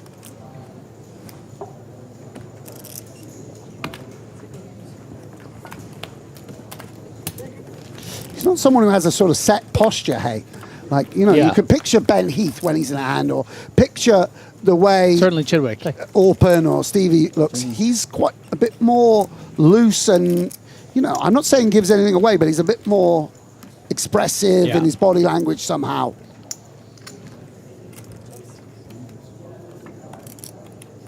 King of diamonds on the turn. So Bryn picks up the nut flush draw to go with his pair of 9s, has near enough 90% equity. Yeah, strong turn for Bryn's actual hand. See, decent card for his range as well, although the blind, you know, has a lot of kings themselves. The power napper checks. Is he awake? He's got to be careful when he sleeps so easily. You know, if he leans on his hand for too long, it could be disastrous. Could time out. I still think him power napping during Joe's stand-up act in Barcelona is just one of my favourite moments in EPT history. Yeah, I mean, if I think back to the 25 years that PokerStars has existed and all the years we've been running live events, Enrico Kamoshi falling asleep during Joe's stand-up show is definitely top 2. Vicky's number 1, right? But second, Kamoshi falling asleep. I need some more change of print, if you don't mind, please. Yeah. Thank you. Thanks. I think Joe found that somewhat less insulting than Leon Sturm, who was awake, just sitting there stone-faced. Like, Kamoshi would have laughed if he'd been awake, but Leon Sturm was conscious and not laughing. Yeah. He's a tough guy to get a giggle out of, though. Might be a generational thing too. He's only 25 years old, you know. Maybe Joe's. Are you basically Joe's past it? Yeah, Joe's might not be in touch. Was that the moment when we kids. realised we needed to pension him off? Yeah, I was going to say. He can't make jokes about Back to the Future to these kids. Obscure references to Back to the Future 3. I have no idea. I think so, right? These were the same as like the 1K chips. Probably shouldn't. I mean, put it this probably way: shouldn't be the case. Leon Sturm wasn't alive when The Can't do Matrix that. came out. Yeah, Think about that. Definitely got to Wow, that is. They're not. Oh, They're okay. different. Like not even close. Like Okay. 2 years What off. kind Like of similar? Wow. But you could spot it yourself with your eye, or? And strong holding for Enrico in the small blind. 30 big blinds. Shove or 3-bet. Just jams. Oh, Enrico, forward motion, buddy. I mean, Come it doesn't on. matter. You don't need a chip back, I don't think, either, in this spot. Like, I guess someone might call and let you check down. I don't know. This doesn't seem necessary. Obviously, I mean, maybe I'm speaking off the cuff. It's going in one movement. So there was a situation earlier where there was Byron Kaperman went on for 42,000 left 7 back. And I thought to myself, I think I mentioned, I was like, this doesn't seem necessary.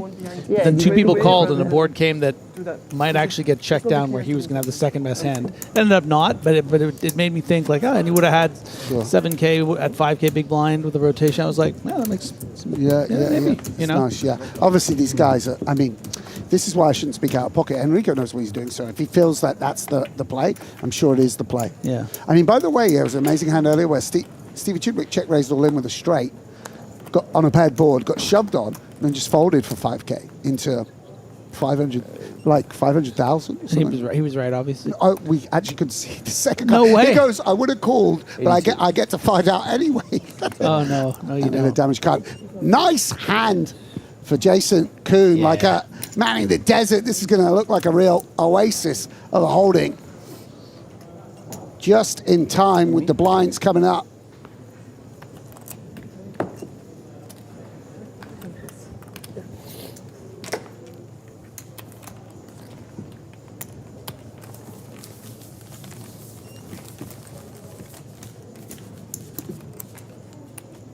Do you think the Rubik's Cube is there to remind himself you've already figured this out? The solved Rubik's Cube. Yeah. Wow. He has to keep himself amused on the breaks, you know. Yeah. Or imagine you bet the river there, working something out, and you're like, I'm just going to do this. I'm going to do this Rubik's Cubes while you tank on your decision. This Rubik's Cube is a metaphor for you, and I'm figuring you out.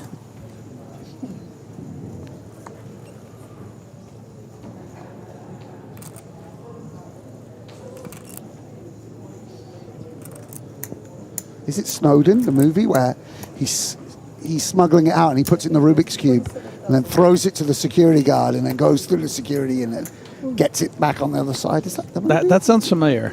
Yeah. I can't remember a single scene from the movie Snowden. That might also just be Now You See Me. That movie I've definitely never seen. Yeah. I'm sorry, but that movie was a crock of... I can't believe it. There's sequels to it. Anyway, Chidwick is open with King Queen. Jean-Noel throws flattered with Ace Jack. Jason Coon, Queen 6 of Hearts folds. Yeah, disciplined fold. You can see it pains him a little bit. I think we want some low cards. Oh no, I'm very unlucky for Jason. Quite rightly deduced the sort of flatting range is likely to have better queens, the right? queen dominated, queen jacks, king queens, particularly in Thorell's range, but does come 6-5-5. Stevie here doesn't fold out too many stronger hands if he were to bet. On the other hand, betting keeps our range wide and flexible. Thank you.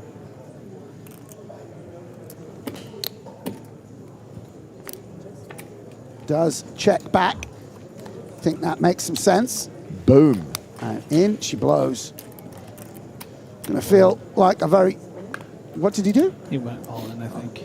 Wow. Yeah. Big old shove. Takes the guesswork out of it for sure. Yeah, he's not.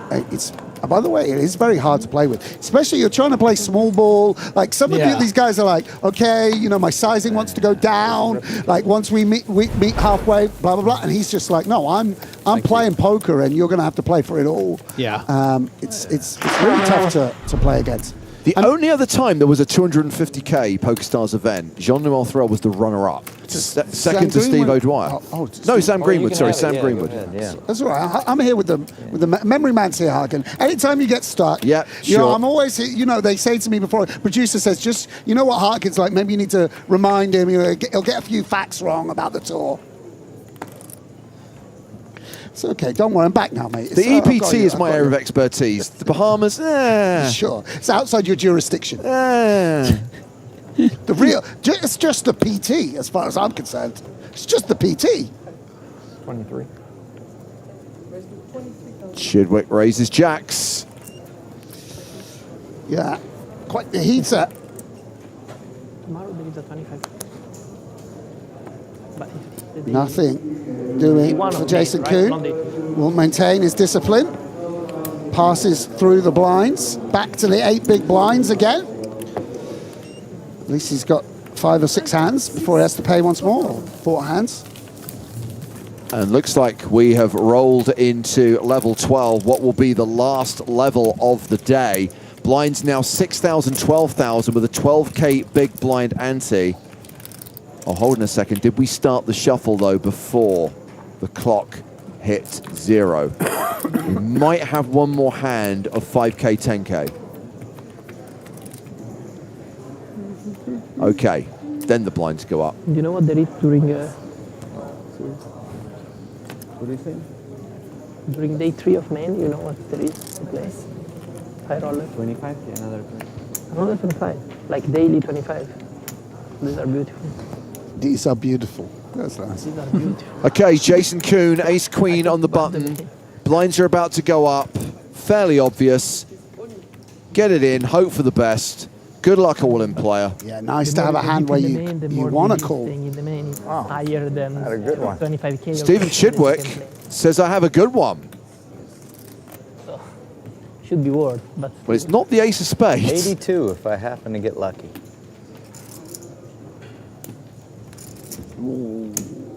I don't have it. I'll have to give you 81. What'd you say? I said I don't have it. I'll have to give you 81. Okay, I'll take it. If you want to give it to me now, I'll take it. Offering the buyout. So Coon all in and at risk against Chidwick's kings. Jason, a pretty big underdog here. Has hit his queen on the flop, so has 5 outs. Kind of the same. Ace or a queen. Pre-flop, basically. This is a good yellow hand too. Yes. It's king, king, queen. Same outs, 5 cards that can save him. If it isn't an ace or a queen, we're going to lose Jason Coon in 17th place and we'll be down to the final 2 tables. He's done. Good game, guys. Good luck. Jason Hope Coon. you all get first place. Nothing much he could have done there. GG, Makita. Very unlucky exit hand. Game. A little ambassadorial pat on the shoulder for JNT. So clock will be paused with Jason out in 17th place. one of the 3 remaining tables will break. We'll be down to 2 tables of 8. And of course, it's a random decision which table breaks. It's going to be our feature table, isn't it? Hope it's some good sushi after that. Go in search of his dinner. Hunt down the waiter. At least outside of Vegas. They're breaking tables. Hopefully we'll see Jason in action. In the main events? Not just in the main event, Sam, but in that high-stakes cash game we're running on Wednesday. I'm pretty sure Jason will be playing. Yeah, makes sense. Obviously, one of the few super high rollers first in so many formats. So reminder, we are still 10 eliminations from the money. Look, this is not going to happen tonight. We're going to have world-famous bubble coverage in this super high roller tomorrow with a min cash of 651K. And of course, 7-figure scores for the top 4. A first prize in this super high roller of $3.2 million. So it was our table that broke, but the magic of not live television means that we can skip straight to the final 2 tables, the final 16, and this new lineup on the main stage. Does it mean that the other table will start on TV tomorrow? I'm gonna check that. Which box am I meant to use? This one? Sam, at this point, we will bid you good night. Been a pleasure, lads, as always.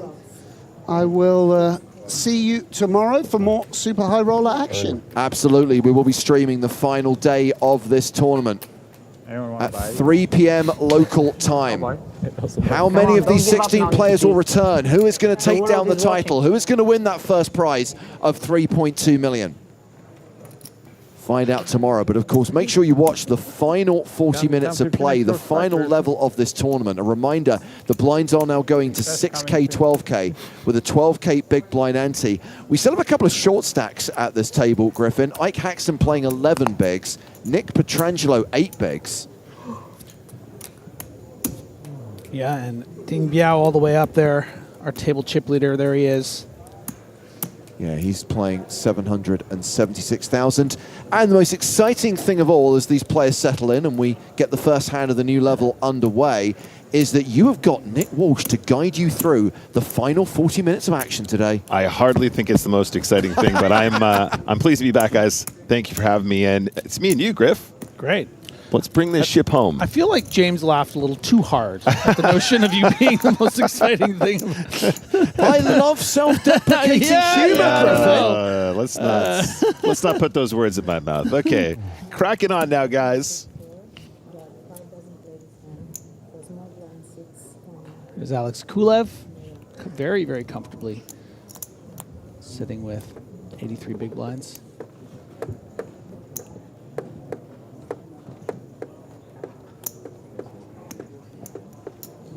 Kulev feeling a little cool there, putting on his jacket.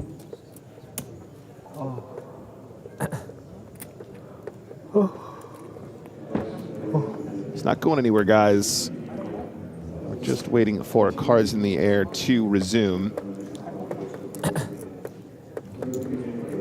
There's a good shot. Ding Biao. May the fourth be with you. Don't forget, Griff, it was this player, the very, very last player to reg. Let's take a look at the chip counts here on our feature. Up top, Christopher Wynn, 156 big blinds. As James just mentioned, Nicky Petrangelo, very short stacked. And let's see what they got for us as we return to the action.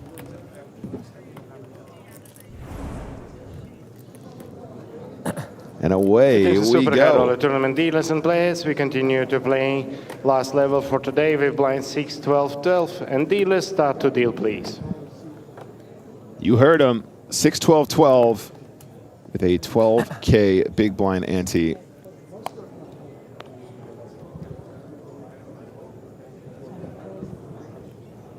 It's a fold from Ding Biao. 24.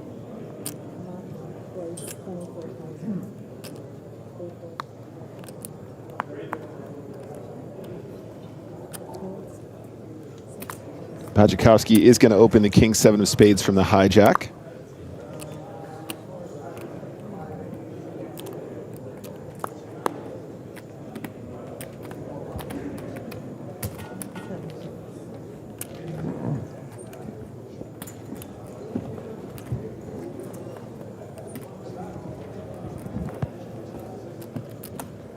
Big blind defense from Kulev, or he's thinking about it. Okay, no, we are actually on the flop, it seems. Yeah, it is 7, 4, 9, all hearts. Kulev just exposing the 5 of clubs for now. See if Makita goes with check or bet here. Would like some protection, I think, with this mid pair, but very problematic if you face a check raise, so that's why I anticipate we might see a check, which we do. 3 of diamonds on the turn. Yeah, and this particular texture is going to favor Kulev once checked back. So that might incentivize Alex to start betting with that interaction with the 5 wrapped around that 3, 4, 7. Of course, we don't know what the other card is. Could be a 6. Could be a pair. He's going to check, though.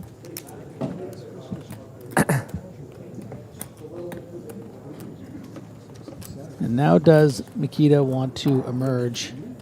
Maybe get a little protection. Once again, is going to stand erect and not face that dreaded potential check raise. Not a card we would expect Kulev to bluff on very often, so I think Bads is going to get a cheap showdown likely.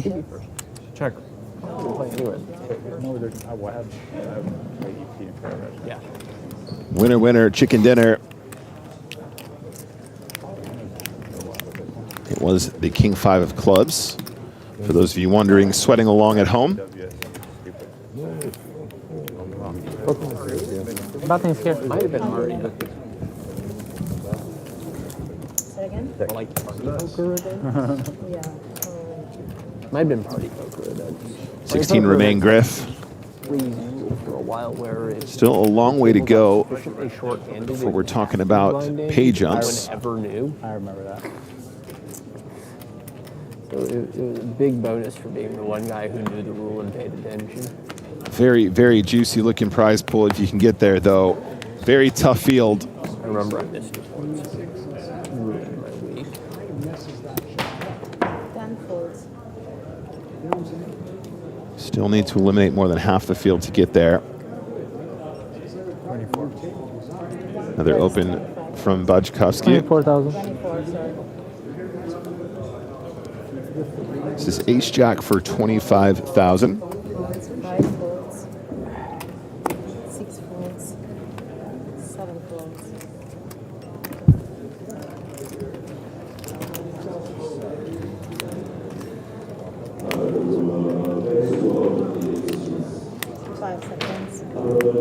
What are we thinking, Griff? King 5 here? Yeah, decides against it. Does have around 35 big blinds there, Orpin. Is he going to mess around? Yeah. Decides to leave that one for now. Thank you. 6-2 off. Good fold. I'm clear. Yeah. I'm clear.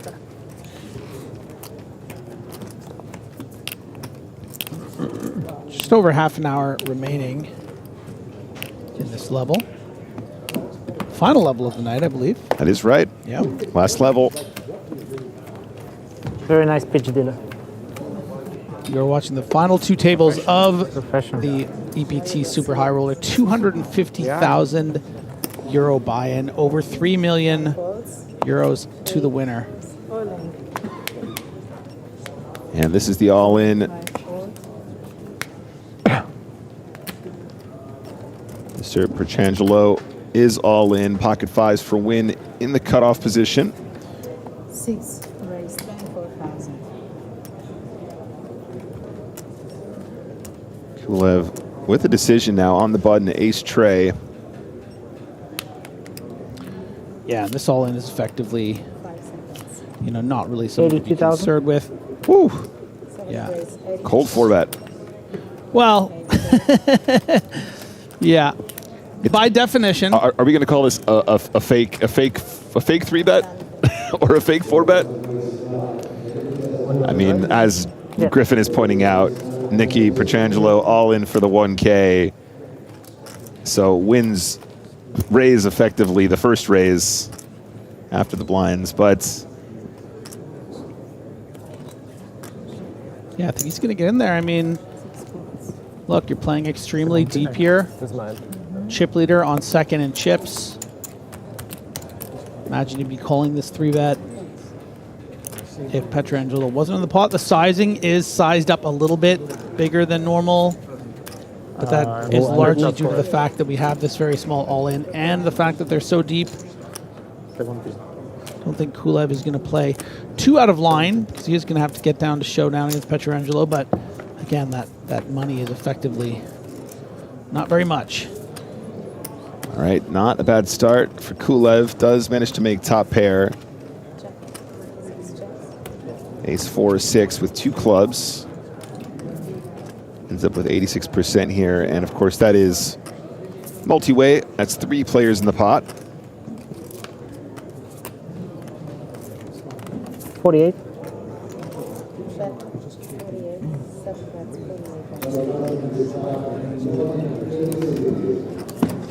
I do see the continuation bet from Kulev. 48,000 into a pot of 17. Was this a really, really big bet?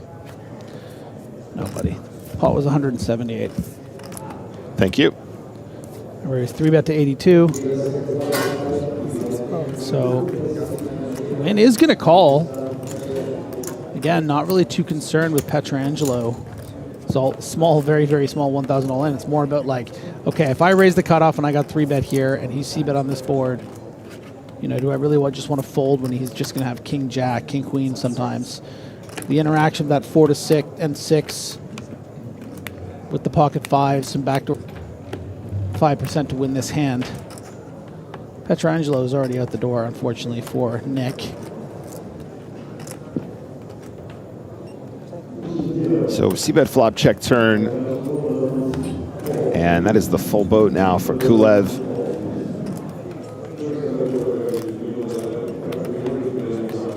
These guys battling for that side pot as well as the main pot, but that's obviously very small, but just because we had to put the chips in for Nicky Petrangelo's all-in.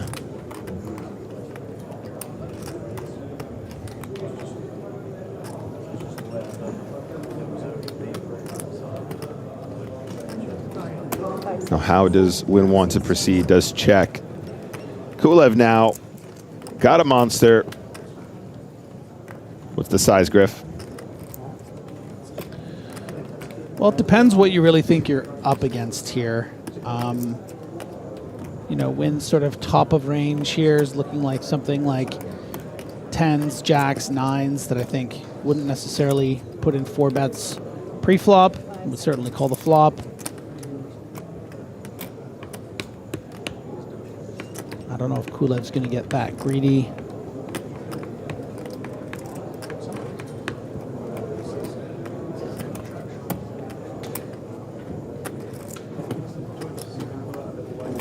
$180,000. That's the bet, 180K.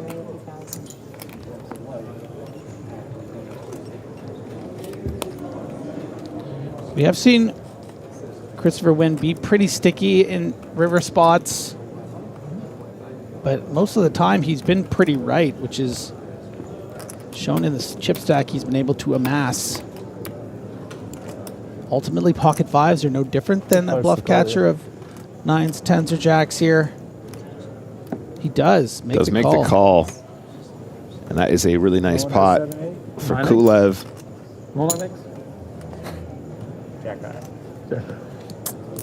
And also, shout out to Nick Petrangelo. Exits the event here. And that is a massive, massive pot that's going to vault Kulev up the ladder. Certainly a top 3 stack now. I had a dream of Chris having 7-8. Bluffing. Ah, okay. Very realistic. That is the elimination. As you said, Griffin, Alex Kulev now around 108 big blinds. Vajakovsky down to around... OOP78 was my only chance. Excuse me, Christopher Wynn got about 129 big blinds now. GG, buddy. You're the man. One time back, please. Always gracious in defeat. Nicholas Petrangelo heads for the exit. GG, Nick. Another poker legend. So many legends in this lineup, guys. And the ticker is now at 14 players remaining, Griff. We do, of course, have a second table to worry about. Let's check in on our other 8 combatants, including Kyan Mockery, who appears to be all in against Artur Martirosyan. And it is Mockery at risk. Doesn't look enthusiastic. I can't quite make up the cards from here. Good luck. All right, it was 5 of hearts, 4 of spades, 9 of hearts, jack of hearts, 9 of spades. It was all in pre. Mockery, king 10, Martirosyan, king jack. So the king jack holds, and then as Mockery exited, second bullet, Martirosyan wins and is up to 1.4 million chips.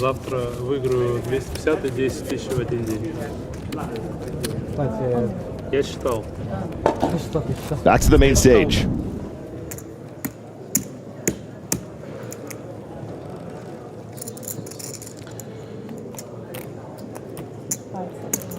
Very surprising open here from Wynn with the 10-7 off. Maybe I mean, it's hard to call what any super high roller might do is tilt, but this is, have some sort of targeted notion here. And after a flat from Orpin on the button, with what we can assume is something like a king-queen, queen-jack suited type hand, Ding Biao is going to activate with the queens. What?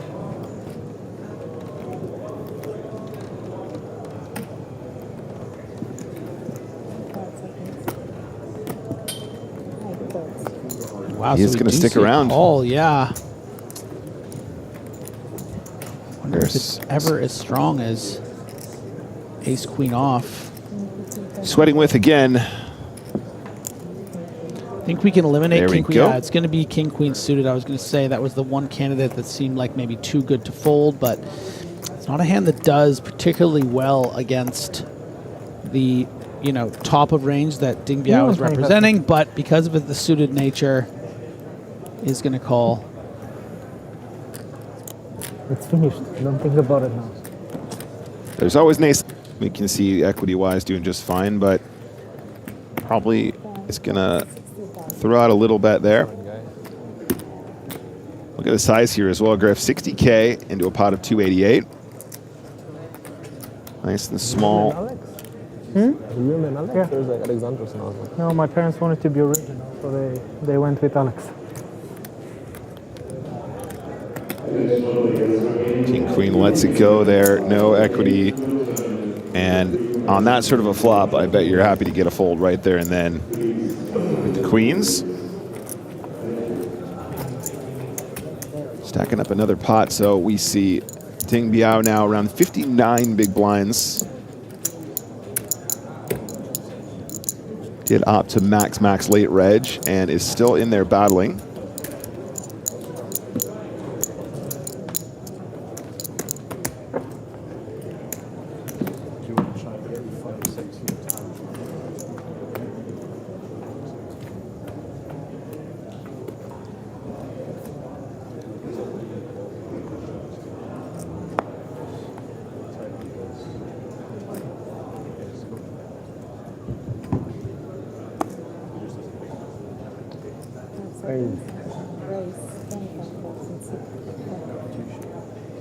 JNT in the mix.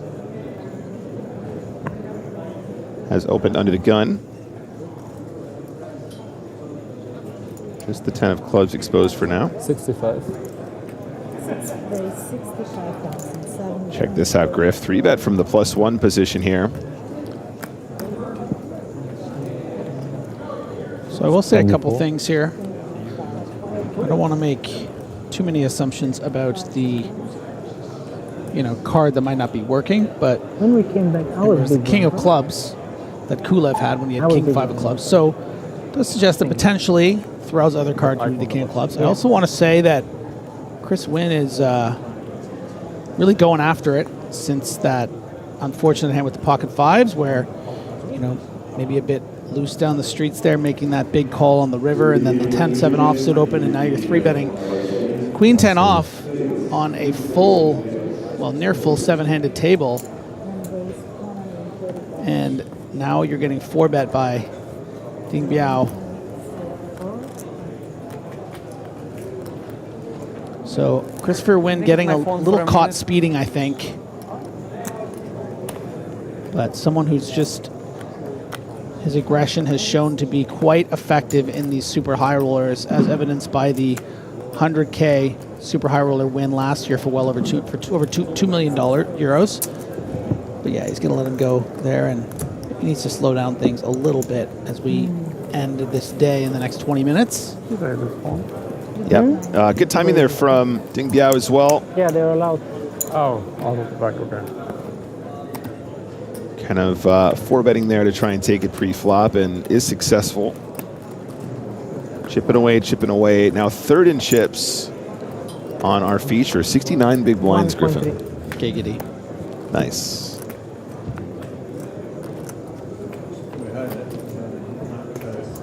Yeah.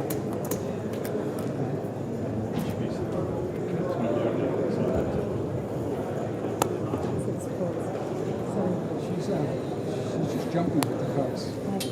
We tried it. We tried the offer. Didn't work it out. So I had five. And then it's this way. But the problem is, Blind v blind now. It is Haxton with the ace deuce. 46 big blinds for Ike. And the big blind to his direct left, 25. because that's the right way to go. Yeah, going to be a bit too much to open shove on Thorell.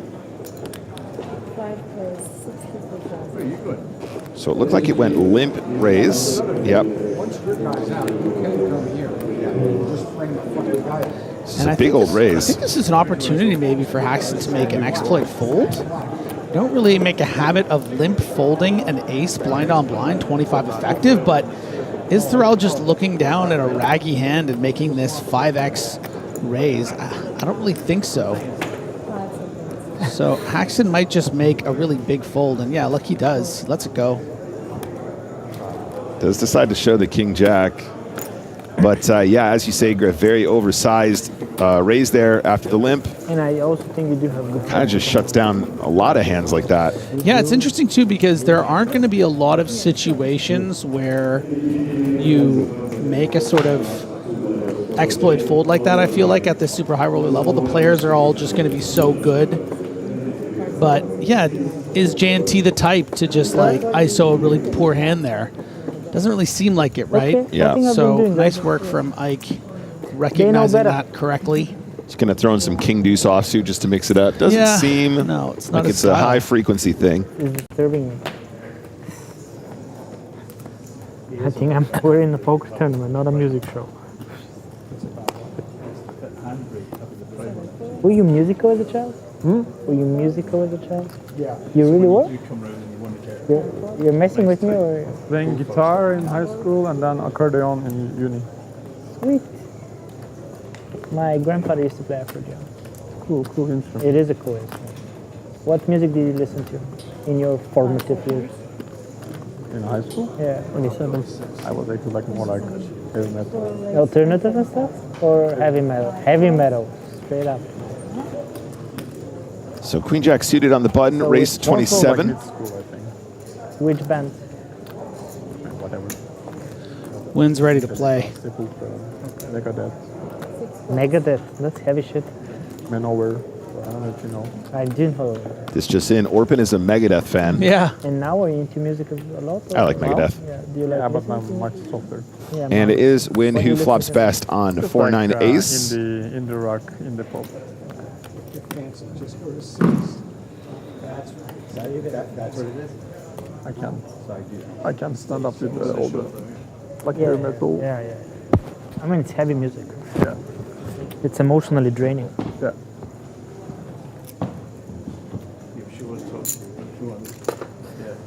So Win jumps in the lead here with the 9. What are these? 43. Takeaway food from. Action going with a larger sizing I here. got the pasta. From here? Over, Yeah. over 50%. Yep, 43,000 into 72.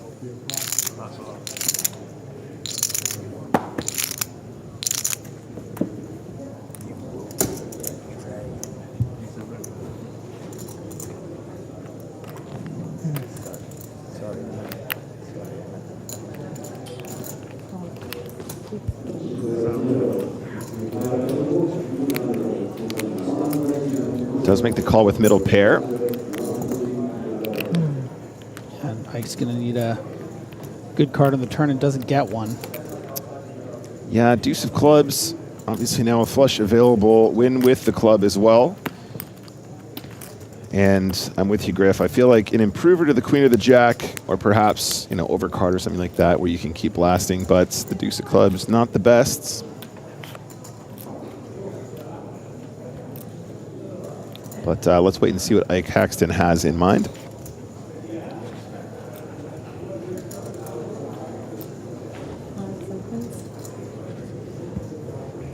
$115. All right, off we go. Does decide to fire bullet number 2, 115,000.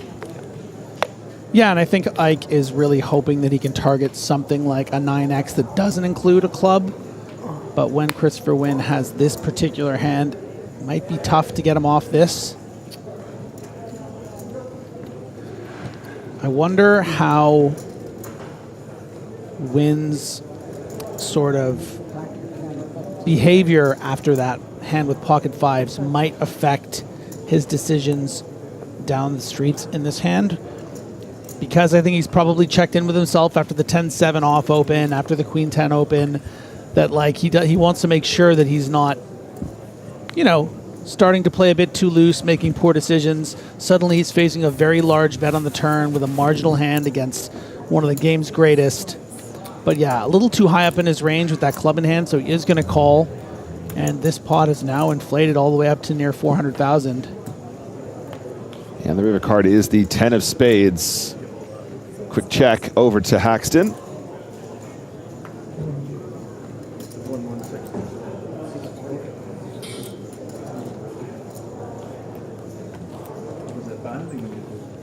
What are your thoughts, Griff? Do you think he's going to pull the trigger?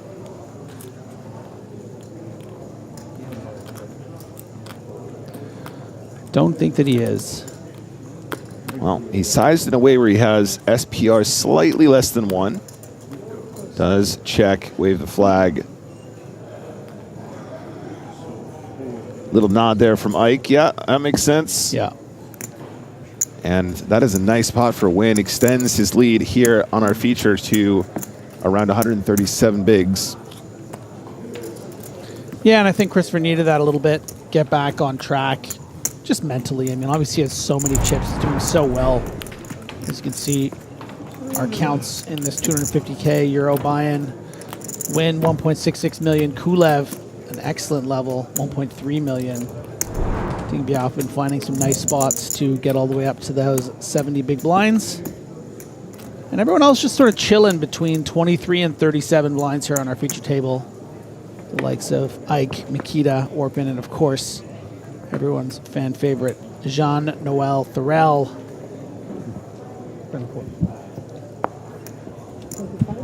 24. I like this hat. Success coming soon.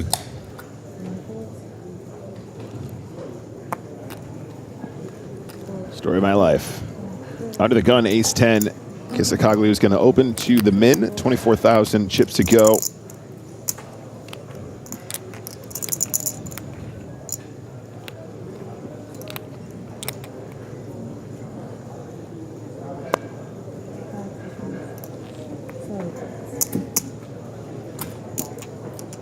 A raise and a take it as we round into the final 10 minutes or so of the day.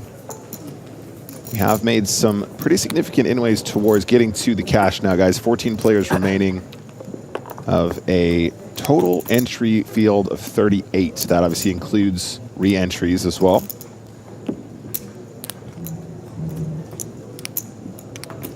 And a fair turnout for a 250K, Griff, wouldn't you say? Yeah, and I do want to point out, of course, in support of the incredible foundation of One Drop, raised over $26 million over the course of its tenure. Pretty amazing stuff. And largely responsible for getting a lot of these big super high rollers going over the last X many years. Yep, yesterday a record-breaking 100K as well.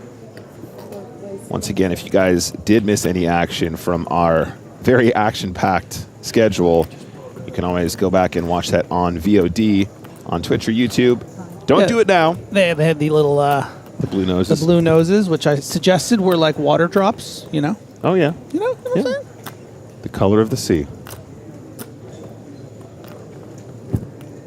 Haxton opens hijack with a7 of clubs here. That was won, of course, by Albert Daher.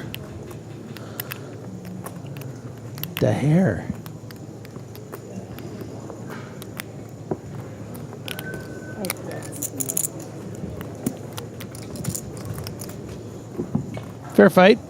The beautiful Jack 10 suited against Ace 7 suited. Yes, sir. 9-8-9 on the flop. Good start for Kissikoglu. We can see it as a post-flop flip. Did you get your VIP? How did you get your VIP? Like a friend. Through a friend or he's a friend? Like, we met in Bahamas. Cool. Yeah, that's nice to do. What is he into? What do you mean? What does he do? He has like a arcade business. Arcade business? Like he puts like pool tables and like 25% on the dot. Yeah, I got it. Entertainment games, yeah. He's German? Canadian. 1-8. He's from the same city my girlfriend's from. Yeah, that's And we have to assume big blind not going anywhere just yet. Sweet. It's actually a pretty good start for the JT. Yeah, I mean. Especially because he's a new guy. They're not that He might go somewhere. To the streets.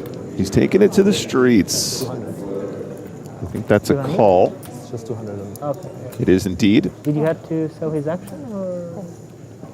Yeah, I think he manages himself, but like I'm taking keys and stuff. 8 of diamonds on the turn. So now board double pairing. No improver for Kissikoglu, now 31% equity. Is he good? Oh, it's okay. Yeah? He likes poker a lot. Okay.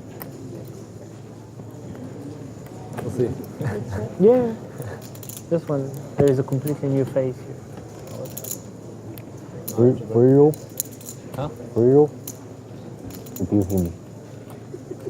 Checked over, Haxton A7 clubs. No? No. A decision point here. Who is your partner? Puna. Who? Puna? Puna. You're playing VIP side? Haxton decides to check the turn, What do playing you the think? board, but with an ace-high kicker. This guy makes more money from poker than everybody. I never cash. Very difficult spot to bluff here for Orpin. He makes the most from poker from everybody. On GG, you also never cash. Yeah, Griffin, if there's one thing that we've learned over the years, people hate folding aces on double paired boards. Sure. They hate it. Never cash. Me too. You? Only 3 invitationals, but You no. playing it this year? Was it there? Steve Enriquez. Ah, yeah, the streamer. I play sweet 4 times. He is going to go for it here. And then it's just exactly like what we're describing. He goes 54,000 into 108. And this is just one of those classic Texas Hold'em moments. Does my opponent have a bluff? Because ace high is quite frequently the best hand on double paired boards.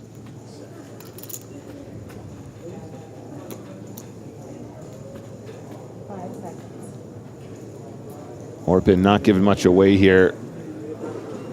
Leaves himself with around 17 big blinds behind.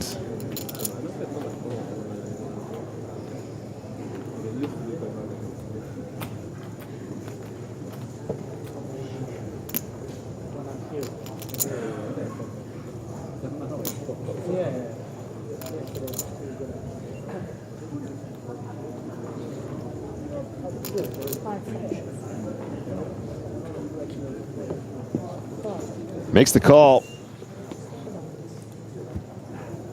And ace high is the best hand here. Nice hand, Haxton. Big call there, Griff.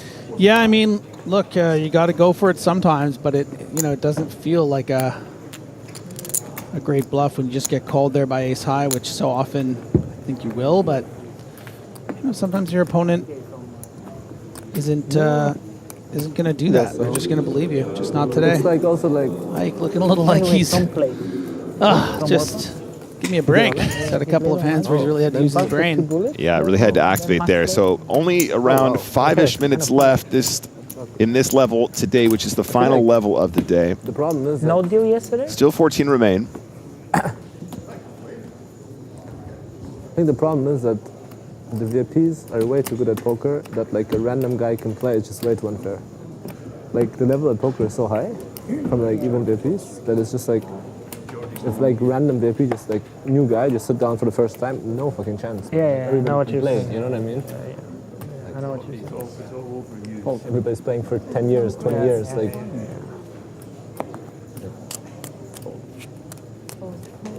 Ike decides against this one.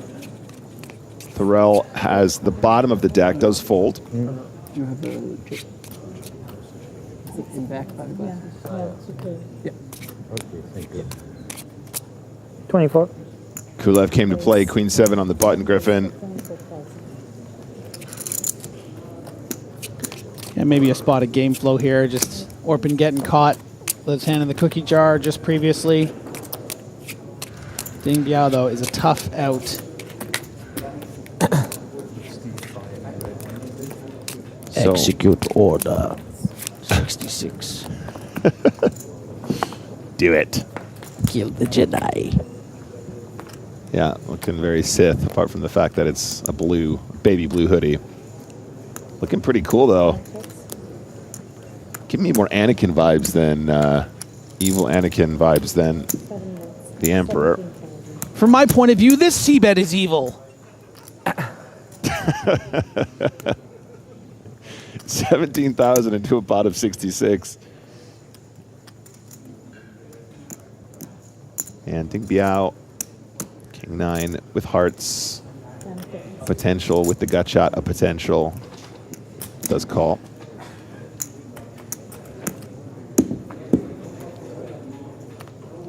Five of spades on the turn.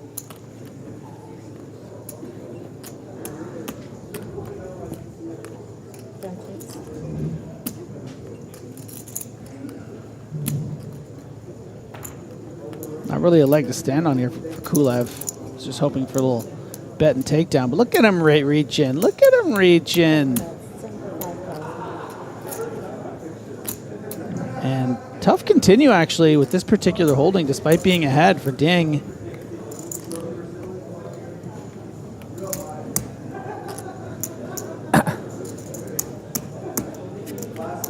Kulev is blasting here.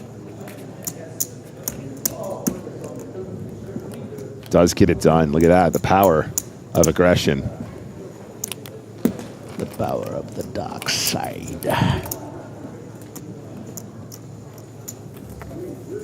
Kulev going to be very pleased with this level.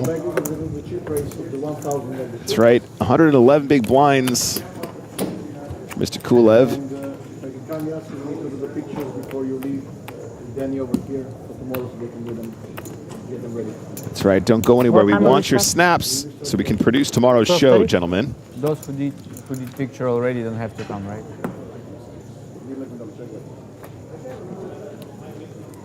And that is a sign that we are coming towards the end of the day, guys.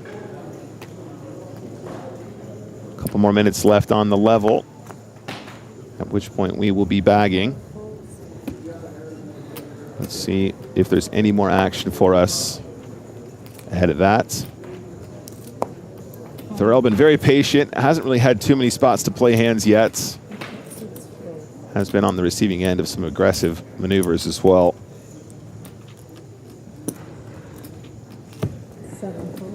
Discipline. A lesson I learned yesterday. Ding is also discipline. You want me full? No? Just no, don't raise. Oops, sorry. And these guys know the day is coming to a close very shortly. A little joviality there, blind v blind, and the give up, SB versus BB. Joviality, is that a word? It is now. I think it is actually. I mean, it feels like a natural word. I've just never used it before. Joviality. Look at that. It's a word. It's the quality of being cheerful, friendly, and festive, characterized by high spirits, good humor, and a light-hearted atmosphere. Good job. Thanks, Griff. Joviality.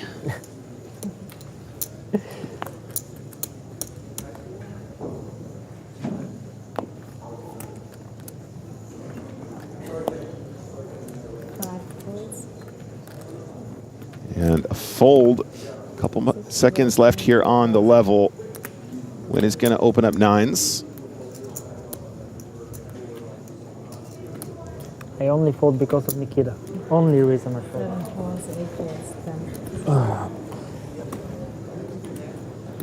Raise to 24,000.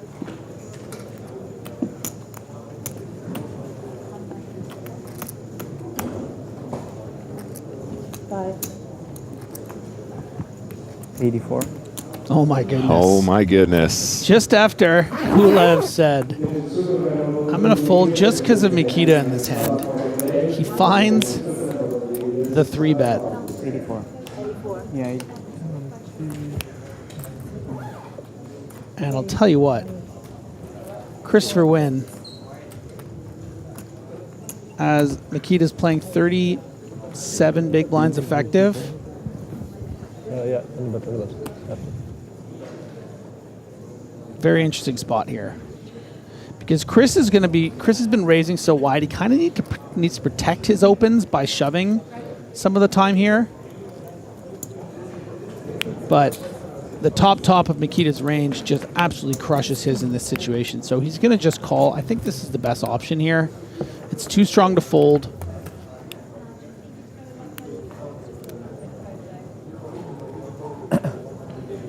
Perhaps a bit too risky to shove.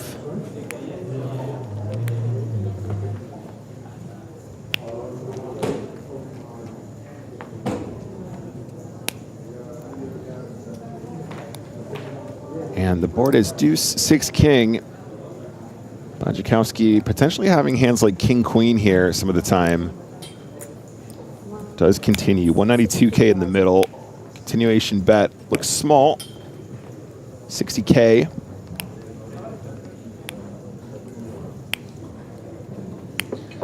Yeah, Christopher probably going to have to call once here. See what happens on the turn. Yeah, one of those tricky ones, Griff. The king, obviously a scare card, but nine's just going to be the best hand here. Fair amounts.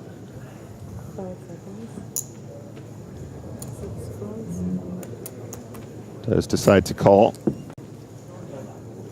Turn is the ace of spades. And again, another scare card falling out in favor of Bajikowski. Yeah, this kind of just ultimately wins Mikita this hand. Whether he was 3-betting ace-queen or whether he does have pocket queens and is still ahead or had king-queen. The only sort of combo that where he's behind right now would be something like queen-jack of hearts, which I imagine with pot left, he'll probably make another bet, even maybe an all-in. Even queen-jack off. Probably finds themselves betting a small amount here and getting it through. So this is all bads, baby. And Mikita with 311,000 behind and 312 in the pot, you know, he can very believably bet another very small size here, right, Griff? And just get a lot of credit for 120. just trying to sort of milk his opponent here. Goes for a size of 120.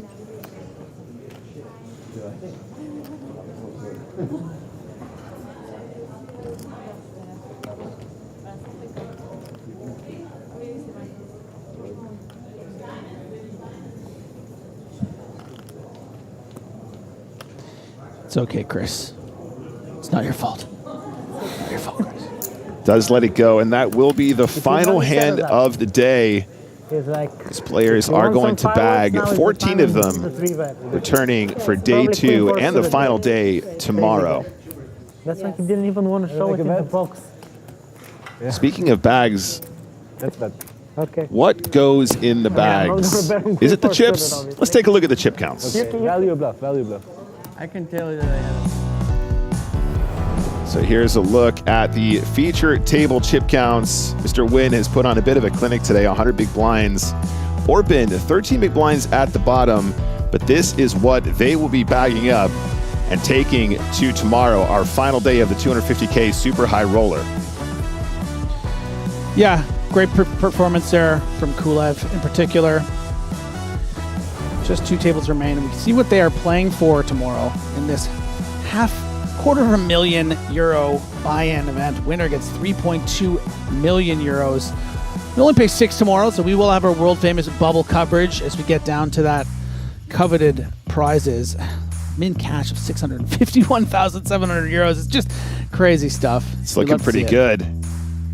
3.2 up top, as Griffin just said. And don't forget, guys, if you're interested, check us out on social media, Instagram, Facebook, X, PokerStars, PokerStars Live. Join the 7 million plus poker fans worldwide and get your voice heard. We want to hear from you guys. Stay in touch, and we can also give you a shout out about when we're going to do exciting things that you can watch.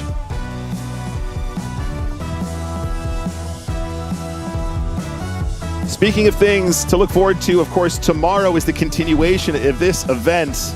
It is the 250K high roller, super high roller, playing down to a winner. And of course, we have the EPT high roller cash game to look forward to, as well as 4 days of cards up coverage. Thank you so much, guys. Really appreciate you watching. We'll see you guys tomorrow.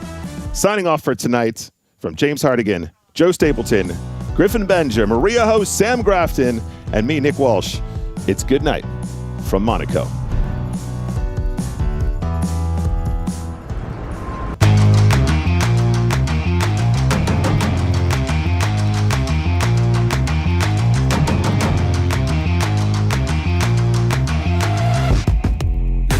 That I do it so good. Look at the way that I do what I should. Look at the way that I got you amazed. You should see the look on your face. Look at the way that I bang with the bass. Look at the way that I'm running the place. Look at the way that I'm keeping the pace. You see the smoke, well look at the flames. I see the look in your eyes.